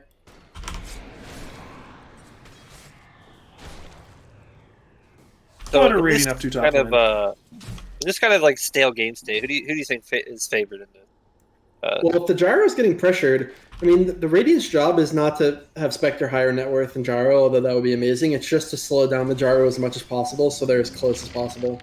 And right now, the Gyro is being pressured, so much more than Spectre. Speaking of Spectre, the Burrow is there. Epidose canceled by Bushwhack now. In comes Sharpshooter that they want. Teddy is low. There actually is no detection. Teddy just walks on away. Meanwhile, top lane, I think, how did the A get so low there? I'm not entirely sure. Black Cannon. Jesus. So the problem I have with this play from the Hoodwink is, I mean, maybe if you come with detection and kill the Sand King, it's good. But because you're playing bottom and you TP bottom, like, the Spectre's not leaving, and now you're going to have to rotate to, like, rejoin your team. Meanwhile, like, your team is just kind of sitting top because they can't really do much without you. So it just kind of results in, like, a net nothing. I mean, if you kill the Sand King, it's cool. But really, you want to be pressuring top. And they are going on the Lesh. Yeah, they are indeed looking, but once again, the Cold Embrace is simply a bit too much. Actually, it's 2 points in Cold Embrace from Gira, so Yeah. And if the Hoodwink is there and they use Haunt, like, those heroes both die. So that's, in my mind, like, the difference maker. But going on mid looks pretty good. yes, the Mars Arena and the Sharpshooter. Spirit actually missed from Filsky. So did the Rebuke! Rare misses from Filsky. Now the Embrace is there on KU, and they bring in League of Legends. The RP's there on Mars. In comes the Burrow. Down goes Filsky. Filsky, a rare mistake. A costly one. That's huge. There's even more all chatting. This is Oh my! The bonkers. flame is just getting better and better. I'm loving this. This is Yes. when is the line crossed? This is getting a little bit personal. Alright, the Haunt is there. They move to Teddy. Is there detection this time? I don't see it, actually. So Teddy is just invis. He's A-OK. Whole City is Really low. no detection. Is he going to kill him with Dispersion? How long will it take?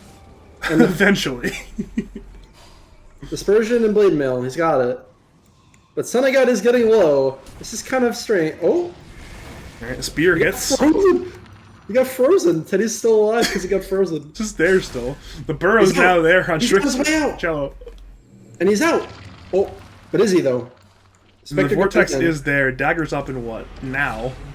Okay, the spear damage is enough to kill Teddy. Now, in comes the Curse, it's there on 2. In comes Ice Blast as well. Not sure. Hitting the Wyvern, I believe. So it should be a 1-for-1 trade, assuming Kita dies here. Does he die? Barely. No. Okay, we once again get support for support trade on that one. I'm gonna I want to go back and touch your point with Whole City going bottom instead of like going top. It's actually such a big deal because like, look at their map now. There's no tier 1 tower taken, nor like even like nearly damaged enough to actually threaten it all right now. Yet they've lost the tier 1 bottom and their tier 1 mid is half HP. Like their game feels like it's closing in, or their map feels like it's closing in hard. Malphite goes for a solo kill on Sonic. The Blade Mail's there from Sana. Sana is low. Teddy comes in, looks for the burrow, hits it, being a little more damage, and it will be there from the Sandstorm damage. Malphite is the trade, but now it's Teddy in League of Legends at the Tri-Camp, somewhat isolated. But Halsey is taking a bunch of damage from the creeps, actually. Mars Arena is there from Filsky. It will kill Teddy. So it ends up being a 2-for-1 trade, though they do pick up the very important kill on Spectre doing that. Yeah, and again, Dire is just making moves and pulling everyone away from the gyro. And that's just been going on for the last few minutes now, especially with that giant chase on the Sand King that involved the Spectre. And that's just what the gyro needed. Because before, the Spectre and gyro were maybe within 300 net worth, and now the gyro's just been AFK doing what he wants to do, which is just flack all the creeps in the world. And suddenly he's way ahead. Also, the Mag was farming during that Sand King space making, and he's also just power farmed, so the cores on Dire are looking very strong. They are looking to once again engage top lane. The spear hits for damage, but only for damage. And they will attempt the 2-1 top lane, but that may be difficult. They're TPing once again in on Sheeesh. Teddy is nearby. Is he able to blink? He does. Epi, Blink, Burrow, looking perhaps for the AA. Sharpshooter meanwhile is there on Malphite. Malphite goes down, Tower's now dead. League of Legends is there. Trickster Lad is joins in the grave. Now run at Filsky. RP is up, can be used. Rebuke is used. They once again run a whole city with Kita. Filsky, though, actually TPs away. Even before the TP is over, they're in the Ultra. Filsky's a goat. Guys, I love watching him play offlane. Filsky's a really fun player to watch sometimes. Especially when he's not playing like Viper or DK. Oh my. Viper. So many Viper games. Oh, speaking of Viper, you owe me $2.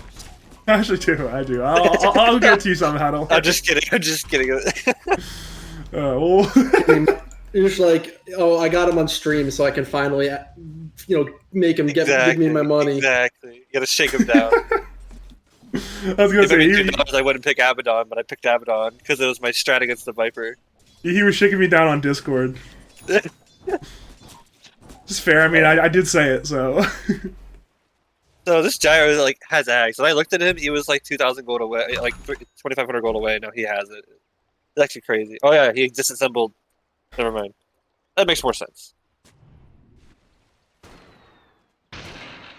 So if we're Radiant right now, what do you do to come back right now? Wait, where are we going? What are we doing? We smoke yanking this gyro? Or are we trying to get more steeper nations? We're gonna do something. Well, it looks like the Spectre is the one about to get ganked, although they did break smoke on the Wyvern. Burrow actually misses. Sonic trying to stay alive. The RP is there. It's only on one, but it's a vital target. Malphite actually might die. He does not. And the XD, actually, it's a smaller XD than the ones last game, so I guess the XD is not growing, but... Meanwhile, KU just hiding, like, dodging the Radiant aggression completely. The Radiant did smoke, so they were looking, but, like... that's a powerful XD, too, because there were smokes. Mars Arena is there. Burrow, Epi, not there. Ice Blast kills Teddy. And now, it is a 1-for-1 trade overall, though Radiant lose the Spectre in that 1-for-1 trade. Though they can, of course, Haunt right now if they want to. Definitely a trade favoring the Dire, all things considered. At least, the Spectre did die, but no Haunt used, like you mentioned, so if Radiant want to go for another fight, even without the Arena of Blood potentially, I think they could, maybe even this mag here. Oh, almost connecting on the Bushwhack.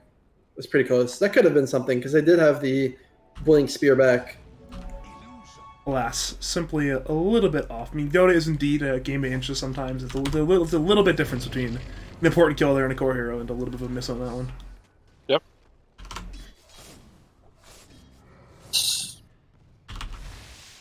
So, what is Whole City getting? He has his Maelstrom going Ags, going to BKB afterwards. How do I feel about this? Yeah, I think it's fine. I'm not sure.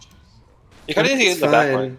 I think right? I think it's fine. I just think he's a little poor.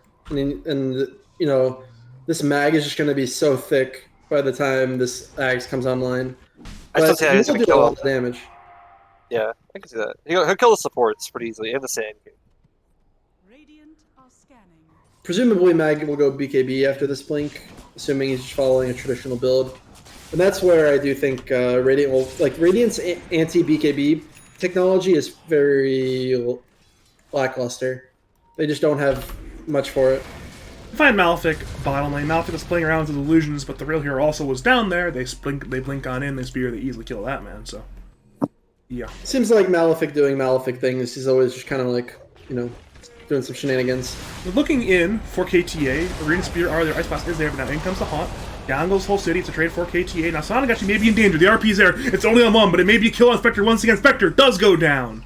2 for 2, but the mid and the carry of Polar Ass, both in the grave. It's pretty ambitious from Hull City to start the fight, kind of just near the mid tower there. Even if Wyvern does get caught, it's almost 100% that all of Dire's going to TP in there, and if you kill Wyvern but trade your mid, it's not going to be favorable.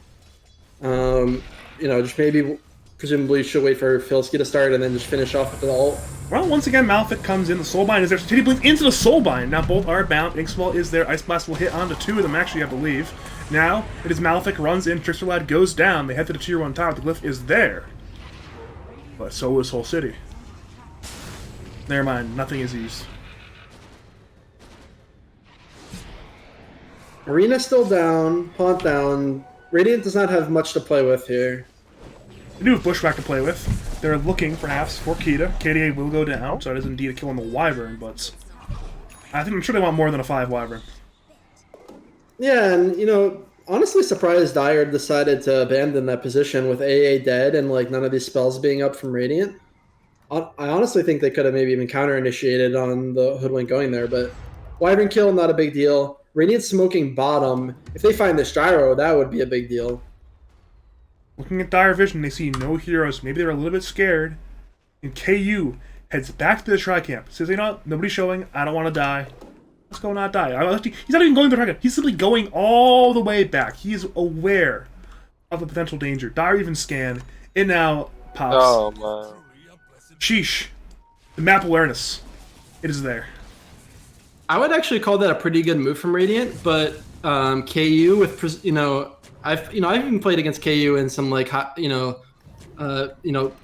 semi-competitive tournaments, and he probably has the most traditional competitive experience out of anyone in this lobby. So I think just kind of has that sense of when a smoke is occurring, and yeah, he's been dodging smokes beautifully this game. That's not the first smoke he's dodged either. So just very good intuition on his carry. I'm getting ganked senses. It's the little plays too uncarely. It's one of those things where a death like that will cost you well over 1,000 gold between death costs and potential gold gains. So you say you have 2 more deaths on KU, and he's not 11.6k gold. He's 9k gold right now. Yeah, and a lot of other carry players would have went for that extra creep wave and just died there. So I probably went to the Tri-Camp and died, but yeah, either the wave or the Tri-Camp, a lot of carry players would have simply died there. Alright, smoke coming out from Dire. Oh. The Burrow is there on the Whole City. Epi's there as well. She missed the Split Earth. Bushwhack hits onto KU. Whole City barely survives. Then comes to the arena. There on Malefic. The spear comes back onto left. Left certainly will go down. In comes Haunt, looking for more. Who can they find? Actually, don't even reality in anywhere. Now in comes the Epi there. The Trickster Lad goes down. The tower's 9 by Filsky. Now in comes Mag. Soulbind is there on the Driver and the Wyvern. Skewers back onto Filsky. Down goes Mellow as well. So it's a 3 for 1 overall once again in favor of Sheeesh. And they smoke 4 more. They want more. They're feeling it. They're feeling the victory. Can they find this Vector? Almost. They do see him. But Radiant do scan. They're very well aware of it, but Sonny appears to be a little too far away.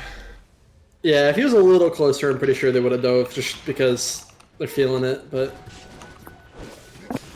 Alright, Bushwhack is there, on to KU. Meanwhile, they engage onto Sane. Full Spirit fine. RP's missed though! Whole City, the sole RP targets! Oh god. And here goes Hull City. Whole City, please! Like, the problem with Hull City shit talk is, like, he's running away from them, and then he's like, you know, you're like, oh yeah, you missed RP, but you guys are the ones running, you know? But, like, I live in this spice. Yeah, alright. It's always fun. You know, as long as I'm not in the middle of it anymore. It's always, I love to watch. It's great. 7. That was 7 different all chat lines from Whole City. In the all chat. Well, to be fair, Sheeesh isn't in the city there. Didn't they start it? I believe they started it. I think that the intention was to kill Whole City. It slowly escalated over the course of the series. It was a little bit of all chat lining from the heroes and the team packs, and then they brought it into some tipping, and eventually the all chat line from KU, and since then the floodgates have opened. Hull City's like a top 3 person to try to trigger for sure, because he will always reply. Like, wait, who's above him though? Well, M-John's up there. People love triggering M-John.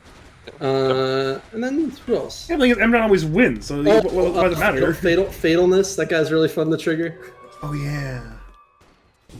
Alright, they once again engage top lane. KU, BKB, the arena is there. So 1-0 in This could be huge. They will find League of Legends. Can they get KU? Bushwhack is there. Teddy engages, burrows, Eppies. Down goes KU though. Epi doing a ton of damage. Cello goes down. Filski, very low. But in comes the AA damage. Down goes Filski, but down goes Teddy. It is a 3 for 2, but one very much in favor of Polar Ass. They pick up all 3 cores. Any all chat? No all chat. And KTA almost dies to the Grimstroke illusions, the Dark Portrait illusions. Wow. Someone tip this track, please. Thank you. I'm not allowed to. I'm trying to, but it's only a TP symbol, sadly. Yeah, so the previous fight, Malefic ran in first and, you know, quote-unquote fed, but also, tanked the Mars ult, and I believe the A blast or something. He just ran and tanked a bunch of spells. That fight, he wasn't there to tank all... Whoa! Snipe? That was a good snipe. I saw that's a long-range snipe there from Trickster Lad on that ward. I wonder where he got the... Did he just get the vision from that ward, or did he get vision prior and, like, line it up? That was pretty impressive regardless. Maybe he had an idea. He was over there, saw him on the was like, bam! Hit this man. Minus Keita. Is Diffusal the build on Spectre? Why not? I don't think it does it. Like, I think Scotty is better. He's going for a Diffusal and Scott. He's gonna have the double slows to kite around this gyro and just have. Okay, maybe you're right actually.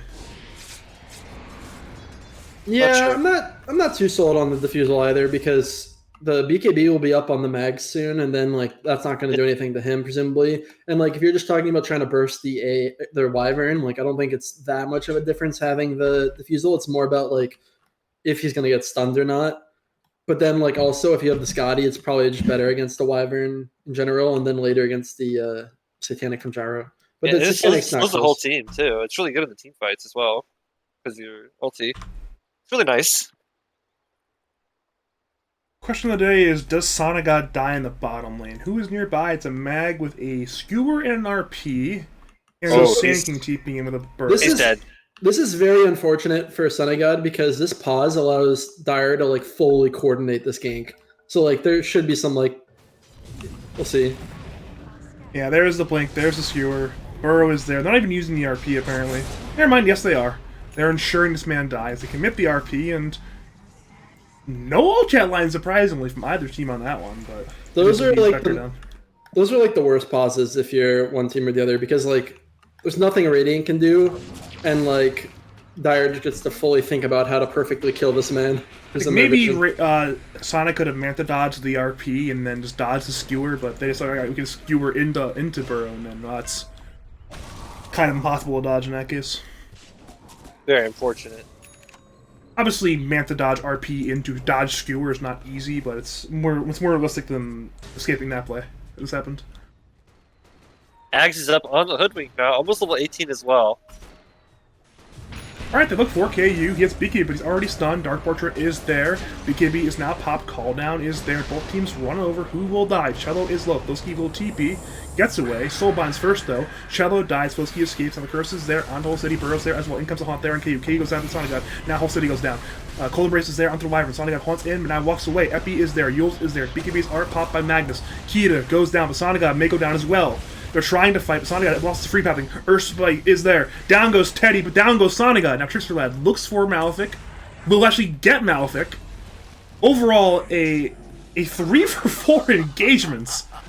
A very odd group of survivors. AA, Mars, and Magnus. How did Gyro die? Sonic got haunted. Well, even before that, he was almost dead to the Dark Portrait. The Dark Portrait just kind of owned him. Oh. Does the Dark Portrait just use the Ags fully? Like, is that how that works? Because I think I just saw, like, I didn't realize that it just, like, unleashed the Ags upon the Gyro. But I believe that's what I saw. So, yeah, Gyro was just being chased by a Dark Portrait illusion. His flak did not really do much to kill it, because Gyro's build right now is more tanky than damage. Like, he's got 3k HP, but his damage is very low. So, like, when he flaks, he doesn't even kill his own Dark Portrait, and the Dark Portrait just stays there and keeps attacking him. It's actually a pretty big problem if they don't, like, get more damage to deal with that or, like, focus it down.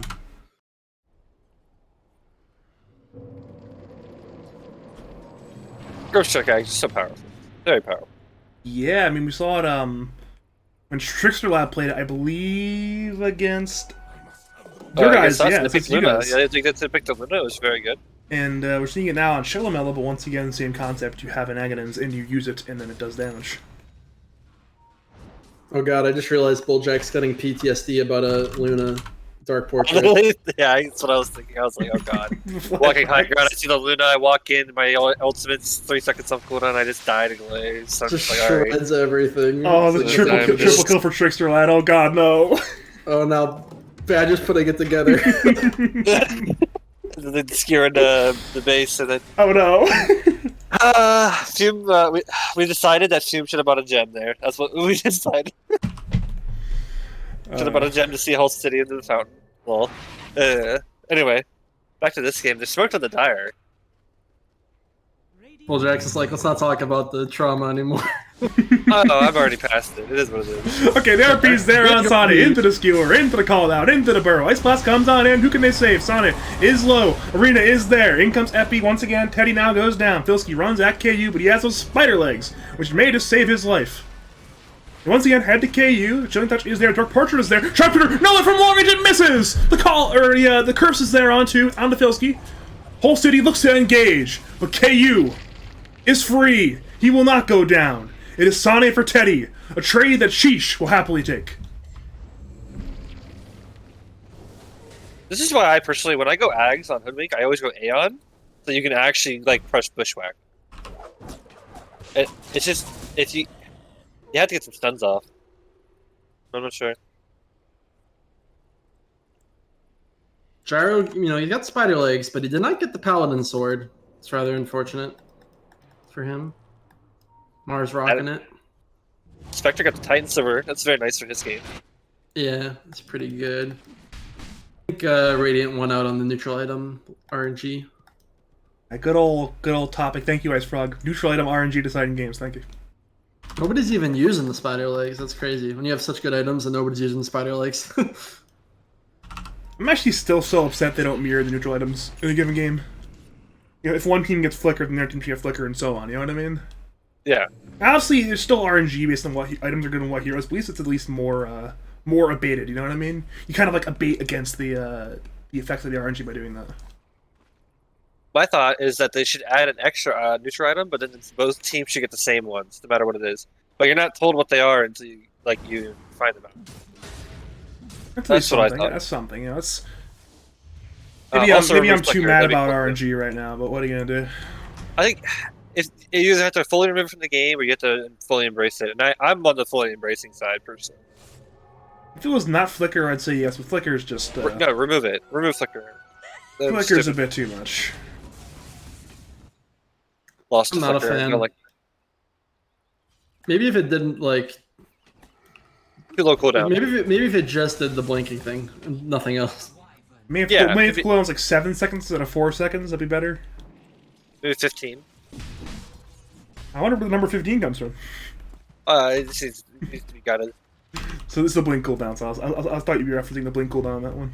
All right, Radiant has smoked, but So it's Dire Dire, has though, smoked. yeah. There's a lot of double smoking going on, but I like this play from Dire more. Instead of even trying to fight, they are just sneaking in the Roche, and they're gonna find the Wyvern maybe with this smoke. But It is, though, Roche is in just, the pit, yeah, it's just so much damage in the Roshan. Wyvern is just making space. Oh, Teddy Alright. though. Teddy is the target, but she burrow dodges the spear. Ice Blast is there. Teddy will go down. Now in comes Rena. They now see in the Roshan pit. Haunt is there. Sonic, the RP is there. It's on one. Whole city is low. Roshan goes down. KU claims the Aegis. Sonic God tries to fight. Stun is there once again from Malefic. On two. Down goes Filsky. Yules is there. Down goes KTA. But Sonic God is so low. Engages. Pops the Aegis. Kills Malefic. But actually, he will get away. Now they're on at League of Legends. The Dark Portrait. It's hitting. It's doing so much damage. Can they kill? Dagger damage. Down goes League of Legends. It's only KU. He got the Aegis, but lost it and his entire team with it. Yeah, Filsky's arena there was amazing. Honestly, he perfectly caught the edge of the Roshan to catch the vision inside and see the HP, forcing on an unfavorable RP and BKBs. It was nice. This is just I'm really hoping that Polar Ass win this game, so at least get a 4th game. You know, I want more of the series. I want my prediction to be true. Unfortunately, I'm going with my 3-0. Nah, I want you to be wrong. I want your prediction to be wrong. Your prediction being right is bad TV. True. I think the Spectre can carry this game though. Like 2 items, and I don't think anybody can live on their team. Maybe Gyro can, but everybody else is dying. If he makes it to Scotty, he can definitely man up on the Gyro with much more effectiveness because of the lifesteal reduction. Yep. And they're quite close to it. I mean, it's I really think Hull City should go Octarine Core, not Daedalus, personally. I think you should Daedalus build is a for your very cool 25 item, town. Daedalus is a super good item in this current patch. Maybe I'm just a little biased. So you're thinking about like support stuff, but Whole City's thinking about core stuff, like No, core heroes. I play mid. I You would pick just it buy mid. Daedalus every hero on core this patch. The level 25 talent with the pure damage is pretty insane. I mean, you're on like a 38-second cooldown for 1200 nuke pure damage.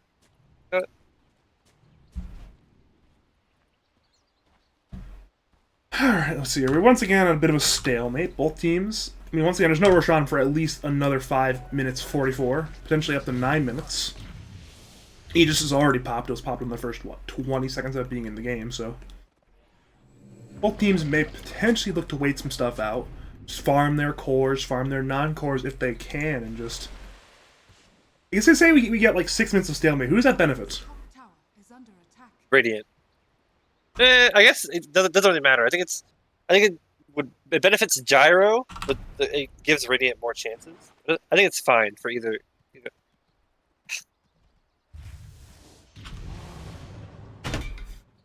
Probably better for Dire. Yeah, we're simply, once again, this is, if you are just joining us, welcome to Game 3 of the LAD Season 7 Grand Finals. Sheeesh are up 2-0. You are seeing that right. The Polar Ass are looking to extend that series. They do not want it to end at 3. They want to force a Game 4, perhaps force a Game 5. It is, once again, a very tense situation. One Roshan has been taken. Both teams are waiting. Both carries are farming. It's always fun.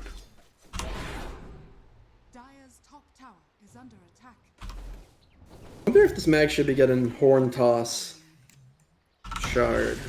Maybe The it's answer not is too yes. good on the core. Oh, you think so? I Although think no the answer matter is no matter yes. what role you're playing, I think you should buy it on Mag. It's actually so good. I think it's a top 5 shard. I think it's so good now. I agree. The .75 is just, it's so easy and brain dead to skewer anywhere and reposition. It's one of those things where effectively you're spending, what is that, like 1.35 seconds unable to act because you're in the air and then you're stunned afterwards. I genuinely believe his shard is better than his Agnum Scepter. No, it is. It definitely is. Like I don't pick Ags up, but I pick Horn Toss up every game. AA in trouble. Never mind. He actually Good gets move. away. Trickster lad with the trickster jukes. And the all chat's returned. We have, after a bit of not all chat happening, we return to our all chat. That's like the top tier support, like all chat. It's like the best I can do is I survived the gank, so I'm gonna all chat. You didn't kill me. Yes, I didn't do anything, but I survived. Haha. What up now, Cores? You know, I wonder if on Saiyan King the 15 talent, like, because you get he has the axe. Wondering if you should have got him the slow or not. Under attack. Maybe it's not that good though. Maybe it's just like a trash talent, but Yeah. they do synergize together, so like that should be the intention. Dire's top tower. I actually like. Yeah, I think you're right. Actually, I think the slow is a lot more interesting than the extra damage. How much of the extra damage are you really gonna apply? But like those stuns with the slow, I mean, pretty big. That's 42% slow, right? 45%. 45%, even more. It's pretty crazy. Well, it is once again go time, apparently. It's the everyone but Spectre in the 4-man smoke. Spectre, of course, has Haunt available. Question is, who can they find looking at Radiant Vision? They see absolutely nothing. Like, literally, oh god, it's literally nothing. They have no vision anywhere, other than these creeps top lane, which are being killed by KU's global cooldown. Oh, Alright, now they see the big oh. man himself. That is a gyro, if they can find him. Ooh, both teams are aware of the position. Malefic blinks on in. He's a crazy man. Well, Malefic just wants to bait spells for the squad. It's like, please nuke me, please ult me. He has Blink, Yules, and BKB. This is probably the ideal build to just do that. Please nuke me, whole city. He's indeed nuking him. Ice Blast is there. The Bushwhack is there. And, well, All right. Well, mission accomplished. Spells were used, right? he got nuked. you did mention that's the goal. Ready. Spell Prism for the Grimstar. I hope Malefic's flaming his team. It's like, guys, I set up the perfect counter initiation. Where were you? I hope he's like, you know, that's like his whole intention. He just wants to get caught. I actually missed the kill on A there, but I'm assuming he just walked on in 2 heroes. Yeah, he was just kind of hanging Why? out, walking He's under trying to knobs. deward. Yeah. What is he doing? Why are you there? Well, yeah, you shouldn't try to deward by yourself. That's usually a fatal mistake when enemy team has blink daggers and stuff. I suppose he saw the problem of, hey, we don't see them. Let's put a ward up. And I guess he saw them by dying. He scouted them. He was the ward. Trickster's cloak on the Spectre is humongous. That's a lot of, I mean, everything. The invis is nice, the evasion is nice, the magic resistance is very nice. Should have significantly boosted survivability on Sana this game. On the contrary, Gyre got his. Oh, it looks like the Magnus is going to take it. This is not as good in the Gyros game as in the Spectre, but yeah. You think Spider Legs is really that good? I don't think Spider Legs is as good as Trickster's Cloak on the Gyro, but like Trickster's Cloak is Why? basically a game-winning item on Spectre, while it's nice on Gyro. You know what I mean? The Spider Legs is going to let him use his DD rune with no boots, which is pretty nice. Oh. Good smoke break by Filsky. He does not get punished for it. Blinks away to the left, away from the Sheeesh intruders into that Tri-Camp area, though of course Tri-Camp is now farmed by Sheeesh. Oh no, I'm having flashbacks now. He has Look flicker. at this gyro, dank item. Nice flicker, nice flicker. Alright, he's a He's little got bit on right. the high ground now. That's your Gyro, that's flicker. Look at this That's it. ward. Look at this ward from Radiant. It's actually pretty good. Will Yeah, it does this see. result in a They kill? find KU. Ice Blast is there. KU BKBs, but he's just so low. Haunt is there. Down goes KU. The arena disrupts. They find KTA as well. They're running, looking for more. Who do they find? It's League of Legends. There's no Bastion yet, Spectre, but meanwhile, it's Malefic who's extremely deep. He gets destroyed there on that one. 3 kills for Polar Ass. And we still have life. That was a game-winning ward right there. That observer ward Yeah. totally Holy did everything shit. there. I have drawn circles around it. Who did this sword? Trickster did this sword. Yeah, let's give AA credit, despite not Alright. knowing who it was. But I'm down. Are scanning. No, Good if you job. hit the little button, it shows it. Oh wait, what? If you hit the little magnifying glass. Whoa, Look the at the detective work. True. Peace. Good job, Trickster. Yeah, game. Oh, they're running at Teddy again. There's no... Actually, there's a dust. But Teddy got away in time. Oh, the spear canceled the TP. It's not to a tree, though. Teddy is slowly being run at. Stands available in 11. Can he survive that long? I'm saying it's doubtful. But Burrow, once again, is away. He needs to survive for 5 more seconds. In comes Filski's Rebuke is there. And actually, Cello! Cello's one who grabs that kill with the long-range stroke of fate on that one. That is Radiant's another ahead in performance. gold. They are up in the gold again. This game is looking pretty good, actually. Pretty even still, honestly. If not a good position for Radiant. It's going to be all about buybacks soon. They curse on the whole city, but there's no actual follow-up on that one, so no kill on that one. Not gonna fight without their gyro. Yeah, no. This is the first time. I think this might be the first time all series Polaras have been the ones to get the Roshan. I have no recollection of them being the one to actually get it, other than the snipe kills they got, where they got no ages. Call down, scouts it of course, but it's no Teddy for 25 seconds. Sheeesh are indeed on the way, but it seems difficult. Roshan is low. In comes Malefic looking to stun. He just goes to Sonagod. Now Malefic comes on in. The RP is there. It's only on Sana. Of course, has it. Mars Arena is there. Filski is looking to disrupt. Sane still alive for now. Blade mails. Down goes Malefic. Down goes KU. Down goes League of Legends. They get 3. They head for Kita. And Sonagod still has Aegis. It's an absolutely fantastic fight win. The Glimmer is there, but in comes the Double Dust. Down goes the Wyvern. And Polaras! They want Game 4! We want Game 4! And they want to give it to us! They had a 3-man ice blast. dude. Why did they committed all of the Aegis target on a Spectre? They just like face checked it to a brick wall. And then they all just got like stuck in the blizzard. It was awesome. We all chat. Polaras. It's getting even more personal now. Whole city is... Actually, I'm not going to acknowledge that one. I'm just going to go back to our T3 Tower Siege. Teddy engages, the Burrow's there on 2 with the Epi. Filski is low, whole city is low, Spear is there. And now they run at Teddy. Teddy goes down in the middle of the kill. They were still all chatting. Now the Tier 3 tower dies. All 5 on Sheeesh are dead. Go end. Force this buyback.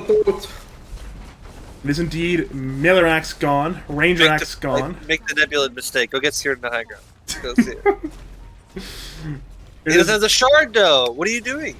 What? Alright, they buy back the mag. They may look to engage. They buy Teddy as well in the Sand King. That's 2 buybacks. They're now on the run. And Polaras, in a matter of minutes, have turned a minor lead, a stalemate situation, into a very significant lead. 20k gold and a full set of racks in the mid lane.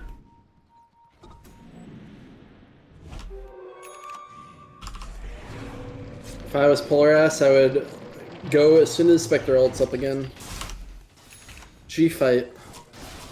You might as well. I mean, they have Aegis for 3 minutes. That is a bit over a 1.5-minute window of both Haunt and Aegis, and that is your time. Especially with 2 core buybacks being on cooldown. And Kate actually lacking the gold for his buyback too, but they don't know that. If Dire loses this game, they're definitely banning AA. Because KU just gets A ulted every fight, and he's so sad. It literally like ruins this game. If he gets A, all he needs to do is get clipped, and it ruins the team fight. You just can't do anything about it. I 100% agree.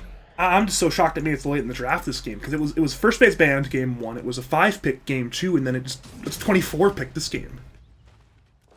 I think they just weren't thinking about support bans very much because of the opening from the Radiant. They said they were noobs and picked supports 2 and 2. If we're circling back, Bulljaxx harped on, he doesn't like how it was a double support opener, and it was not. It was the core hoodwink. I still like the Octarine core more, personally, especially with the talents he chose. But, whatever, to his own. Alright, Malefic may be in slight danger. Though he is once again blinking on away from the intruders, sees Vortex, so they know where he is. Meanwhile, top lane, never mind, so back to bottom lane again. They engage on Trickster Lad, the Epi Burrow is there. AA. Uh-oh. A little bit over-ambitious on that one. He just started diving a Leshrac. He's like, I'm gonna fucking kill you, bro. And like, look at the AA's items, by the way. He's pretty strong, so like, I could see why he was like feeling himself there. but still, like, calm down, bro. That guy's got a BKB. You have 0% Right? chance to kill What him. is Like, going like, on? you don't need to go slap a Leshrac, and then he just that bait was probably not for the AA. It was probably for like somebody else, but turns out the AA is the one that come bottom. I assumed something's happening top lane because there were 3 polar ass heroes right over here in the jungle. I was like, oh, AA is disrupting, making sure they can get the fight off top. There'll be a 1-for-1 trade, right? It's like, oh no, it's just nobody. It's only 3 polar ass heroes. It's a 5v1 bottom lane. Dire has not given up by any stretch. They are trying to crawl their way back. They're splitting the map right now just to find these like pick-off opportunities. And they are very close to the Swift Blink on KU as well. A very big pickup this game. A lot of maneuverability via that item, plus the Flicker, of course. Look how much Dire like has switched in the mode split push. Like Wyvern is like, I'm gonna blast from the trees, although he's gonna get caught. Yeah, they don't have any vision seeing him, but they know he's there. Bushwhack is there, the spear is there, and in comes Inkswell. E-Blade is there. I believe from Cello. It does not matter regardless. KTA is once again in the grave. Yeah, you were right though. It's a lot of heroes just playing in the trees. Like we saw Wyvern in the trees. We see Teddy playing in the trees as well. They're just here to not get caught. Or at least make it difficult to get caught. And they have to lay out the game. Aegis is indeed gone. They've laid out the full 5 minutes. Sonic God no longer have that one. Polar Ass is feeling themselves right now. They can taste the victory. And it is, it is one game. They do definitely need that one. I guess for the playoffs, though, the burden execution is on now, because, they have to win all 3 games. Well, Sheeesh have a buffer to work with. They're up 2 games to 0. They can afford to lose a game or 2 if they have to. Polar Ass, though, it's back against the wall. It's their favorite spot.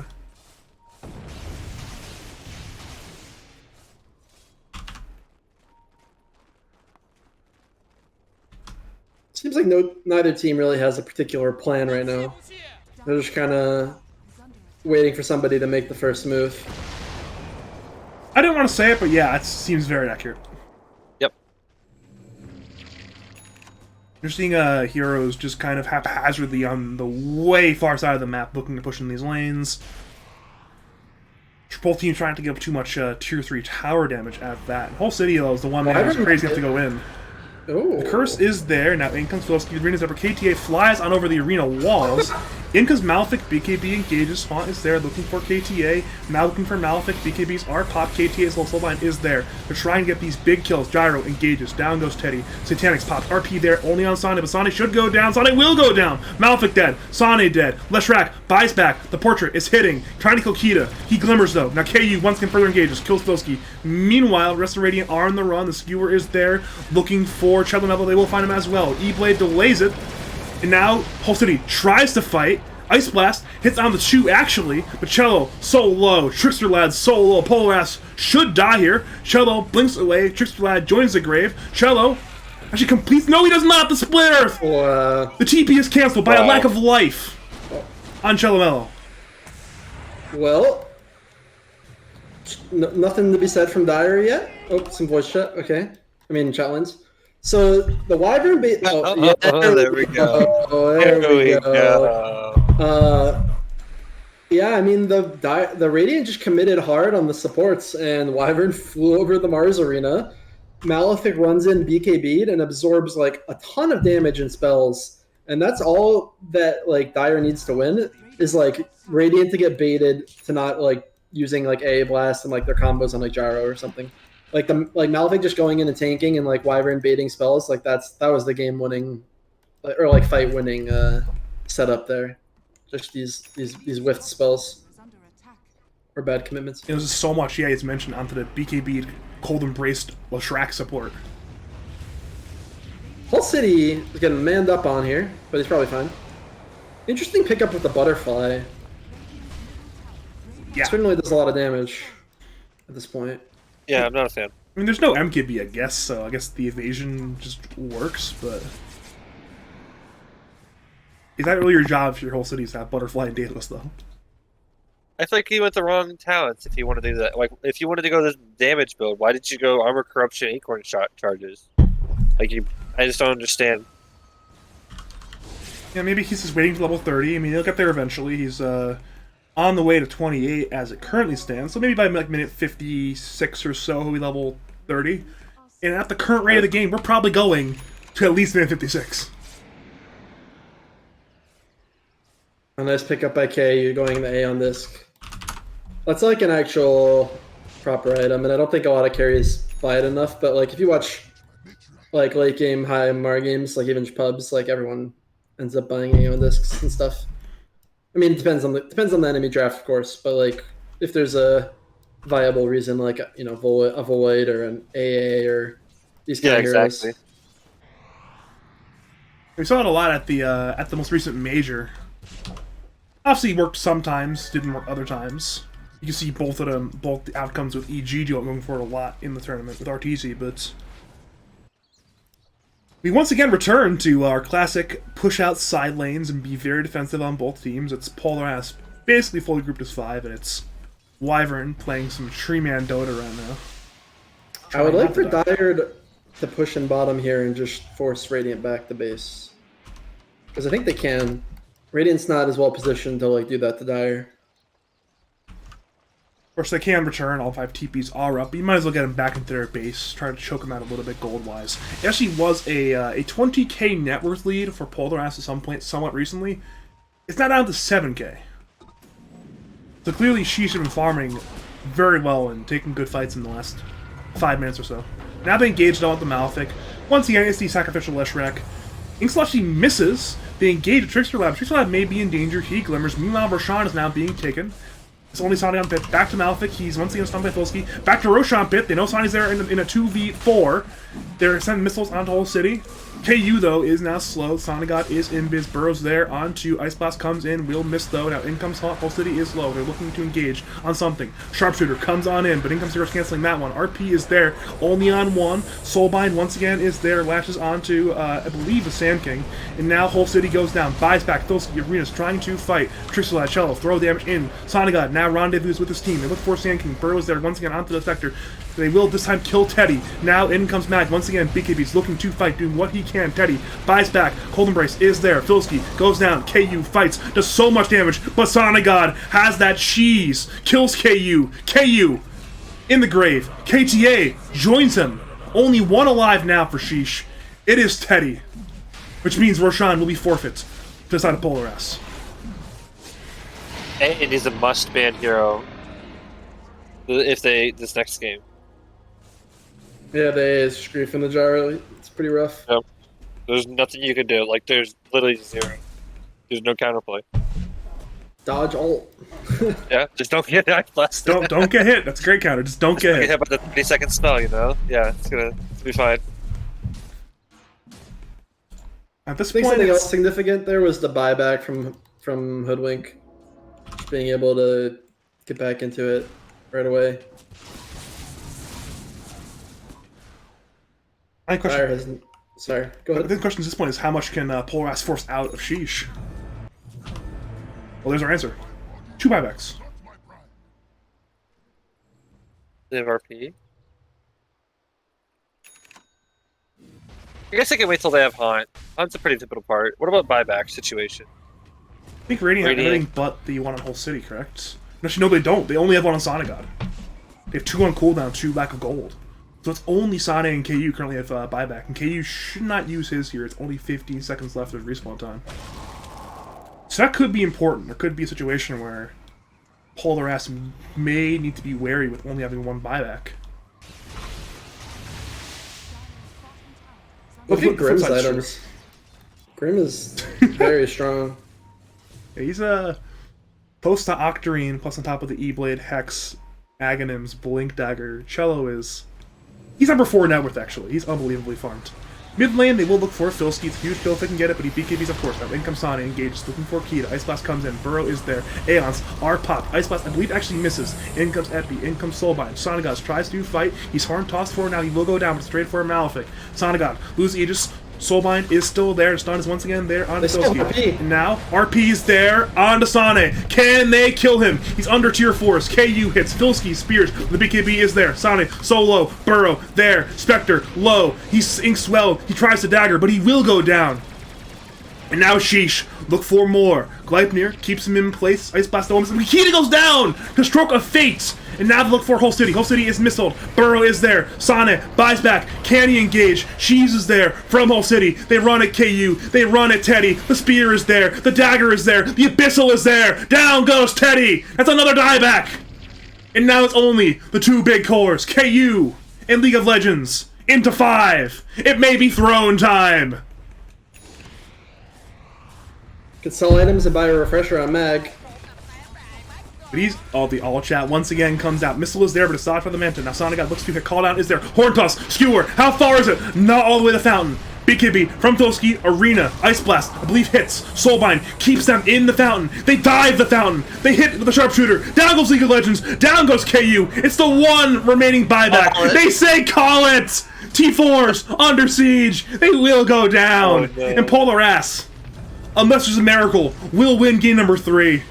KU, though, and Malefic look to change that one. They're 2, looking to engage. Throne, Under Siege, BKB, Flicker, but in comes the Abyssal. Both BKB, both look at Sonigod. They stun him. He actually has no buyback, but he's being missiled. Spear is there on KU. KU will go down. Malefic will join him. And the GG is called. We will be going to game 4.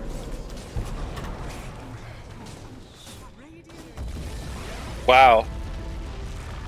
Tricks are gone. Honestly.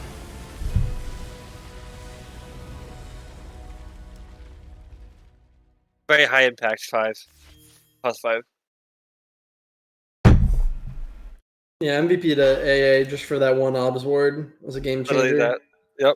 I And agree. then just connecting his ults. And also he was just really farmed for some reason.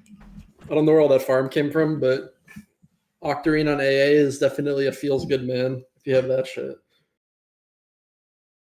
We saw it there where even though KU ended the game number 1 in net worth, his team was just not very rich. We saw it work in game 1 where the TB was double the net worth of any of the other heroes on his team, but this time it did not work out. And we see the all chat continues into the lobby chat. There's some bad blood right now between these two teams. There. Yeah, get me in there. Hey, go on. Get you where? I just want to go to the lobby real quick. There you go. Are you in Dota? Yeah, I'm coming in Dota right now. Okay, where's What? I don't see Guam anywhere. But you were saying who were talking before that? A lot of What are you saying, huh? Someone Oh, saying something dance. and then you came in. Yeah, I scare people, yeah. I'm just reacting big to the deal. banter. That's all. That's why I'm here. Guam, is this banter admin approved? I mean, it's kind of getting out of hand. Like, every kill, someone's saying something. Like, I'm fine with it. As I'm long as having more fun. it stays in game. That's what I'm fine with. Well, it's currently That's in the no lobby problem. chat. Game so / lobby. we That is, failed. lobby is in game. Lobby is in game. Don't worry. We are in the video A game. little bit. Yeah. Now. Are you coming, Guam? Hurry up. Whole City always types the most though. You know, like he's gonna have the most Whoa. land stuff. The lobby thing's bugged for me. He's like You're in the giving it- lobby, Guam. You're in the he's lobby. giving- Yeah, I know, but the thing was bugged. Are we back in your water? Guam, quit being a boomer. Yeah, Guam is definitely doing his best right now. He's working on it, but alright, so we'll be once again first pick.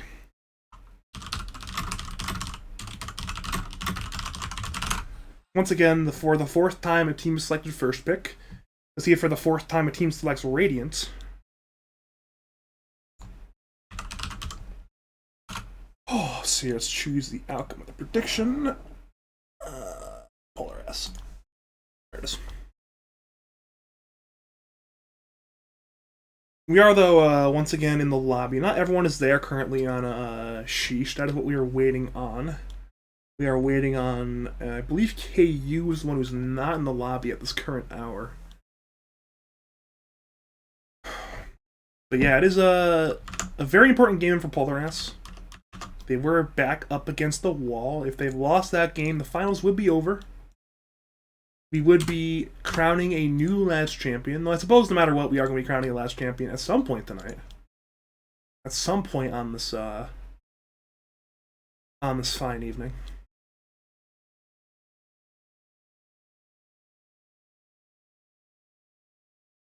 All right, somebody else say something. There's 4 of you here. Hello. It's like, yeah. I want to turn on my AC. It's getting hot. I'm gonna turn it on until this game starts. That's been the hard part for me, right? Is usually I have a fan on in the background keeping me cool, but it's grand finals, gotta keep the audio quality a little bit higher, which means it's getting very hot in my room. But what? It is for the audio quality, damn it. I don't care about my audio quality. I capitulated. Sorry. You're an analyst, I know. I'm sweating. Almost. I'm not sweating, but it's close. I am most certainly sweating at this current time. There's zero doubt about it. But I'm here to sweat, damn it! Alright, Gom, you join our voice chat. Do you have something to say to us, or you're just here? The game is pretty sweaty. I just want to be here just in case it goes out of control. Alright. I guess we're going to send you back into the depths of despair until after the next game, then. What? I'm gonna stay muted. Okay, we're good then. We're good. Maybe. No, shit. You stay. The only time I'll say something is if they get out of hand. Jeez, that's the point we're at. It's getting sweaty, and the Guam's in the lobby. They operate that admin. Yeah, I just want to make sure everything's all good. This man's decided, like, alright, it's out of hand.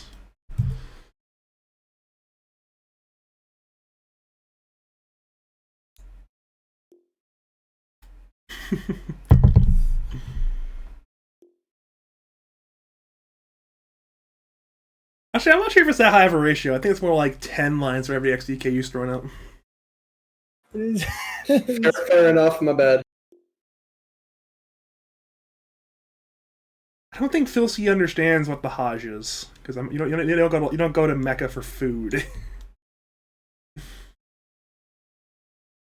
We are though waiting on Sheeesh to join the slots right now before we go into game number 4. Believe the lobby settings are correct. Captain's mode. Wait, you said you're playing slots? Wait, what? Join the slots, you absolute degenerate. Oh, Your mind is in the wrong place right now. I heard slots. Bro. I know you did, because you're a gambler. You're a degenerate.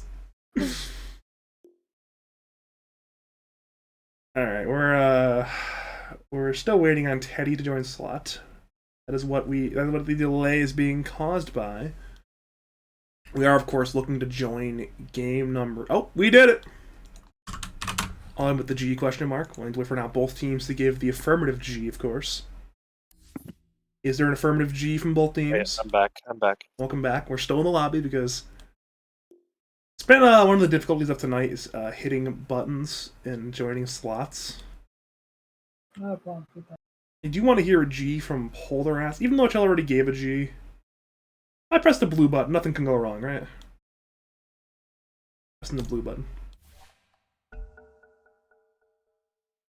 Alright, blue button is successfully pressed. All is well. We are now jumping on into game number 3 of the League of Legends Season 7 Grand Finals.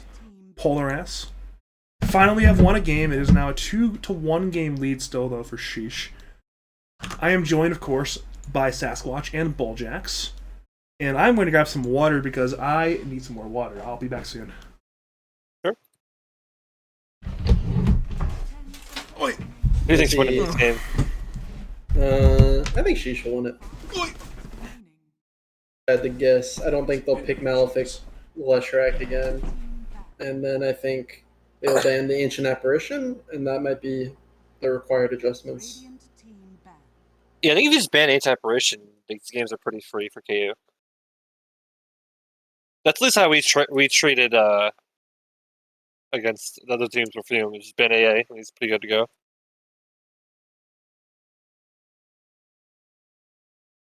10 seconds remaining. First ban Viper. I guess they just don't want to deal with it. They don't want to pick the Abaddon hero. 5 seconds remaining. Dire team pick. Radiant team pick. All right, go with the Hoodwink. Hopefully he changes up his talents and builds.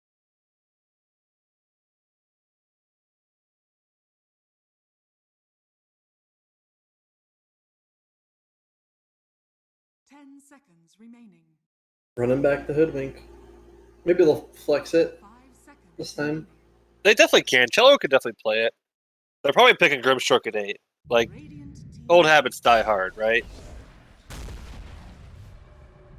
Teddy playing Sand again. That's copium right there. I hate playing the same hero 2 games in a row. I don't know about you, Dire team pick. but I like variety. Lina. Oh, that's I've seen Down Bad has played that hero before pretty well. Yep. I've seen that.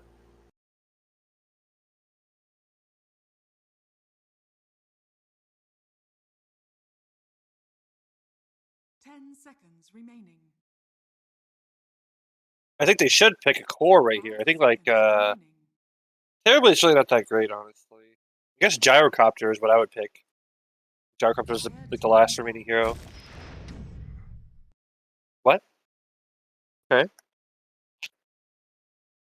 That could also be mid, Radiant team back. depending on the matchup. I mean, Lina versus Doom, I don't think is very good for Doom though.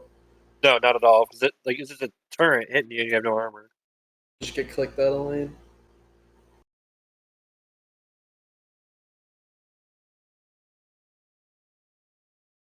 Ten seconds remaining. 5 seconds remaining.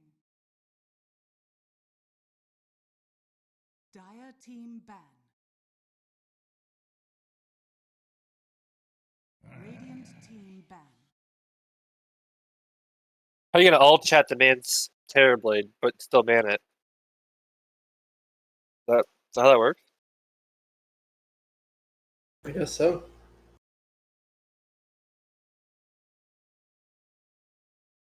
Ten seconds remaining.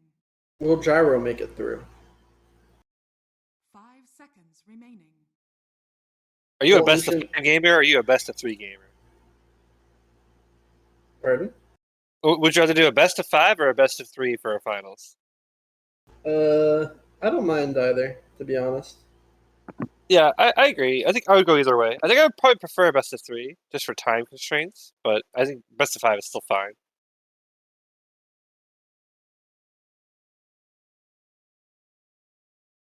Dire team ban. Whereas I want to see this AA get banned. I don't care what's been picked.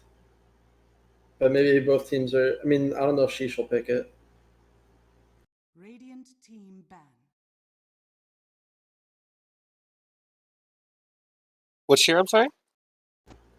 The Ancient Apparition. Oh, it's still not banned. They have to ban it. Oh my.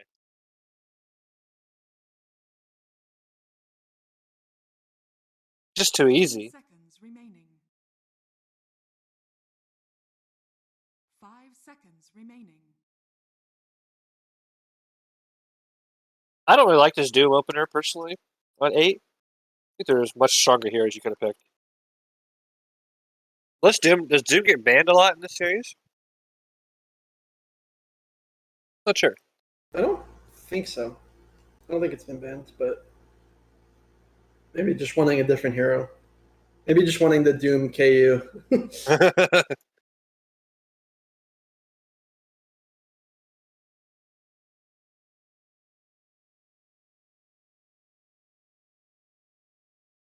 Radiant team pick.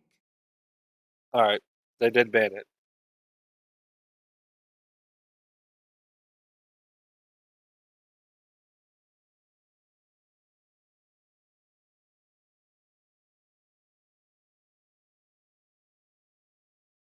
Ten seconds remaining.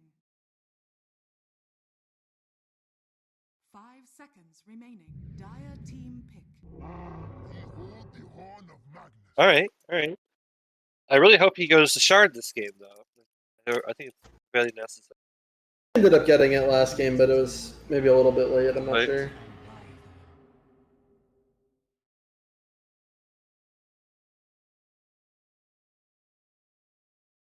I have this new Magnus build where I've been going Octarine Core and Horn Toss after my Echo Link. And it's been working pretty well. Seconds remaining. I think that's how you should build Magnus this game. Kind of like a more repositioning style hero where you just kind of pull them out and kill them. rather than going for that one big play. Because against like a Winter Wyvern, it's just too hard. You just RP, you get cursed, it's just over. Well, it's not over per se, but the counter initiation is strong.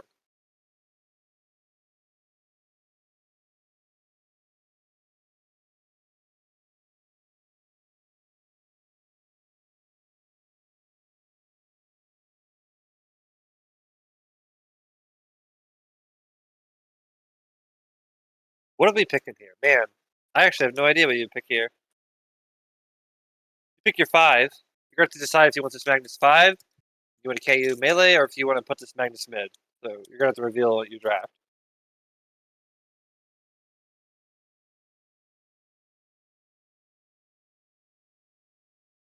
I think they just gave KU the last pick. Dire team That's what I would do. But yeah. Wow, Lush again. Pretty surprised about that. I did not think that was like the most fitting hero last game.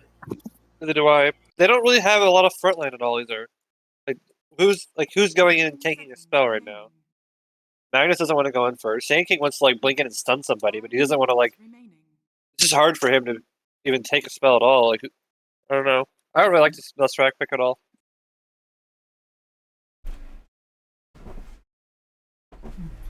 I guess he's just gonna go blink BKB Yules again on Pods 4 Lesh. Dire team ban. Yeah, probably. Wow. Gyrocopter 18. Original.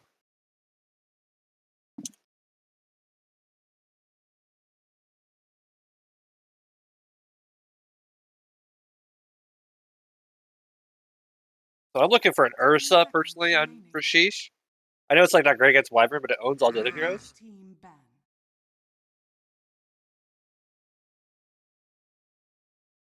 Can get really strong. If there's a mag in the game, you can always curse people. It's pretty nice.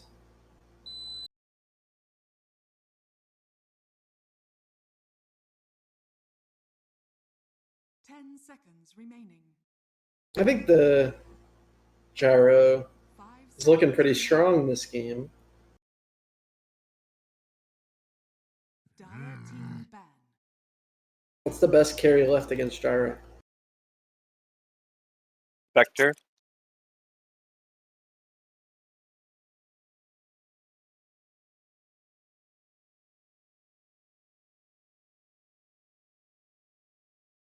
Ten seconds remaining.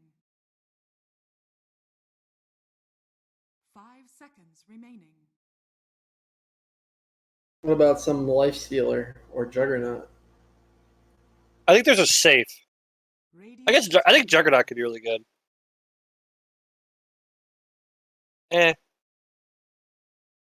Does Lifestealer heal through Doom? No. I don't believe so, no. No, the Doom is pretty rough. I don't think you can play into it. 10 seconds remaining.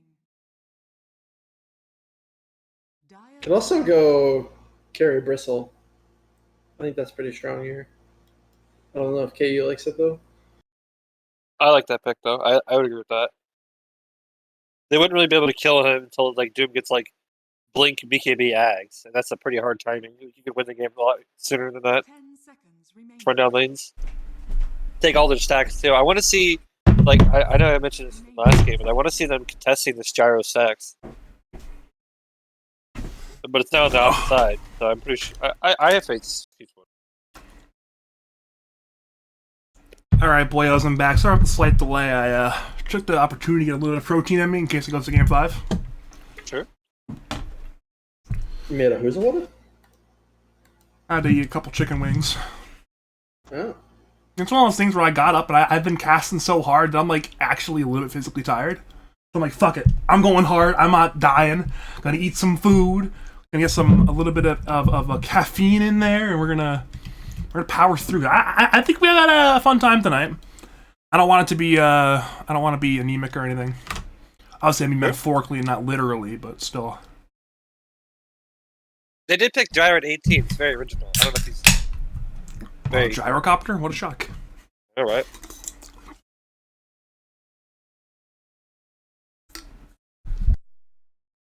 So is this Hoodwink 4? Is this Wyvern 5? What's going on, guys?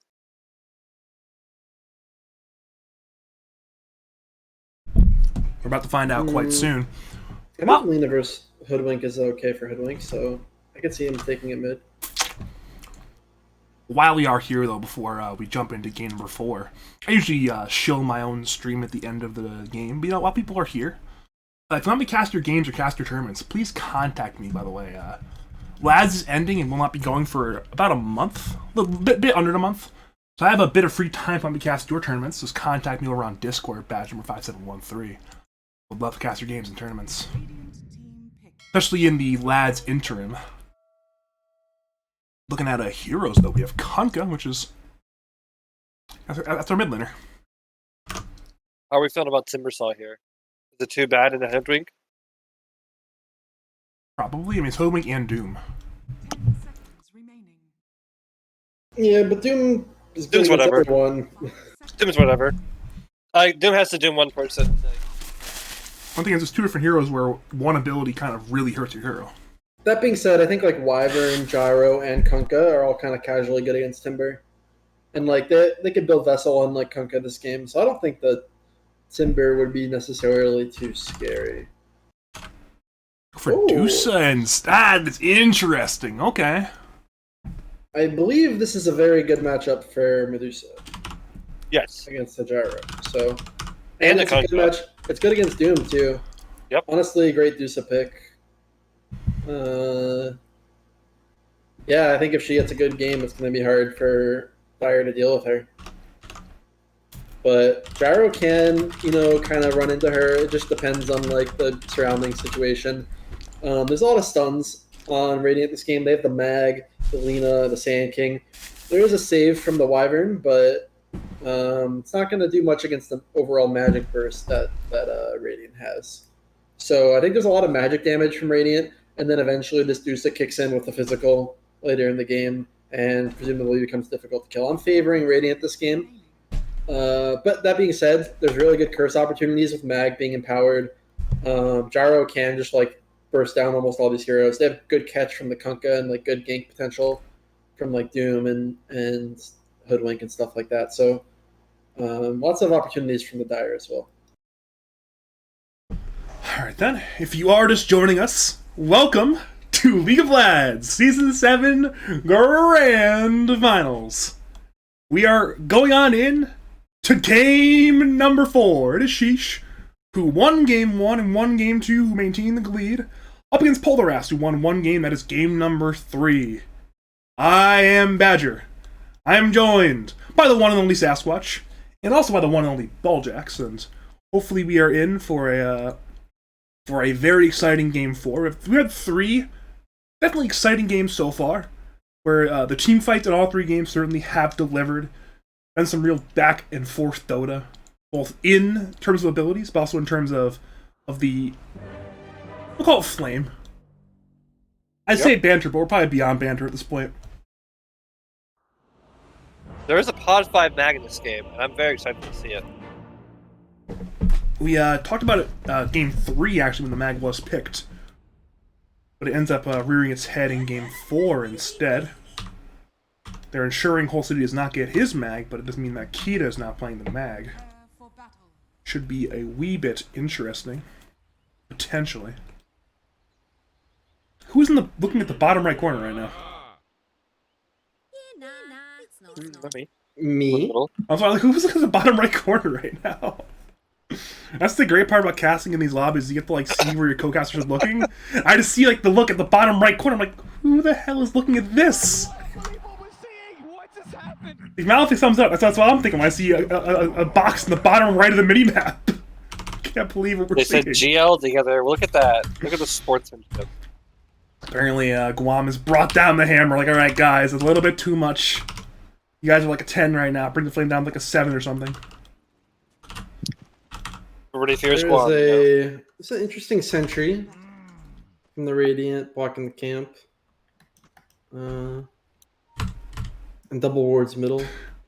These guys don't... I mean, there was a smoke last game, but it was pretty pathetic smoke, if I'm being honest. Other than that, there hasn't been too much pre-ruin aggression in this series. And it's been 4 games in a row now, where no matter what side Sheeesh are on, they play at the Radiant Tri-Camp. If they're on Radiant side, they play Radiant Tri-Camp. If they're on Dire side, they play Radiant Tri-Camp. That's hilarious to me that they 4 games in a row on 2 different sides, 2 different games played this area of the map. You're all washed up. It'd be interesting if Polaris picked up on that at some point and kind of did something with it, but Hey, why so is far not yet. why is Whole City playing my co-caster? Not cool, Whole City. Oh, Playing you. yeah. Blaming the 2-time last champion. The 2-time last champion. I could be mean to this guy, but it's you know, it's his spot in the finals, so I don't want to wish him bad ill with only 1 game remaining. That is true. You have plenty of opportunity to do it later. He'll be gone for like a year anyway, so you have an entire year to flame him. Oh, well, that'd be unfortunate then if he doesn't get the win before Would be. disappearing. It's one of those things where Polaris is like completely breaking up after the season, but the Sheeeesh core, I believe, are staying either as 4 of their current team or as 5 of their current team. They're looking at a very similar lineup still. I've heard other things. I've heard differently. I've heard minus Teddy. I'm not sure what you've heard, but I'm sure it's still confidential. Who knows? You know, but we can't say it yet. Apparently, we can't say it yet. We are. I don't know. I mean, my information might be wrong too. I don't know. There's always a lot of information. Like there's a lot of teams that get discussed sometimes that sadly don't happen. Top lane though, we first blood drawn on Trickster land. They're running at the Wyvern. Wyvern gets killed there by Malefic. So the first blood there for the side of Sheeesh.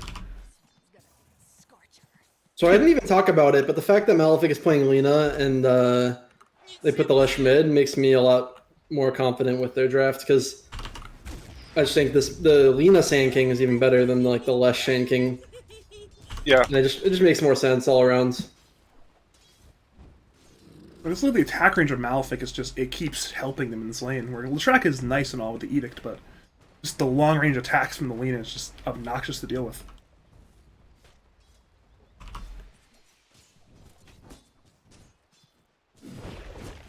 Pushback is there. Onto Magnus.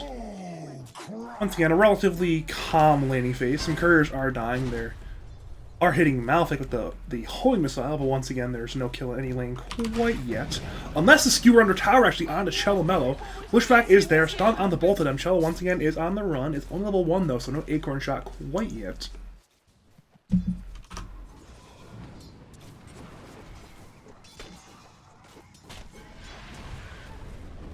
Malefic is hitting like acid rain to your stuns, like just always nailing them. I don't know. Did you see Acid Rain? I mean, his Lina performances were Skewer insane. at the bottom, very nice skewer again. Almost Almost kills Filsky. Filsky. We've seen multiple skewers now under tower from KTA in this 5 mag. Neither resulted in kills, but it's certainly a lot of damage being thrown out with those tower shots.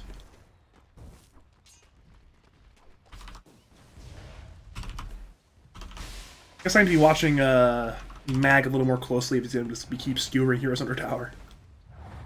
It's always cool seeing the skewers. Just like a fun way to try to kill people. It's just like I'm gonna try to like push you onto the tower over and over. See, what was that tip for? Is that for the obs that was deworded? I have no idea. Presumably, yeah. I think he just read because it was on their side of the map near the triangle, so I think he just read it very well. The Wyvern wanted the ward there to see Lina stacking, and Lina just kind of dewards that, and now is, doing her job, setting up the stacks for later.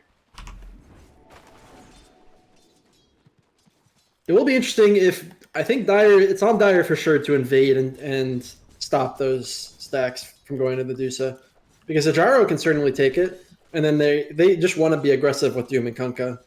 Like those heroes just want to like be up in their face. Meanwhile, Dusa wants to farm. So Even Kunkka can take them with like +2. I think it'd be fine. yeah, but I think they want to bring the Gyro because if they're gonna bring like people to invade that, they just probably want everyone. It depends on the state of the map, of course, but like you don't want to like let the Radiant overpower you That'd be unfortunate. Top lane, the move to Sane, burrow into LSA, but out in comes Trickster Lad looking to fight. Sane is low. Malphite is also getting quite low. They are hitting. Sonagod goes down. It's a trade though for Malphite, the one that actually the raindrops are enough. The salve is there. Malphite still alive. Trickster Lad in certain danger. I think he needs one more hit. We'll get it now. Now Teddy wants to avenge his man Malphite. Actually, there's no mana for burrow, but he is higher move speed. He should eventually the embrace. It heals, but it still take a long time to get this kill. They're slowly. And I do mean slowly running down the Wyvern. Meanwhile, KTA's being gone. Filsky Child are there. Back to Wyvern. Trying to deny himself 2 neutrals. Grabbing the bounty rune perhaps. Back to Magnus. Still being run at. Back to Wyvern. Gets killed now. Back to Magnus. Cello has Bushwhack in 1. Can use it. Torrent though is there from Mole City. Into Bushwhack. Into Acorn Shot. Into X Mark. Kita now. Tries neutral deny. Does not get it. Both supports. Cross the map. Go down. Yeah. Some long support kills. They got very hyped. Very hype. The Mac could have just TP'd out, but maybe he thought the Kunkka was a little closer, but the Hoodwink spells were down for a very long time, so there was an opportunity to TP, but unfortunately just gets walked down. I always find a situation like that relatively fun, where it's like, all right, there's multiple kills happening. Can I catch everything in both of them? And it's always it's an art form trying to do it. Burrow's right is there onto the Trickster Lad though. Call down is there. Teddy may be in danger, but so is Trickster Lad. Now rotating in on League of Legends. He's hasted on the track. Trickster Lad's certainty there. Sonagod should join him unless there's a miracle on this one. Shadow Level comes in. Bushwhack on the Teddy. Acorn Shot is there. Down goes Sanctum, but so does the Gyro. And of course, now the move to Cello, who should die, is scurried in the trees. But the tree there is down for League of Legends to path through that one. And well, we now resume to our regularly scheduled all chatting. Ooh. Sonagod just died 2 times in a row, which feels really bad for him. You mentioned it was rough for it to happen to KU on the Gyro in Game 3 to have those 2 early deaths there. Well, now it's Sonagod who was at a rough 2 early deaths on the Gyro. He's still here to fight. We canceled TP on that one. Whole city was trying to TP top, and he TP'd in Vision and got stunned by Sanking. See, that's when you all chat. That's when you all chat right there. That's like, all right, we cancel your TP. That's when Teddy wouldn't all chat though. Teddy's a nice lad. I was gonna say, I feel like Teddy's the wholesome one. He hasn't really been saying much. So I just assume, and his name's Teddy, so I just kind of assume he's wholesome. Does anyone not like Teddy? I feel like everyone likes Teddy. I mean, I don't know Teddy, but if your name's Teddy, you got something Probably a going nice for you. guy.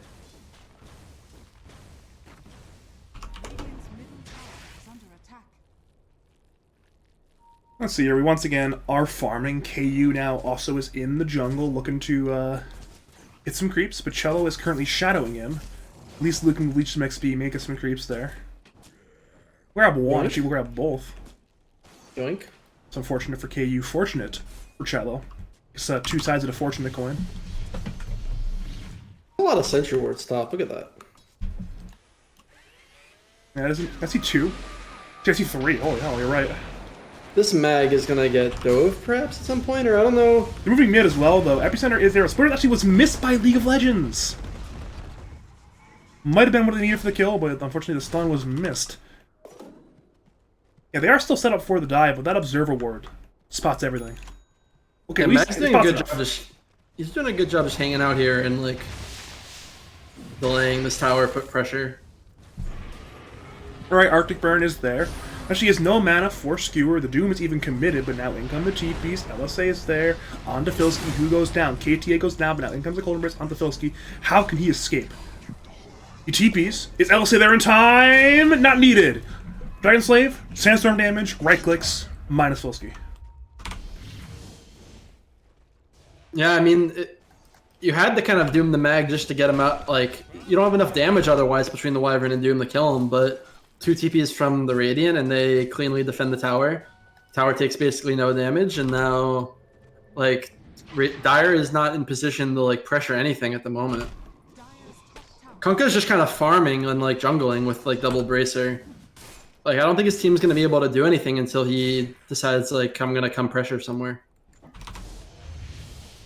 They need to make moves to get towers. Agreed. And also, I just think, like, using Doom there and, like, not having the Kunkka, and now he's just, like, going for this Lina kill, which Is he even gonna kill get if they get it? But once again, Malphite's just too fast. And I mean, I just don't think the Kunkka is contributing to like the team dynamic right now because he's going for like these solo plays. I'm getting XD'd by KU because of it. KU's like, yeah, you're not killing my Lina. That's not good for you guys.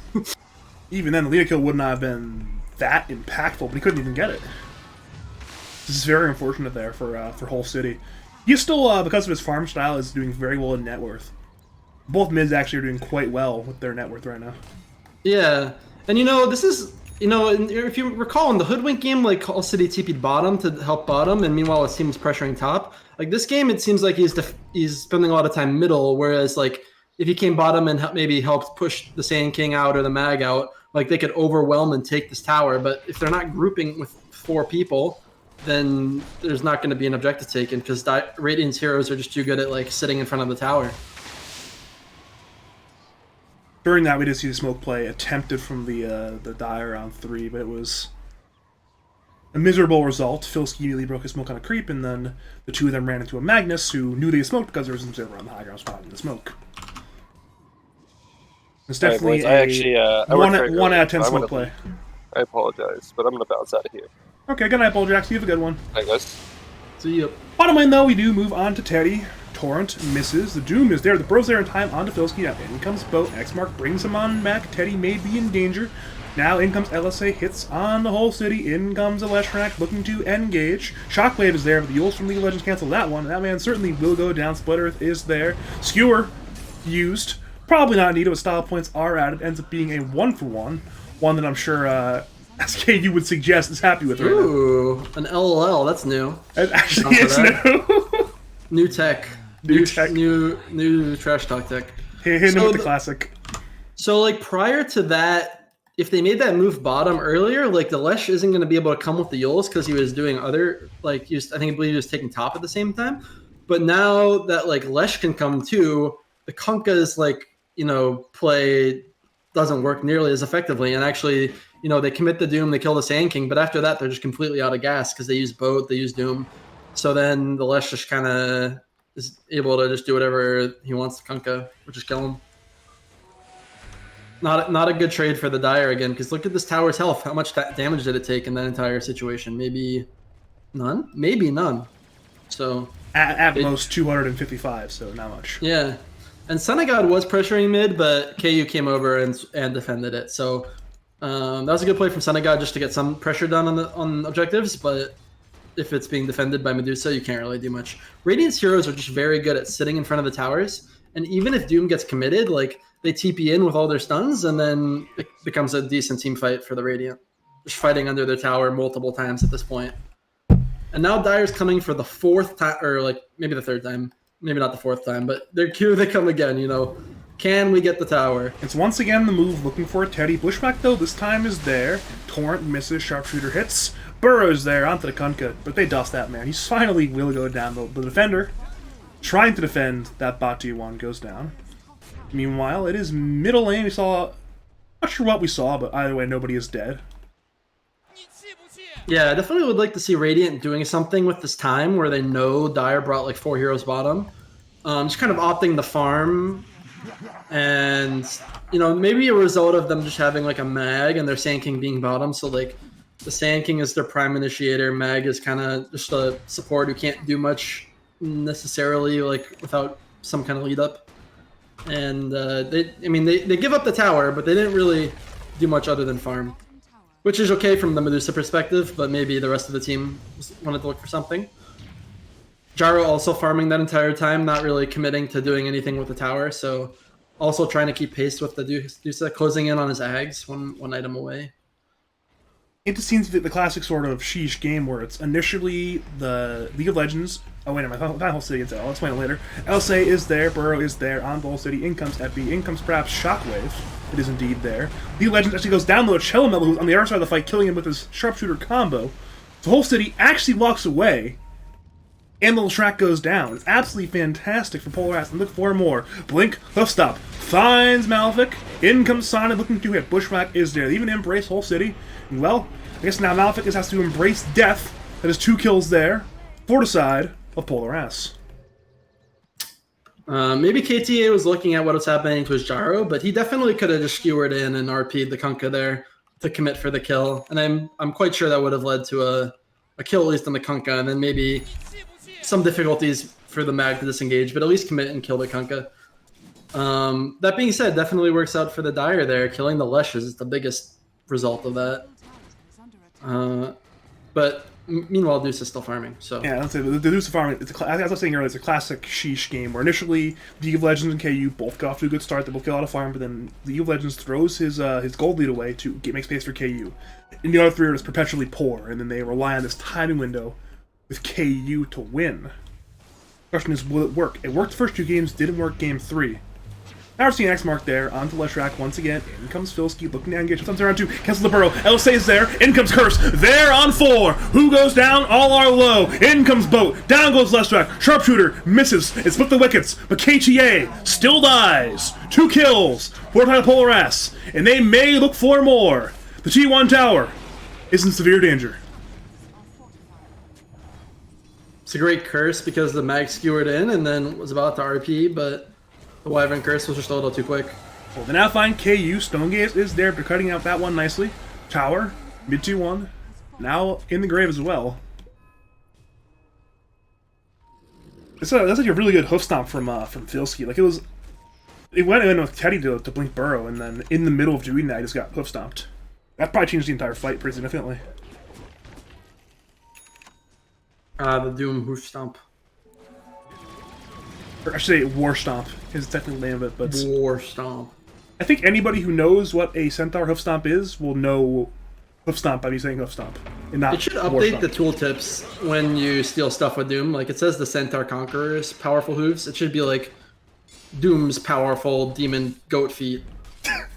Well, that works for like that one, but what about I don't know, say Satyr Banish or Purge. What do you do then? Cellamello walking into the smoke. Yeah, Burrow is Tanking indeed it. there. LSA is there. Cello, very dead. Splitter ends up claiming the kill on that one. And while they may parlay that one into a mid-tier 1 tower, Edict is there. Glyph is now ending. And they will let that one go. So now both T1s, middle lane, will be dead. I feel like for Malefic being like Lena and then like Teddy on Sand like Malefic is so much more aggressive. Oh, Gyro Sonic caught. is caught. Burrow, Epi come in. Sonic tries to TP. That one is a little bit futile. All chat in 3, 2, 1. 4 tips! Ooh, 5 tips! 5 tips! I timed That's that new. one well. I'm calling that a countdown as a success. Yeah, it was because that's for sure. But I like that they're changing it up, you know? We got a lull, we got a what's after quad? Penta? Penta, oh yes, true, Penta tip. You could say Quint as well, like a Quint tip, I guess would work, but I like the Penta tip. Penta sounds a lot better.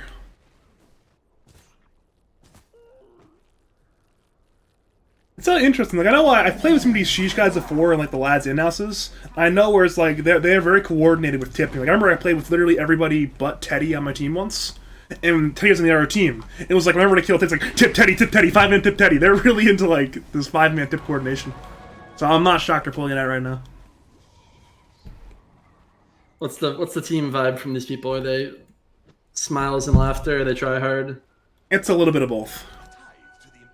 It's definitely a bit of both. I mean, it's definitely smiles and laughter, but it's definitely also try hard. You don't pick DP first phase every game if you don't try Top hard. lane, Leshrac doomed. Burrow's there as well. Counter Onto initiation. Filsky. Malefic, Lagunas, onto Filsky. Filsky has that War Stomp. He's now running away. Teddy has Blink in 7, but should be able to get away. Dragon Slave misses. Whole City's, of course, there to bodyguard that man if he needs to, but that is indeed a surviving Doombringer. Doom on cooldown, that's pretty big though. All things considered. Yeah, it is indeed 2 minutes of cooldown, and Sheesh know it. They have smoked immediately as 4. They're going to search. Looking at their vision, they see nothing, but they know somebody has to be around here.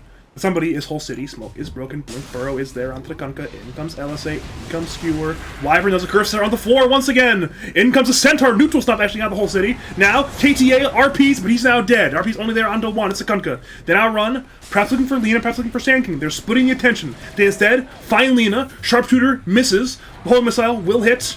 And it will result in the death there of the Lena. So now 2 kills. Or trying the Polar Ass. Sheesh. Smoke is 4. Find none. Lose 2. I think with that aggressive play, if they connected KU a little bit earlier, that could have worked out really well. But KU actually was walking towards this triangle, maybe just not on the same page with the team and like saying like, let's bring everyone. And yeah, just a little bit short on damage, and then the boat gets off, and suddenly Kunkka can't die anymore, and the fight's turned.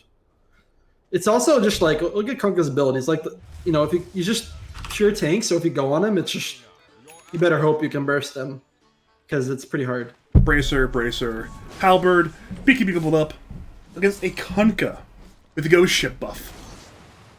It's pretty hard. Actually, I was a little bit curious to see what Whole City would buy after the BKB. I thought it perhaps could be the Aghanim Scepter, Aghanim Shard heavy spellcasting build. It instead though is the AC. He's not going for like a pure damage build, but it's certainly one more interested in man fighting and right clicking than say the more Ag Scepter, Ag Shard oriented Kunkka. Let's see how it ends up working later in the game. I think I like it. I like the AC in this this carry matchup. I think Sonagod does not want to buy AC. He's Gyrocopter. But if Gyro just had an AC aura, that's pretty awesome. Pretty strong.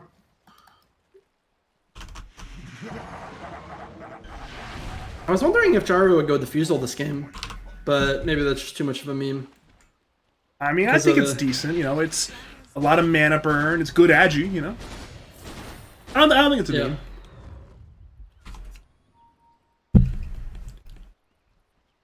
Looks like Son is keeping it traditional though with the more Aghanims, Crystallis, BKB, Satanic, Daedalus. The items you buy on every carry in Dota. But why not?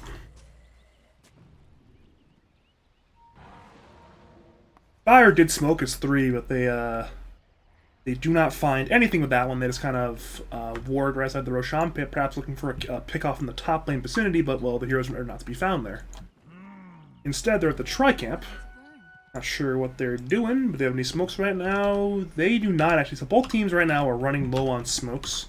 Dire, I believe, have no smokes left, and Radiant also have no smokes, so that's... potentially means we could be, once again, at a stalemate. Of both teams not having smoke, both teams playing around the Roshan pit. Currently, there are 8 heroes. A stone's throw away from the Roshan pit.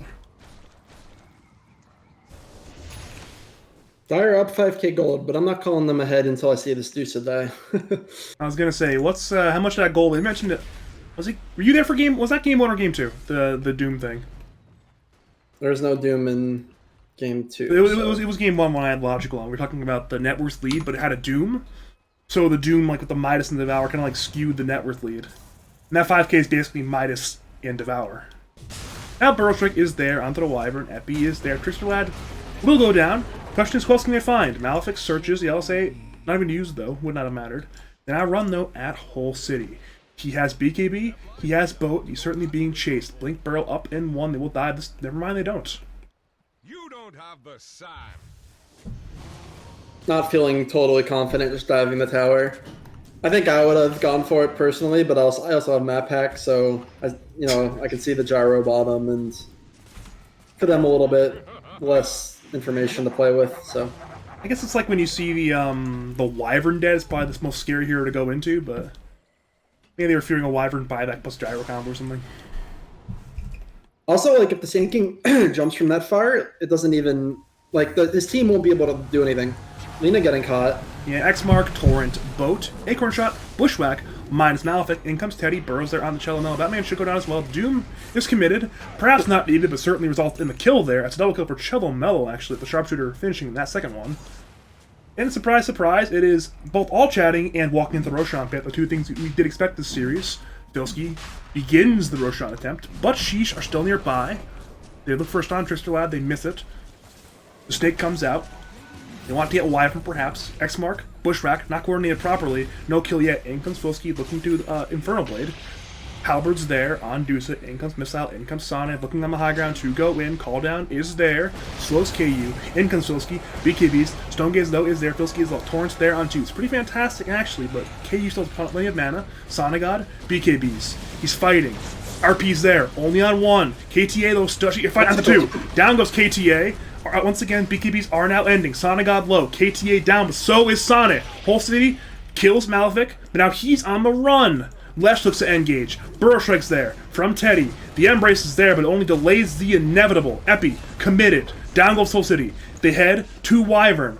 Bushwhack misses on the Leshrac. Curse is there. Onto the Sand King.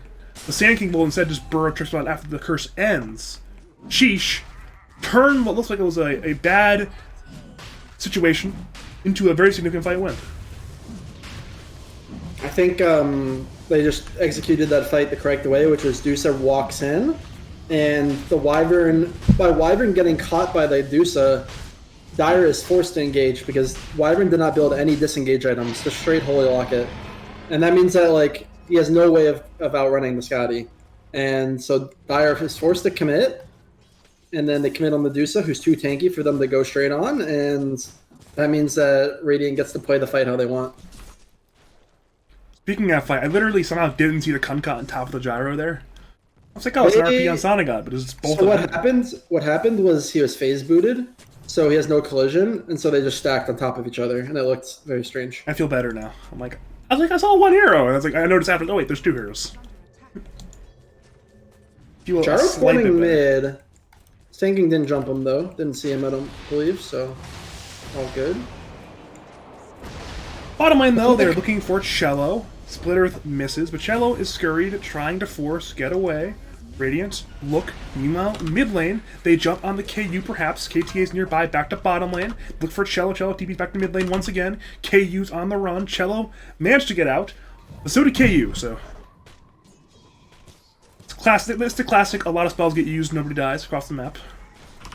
We're seeing a skewer on the Filski to grab that Arcane Rune, but once again, the classic. Actually, maybe somebody might die here. Filski might look to engage. The Shrek is on the way, and Radiant have that high ground observer ward. They run at Whole City. Can they find him? Torrent misses, but Teddy appears to be too far away to engage. Yeah. Some classic Dota 2. KU's just kind of chilling in their jungle, taking the outpost.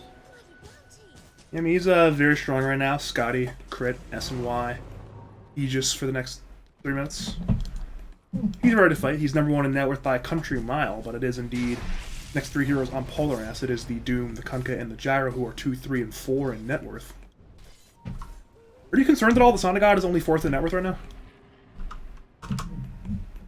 Yeah, I mean, it's more concerning that the Dusa is so ahead. If he was 4th, but the Dusa was a little closer, then I think everything's okay. But the Dusa is just kind of out of control at the moment.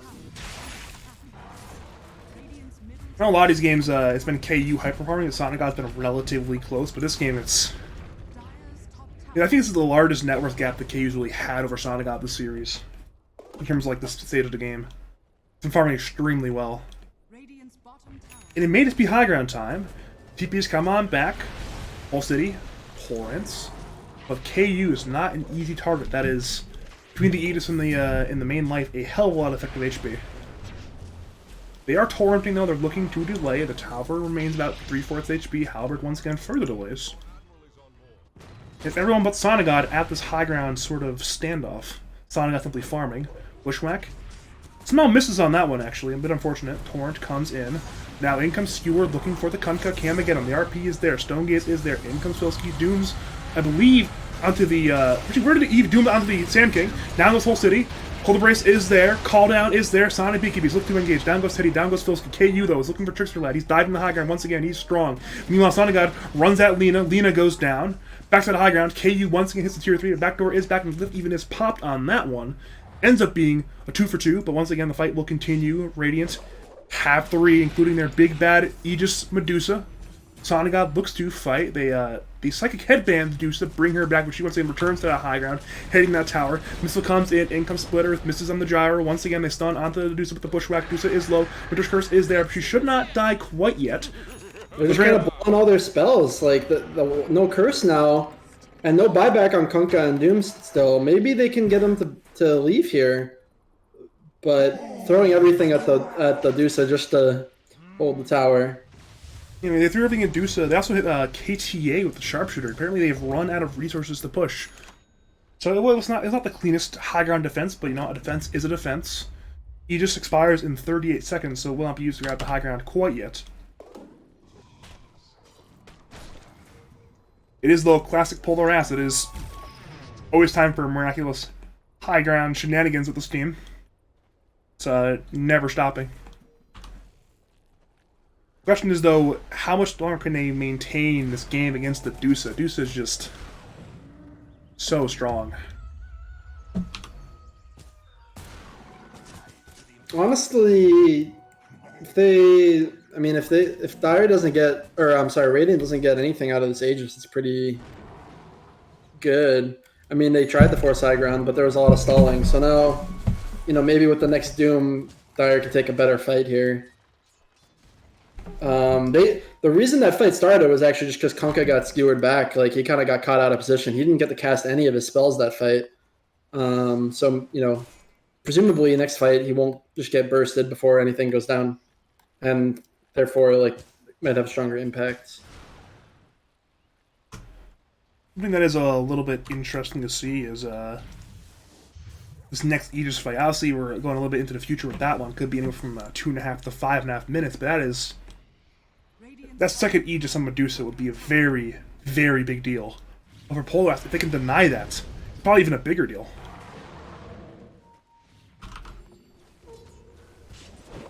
That is kind of state of the game, though, where it's... Once again, we've seen this in a number of the games this series, that both teams. In between these fights are very heavy on the split push game, they're on the map pressure game, forcing out TPs either direction, pushing out lanes. This time, nobody will die, it appears. Unless Sonic God somehow dies here. Lina sees him, but I don't see how he approaches. He will not approach. Even Sonic God BKB TP is just a little wary of potential Magnus play, or Sand King play. Meanwhile, it's Chelamello. They actually did see him on that ward, so they know he's there. Burrow, though, misses. They have sentries. They have Scurry. They have sentries. There you go. And they bushwhack. Cello once again runs, but it's into the vision this time. Can they catch him? The answer is probably. He is still juking. Squirrel on the run. And it'll be Squirrel in the grave. Has become roadkill. 4-on-1. Down goes Cello. Cello tried his best there. Even Psychic headbanding Delina to push him away. But too many heroes. At a certain point, it's probably just space creation. It's a lot of heroes. I mean, everyone but KU is committing to that in some way or another. And he's only dead for 30 more seconds now. KU almost at level 25. That is a huge power spike on Medusa because with the Satanic, it's basically like you have permanently activated Satanic on with the split shot modifier talent, which most players get. That's generally the move, because once again, with Satanic, or Scotty, or Daedalus, or Mjolnir, there's a lot of really good modifiers. Lots of good stuff. And he has three of the modifiers, that makes sense, so. It's one of those things where if you think about the 75 intelligence talent, it's actually a really, really good talent. The fact that basically nobody ever picks it up speaks to the power of that split shot uses modifiers talent. It's a very strange talent, just 75 int. It's 20 mana per 1 int, right? Indeed. Which means, effectively speaking, you are adding, what is that? That is 1,500 mana by doing that, which combined with the mana shield, literally adds a bit under 4,000 HP effectively to Dusa. But yet, even though adding 4,000 effective HP is not even remotely good as the other talent. That's how good the other talent is. She'll, of course, pick it up later, because it's probably going to be a game where Dusa eventually hits level 30. Unless perhaps with this next Aegis, Sheeesh can simply win the game ASAP, but given the way the series has gone, I'm calling that one doubtful. It's been nothing easy for either team this game. Every win has to be earned. Looking at the BO3 overall, it's been 44, 45, and 56-minute games. So nothing too short. All, sizable games entered the late game, all had tier 4 items and so on. We are, though, once again, back to the action. We resume to our regularly scheduled agriculture. Outpost is once again taken by the Radiant on the Dire side of the map. Dire, meanwhile, run the opposite direction, away from the Radiant.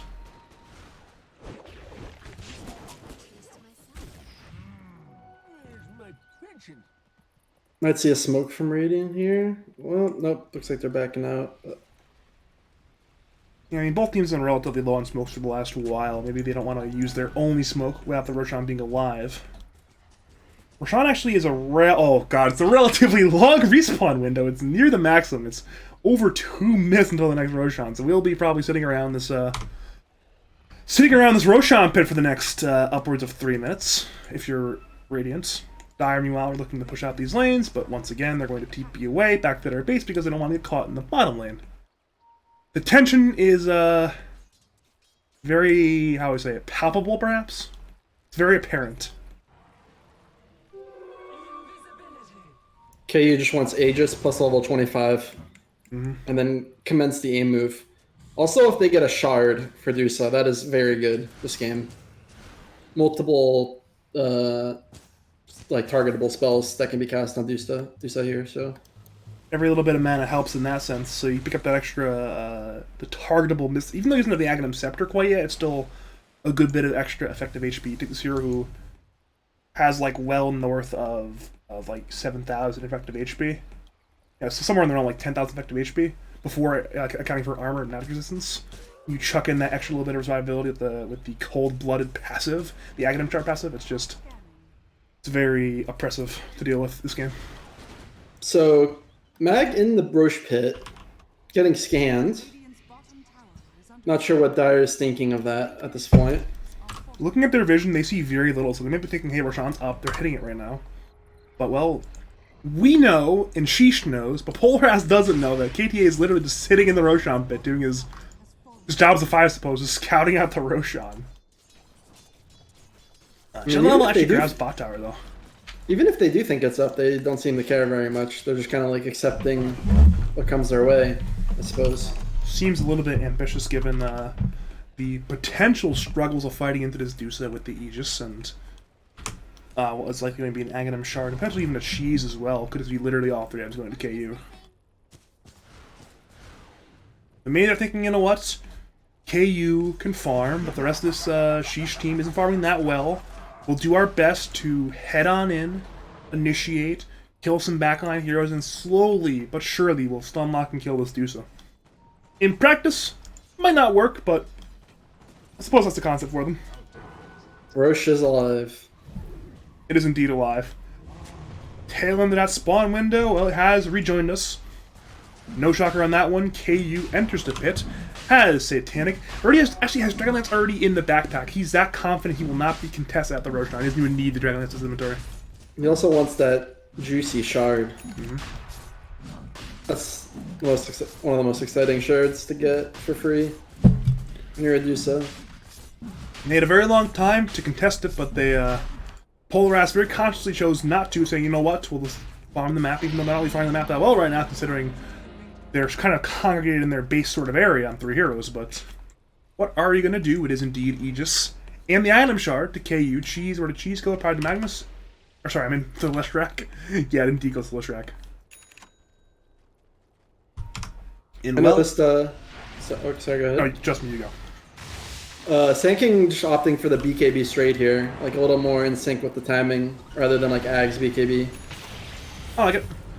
Alright, we now once again begin the slow siege of killing. Oh, Skewer's there. RP's on the Sonic God. Can they kill him? He's got BKB, but he can't get off in time. Sonic God goes down. Curse is there. Who can they kill? Malefic goes down. KTA goes down. Both buy back. Sonic God as well.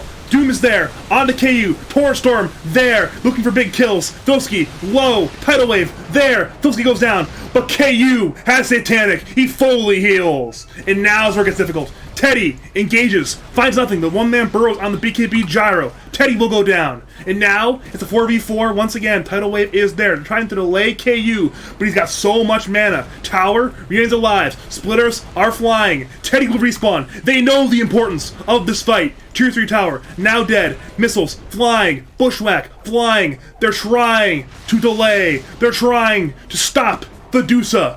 But she's just so strong. Now, Skewer there on Wyvern. Wyvern will go down. Has buyback. Just fantastic Skewer, like Well, great positioning. This Rax is just being chipped away. It is very slowly dying, and is now dead. Netherracks are down. The Ranger Axe certainly will join them quite soon. And now they find Whole City with the skewer. Can they kill him? Burrow is there. Bushwhack delays, but the Tidal Warp Wave is on 4. Sonagod engages. They find KTA. It's a dieback, but they die back on Sonagod! He's dead for 2 whole minutes! They engage, looking for Whole City. He will stay alive for now. But Sheeesh may have found the opening they need. Sonagod dead for a hell of a long time. Medusa can't die. It's going to be a hell of a lot harder now with no gyrocopter to do it. No gyro, no doom. They do have curse though. Curse could be the saving grace of this defense. They get a good curse on one of the other cores, perhaps, or Medusa kills them. Halberd once again is there. Whole City is burrowed for that one. He's once again in. Bisfilski engaged is looking for a Teddy Stomp is there now. In comes X-Mark. In comes Sharpshooter. Good curse. Is there onto Sand King. Sand King might go down here. Will go down. They now break onto KU. They're trying to kite. They're trying to delay. Sonic up into 70 seconds. Bushwhack once again is there. The T3 tower no longer is there. Arctic Burn is there. But KU once again is hitting. Life Stealing do a lot of damage. LSA misses.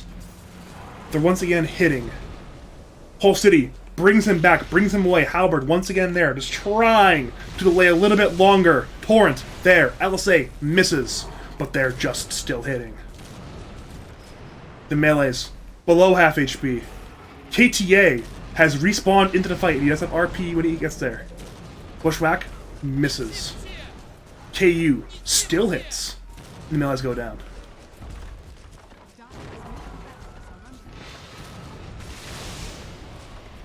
Whole City once again walks in, but once again, Shockwave, Skewer, it's fantastic! Does he have buyback? Yes, he does! He's BKB'd, but he will be dead. He will have to buy back, or else Sheeesh will easily grab the Megas in the bottom lane. The Tier 2 is already dead.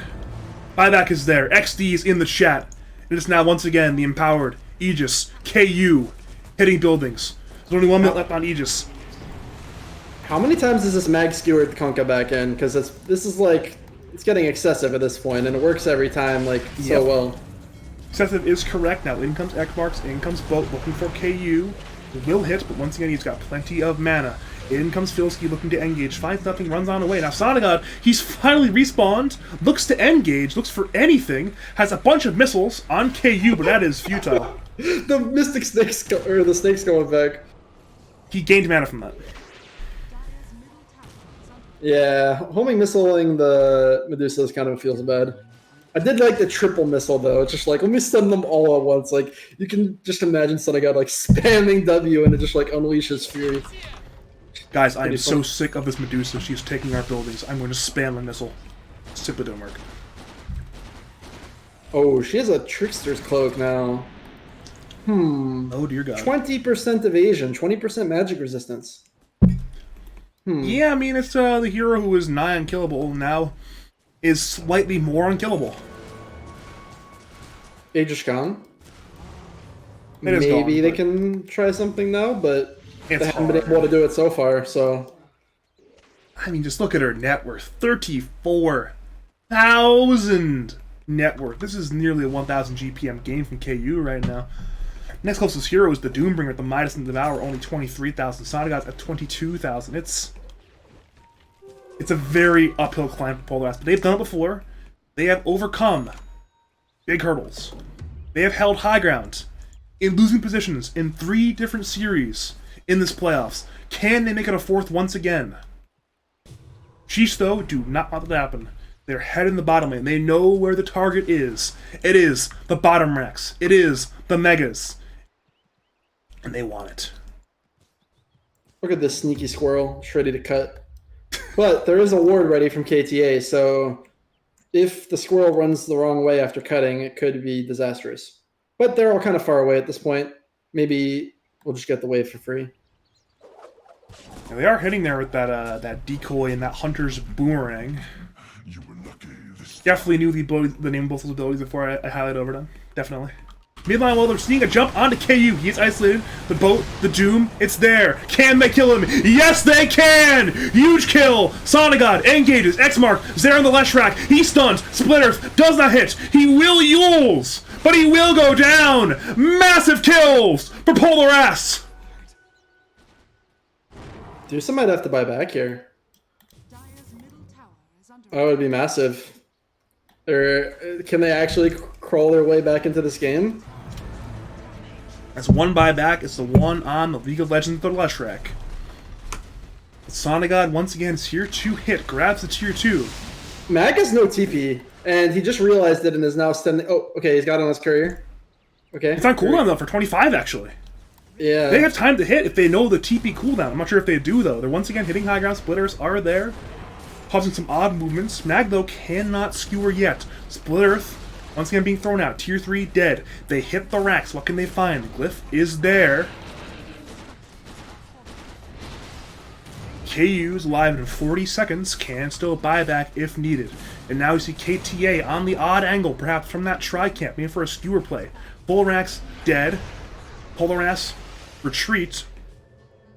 They are And splitting up. Maybe KTA jumps? he engages. Shockwave, but the skewer misses. He did not horn toss.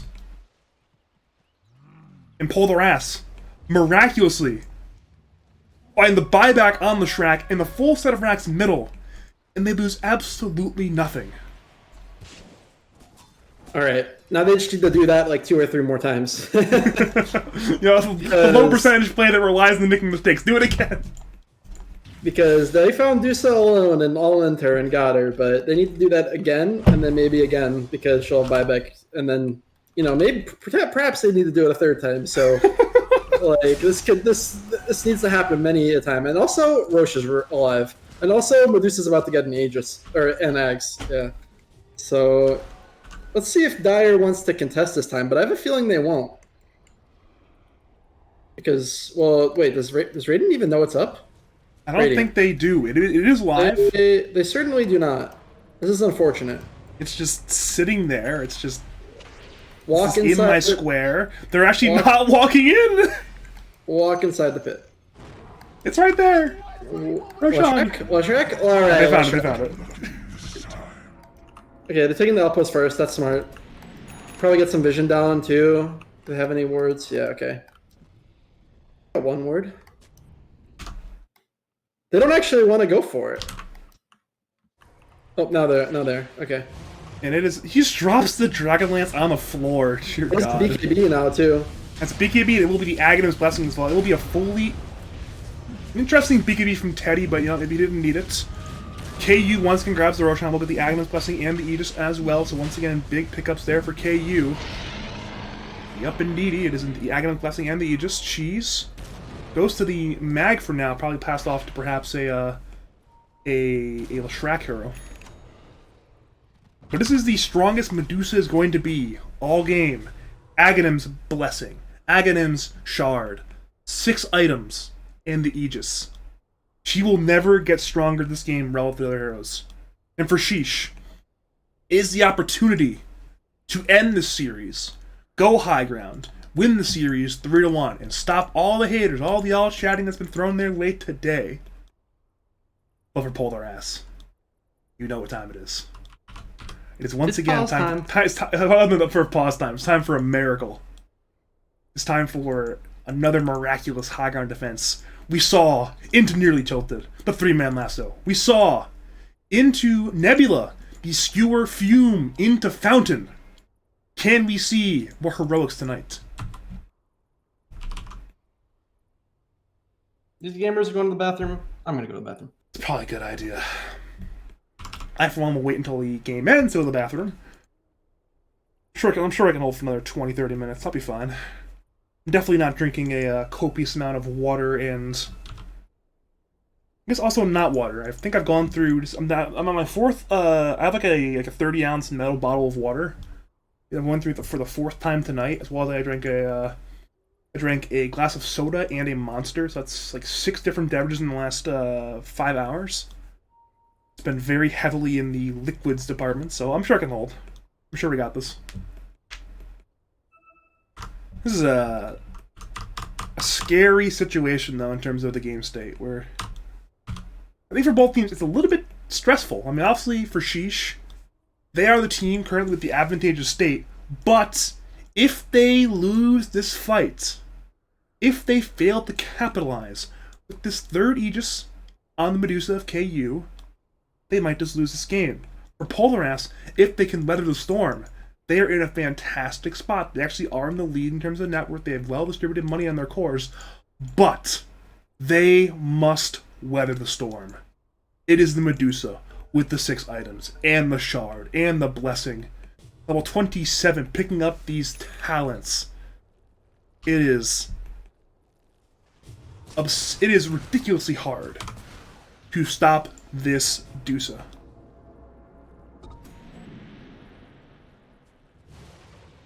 Question is, can they do it? No smokes available on Radiant, but they might decide to force bottom. I mean, both teams have been smoking like it's the 1950s, so clearly they've been out very frequently at this point. It is, though, once again, Sheeesh moving into position. They're occupying the dire side tri-camp. They're, of course, looking for the big goal. We know where it is. It is Barracks, bottom lane. And now's the smoke. They want the opportunity, perhaps with this first wave, to catch a hero out of guard. KU comes on in. Wyvern is nearby. Mag looks to engage. What can he find? Since that is a torrent onto Medusa, she's brought back. She flickers back in. Once again, hits. Now in comes Mag. Horn toss. The skewer misses! Doom is there on KU. What can they find? Torrent Storm is going. They refresh. Doom goes in. Stomps. Burrow there on Wyvern. Who can they kill? BKBs popped by both teams. Dusa solo. Aegis is popped. Sand King also is doomed. Will go down. Splitters are flying. KU is back. He is BKB'd. He stone gazes. He searches. But Filski is embraced. Now they find Sane. Can they kill him? The RP is there. He's half HP. He's dropping low. KTA goes down. Sonagod goes down. Laguna is there. Buybacks aplenty. Down goes Filski. He buys back. Dire, desperately, try to defend. KU flickers out, blinks in, but back is Sonagod. Looks for Malefit, who's so low. They stone Sonagod. The torrent is there. The Aegis is gone. In comes Bulljaxx. In comes the missiles. They want this kill. They need to defend. Cheese on the left track, looking to fight. KU re-engages, but this is ballsy. Bushwhack misses, missiles fly, racks so low. Sonagod calls down, wants to engage, but he cannot fight. Filski stuns. Dire desperately try to defend. Torrent is there. Trickster Lad is there. They disarm. KU's out of mana. Hits the racks. Can he get them? Burrow's there. Only on one. In comes Lesh. In come Torrent Storms. Dire so low. Down goes Filski. They're trying to defend the racks. The melees go down. The range might just join them. And Polaris, they're trying so desperately. Trickster Lad goes down once again to Laguna. But Radiant grab the Megas and they look to retreat. What can Polaris find? Wyvern has no curse. Radiant retreat. They BKB. They TP. They will get the Lina. But they need more. It cannot just be a Lina. But Radiant, they have retreated. They have gotten the Megas. And for Polaris, the uphill journey has gotten even steeper. No team to do it, though, other than Polaris, right? They're the comeback specialists. But have they made a Megas comeback before? Because that would be pretty epic. I think they came back 2 racks against MD12 Rejects. I do not recall them coming back from Megas this season. So the ultimate challenge is presented. If there's any team up for it, it's going to be them, but that's just so hard. I mean, they've proven time and time again, though, that they can kill the Dusa. It's just a matter of translating that into the win. But, you know, if they catch Dusa without Aegis now, and they have double Doom, they can definitely take a strong fight. Like, they have that's a lot of time where they can kill people. Top lane, though... Yeah, Burrow is there on Shallow Mallow. They have this Shockwave, they have the Skewer, and they will find the big kill there. Meanwhile... Never mind, only that one kill. They are looking for Trickster Lad perhaps with the Dusa, but as that happens, look over at the items of Kunkka. He has the Rapier. He wants to defend. KU engages, his team will join him. In Wyvern, I believe has no buyback. She will curse on 3. KTA will go down, so it's support for support trade, but in comes KU engages. Goes on Whole City. Halberd is there, but it is reflected. Now Magnus buys back. They know the time is now. It is time to end this Dota 2 game. KU has killed one tier 4. Sonagod engages, looking to fight, looking to do anything. He stuns, but he's stunned back. Burrow in, Bow in, KU, big hippies. He fights, the torrents are flying, it's a storm. KTA engages, looks to do something. The RP's there on Sonic. Can they kill him? Yes, he can! It's a dieback. Filski tries to fight, but it's futile. He goes down. It's a dieback. Whole city, the man with the rapier, is a lone defender, but he's kited. He's stunned. The LSA, the splitter, the Burrow, whole city goes down. It's a full 5-man wipe. And Sheeesh have won Season 7 of League of Lads.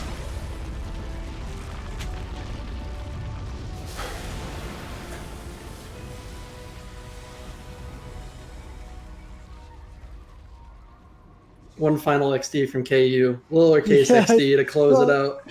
I saw that. Joe just said GG. Nothing to say from the enemy team as they know they've lost to the champions of League of Lads. Sheesh. Honestly, probably one of the better finals we've had. They made me earn that. They made me earn that. Look at the win probability at the. Well, I guess the win probability only went to 50, but the swing was like. Yeah. Wild and crazy. I mean, no team had even a 10k net worth lead in that entire game. It was just that close back and forth. I think all the games were pretty good. Dude, Malefic already with the pasting in like all these screenshots of all these like incorrect predictions about Sheesh losing to these other teams. He was ready.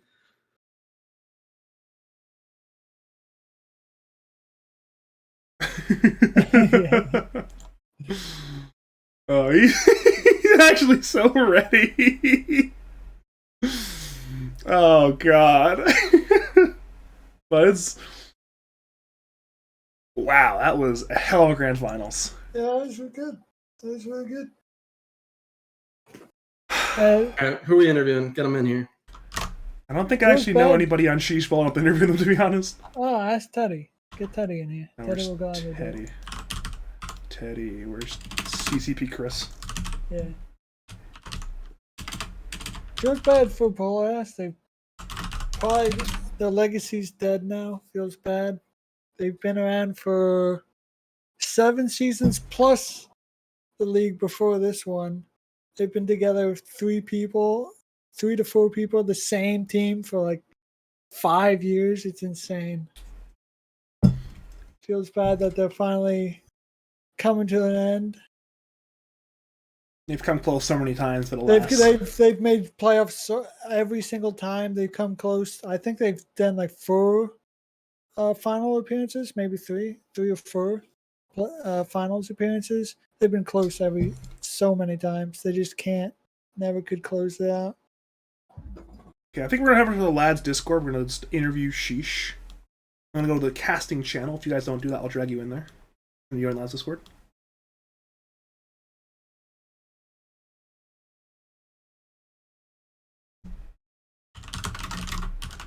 Alright, where is Sheesh? Okay, we have Teddy. Permissions to. Oh, there we go. Hello? Oh, we have to unmute Sasquatch too. Well, congratulations, Teddy. You've done it. Yeah, 3rd place last season, 1st place in League 4, but at long last, you get the lads crown. Yeah, I finally get to retire. I'm ripping up the contract as we speak. Go out on top. Yeah, it's good. It's a pretty convincing series. Some back and forth shenanigans for sure. Yeah. It was hard fought. Were you Yeah, guys I think- feeling confident in the last game, like before racks were down? Because it did take a while for you guys to breach high ground. Like you had that top siege for a long time with the Aegis, and then you couldn't break it there. Oh yeah, we're just taking it slow because you see all the polar games. They go high ground, they throw, they lose the game. So So you guys we're were talking about that. You're like, we don't want to throw. Yeah, it's just discipline. It's like take this, okay, regroup, and wait for the next Aegis. There's no room for error. Not against this team. Yeah. No. Yeah. They're the high ground kings. They've won a lot of thrown games from the other team for sure. So Yeah, in our first series, like at the beginning of the upper bracket, we did throw high ground twice in those series as well. It's like the first game we lost because of it. The second game we almost lost. We came back because K's Spectre is insane, but you know, same deal applies here. Learn from it because everyone else didn't, and high ground throws.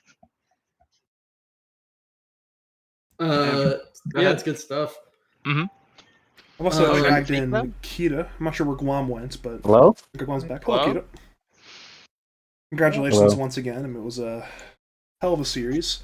Thank 5 hours of Dota 2. I mean, who hasn't played 5 straight hours of Dota in this league? True. Had some nice skewers on the mag. that I game. did.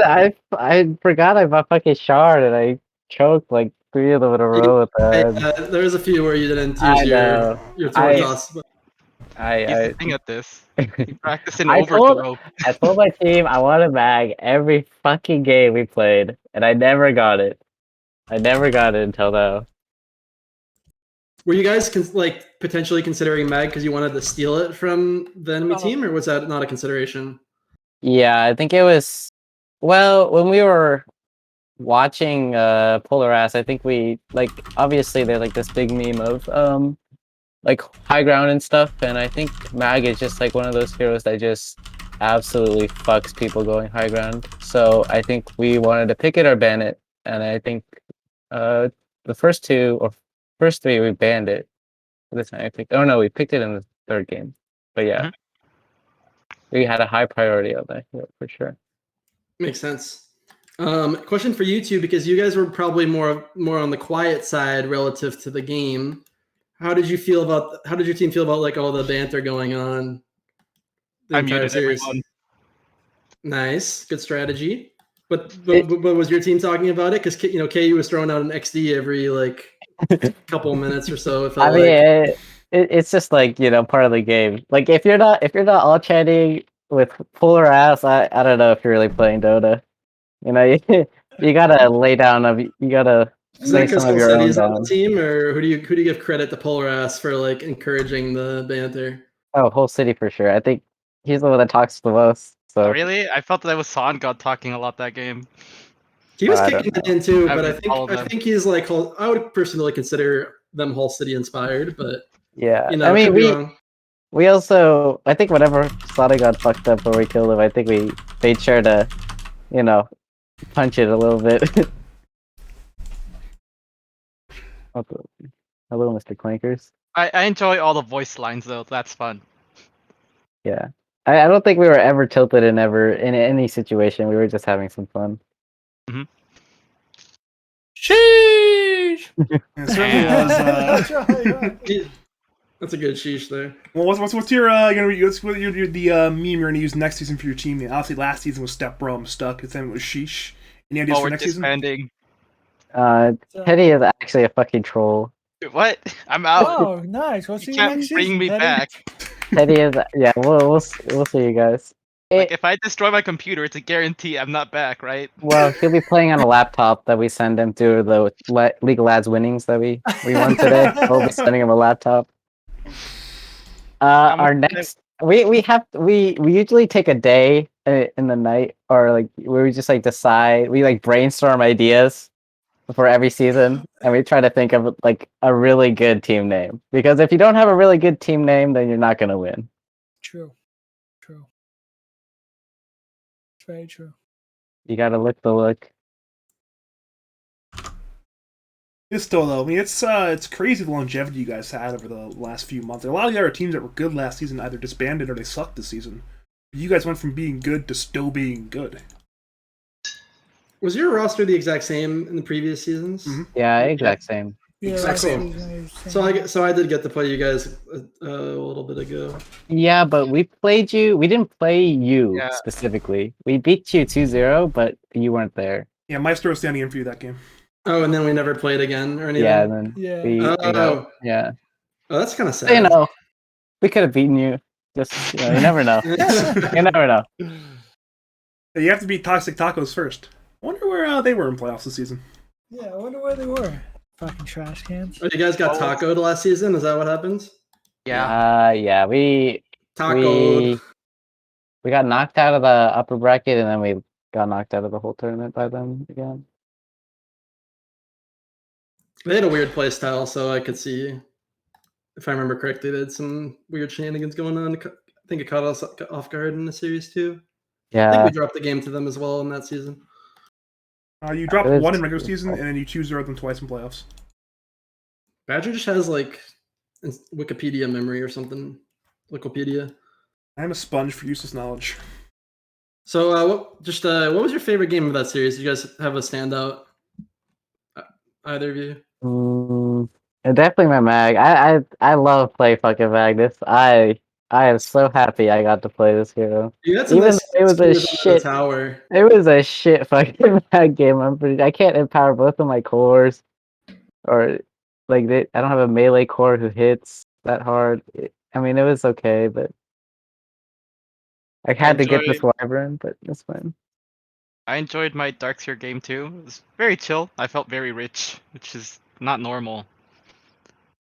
And then you just make illusions of everyone. It's fun. I was a little bit concerned you're going to be playing Darkseer every game of Grand Finals for a second there.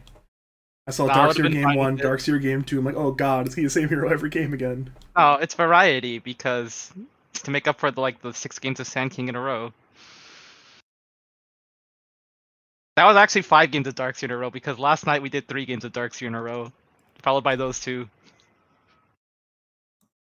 I was happy you got the punch. I was a fan. I was hoping you were just gonna like run around and try to punch the Terrorblade in that specific game.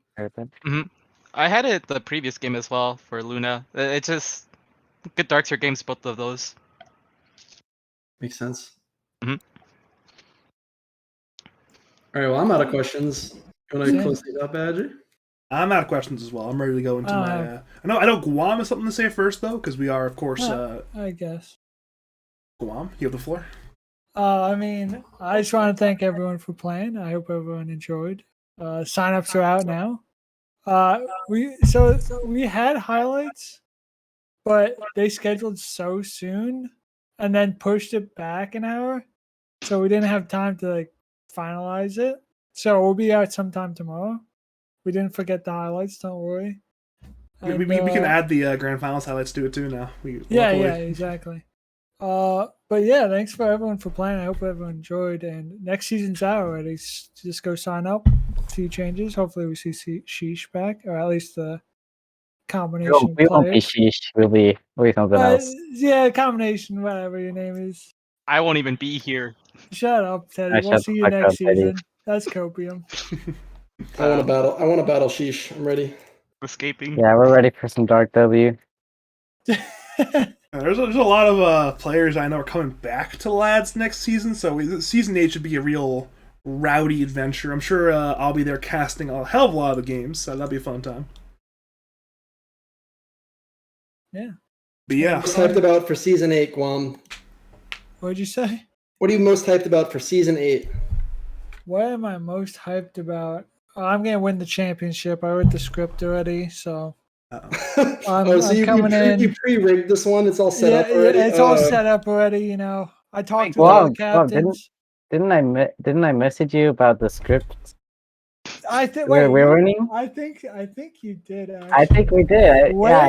Pretty early on too. Yeah, it was May, and I said everything is planned for even our third place finish.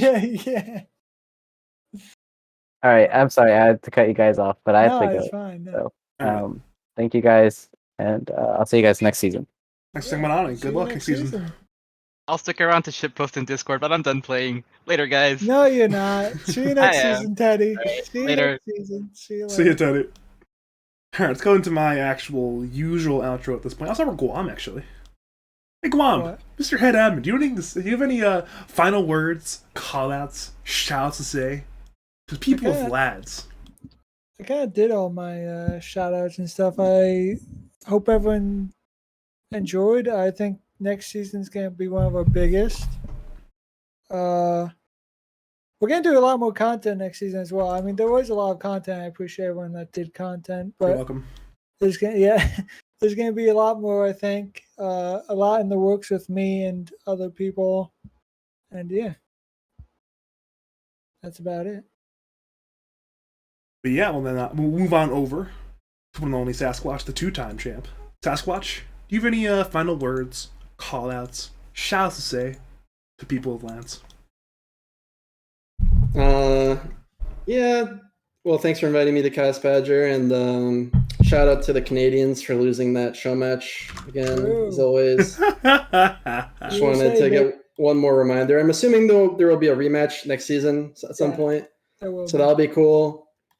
Maybe the teams will be a little different. Maybe Canada will have a chance, but probably not. So should be fun to see again. But obviously, thank you.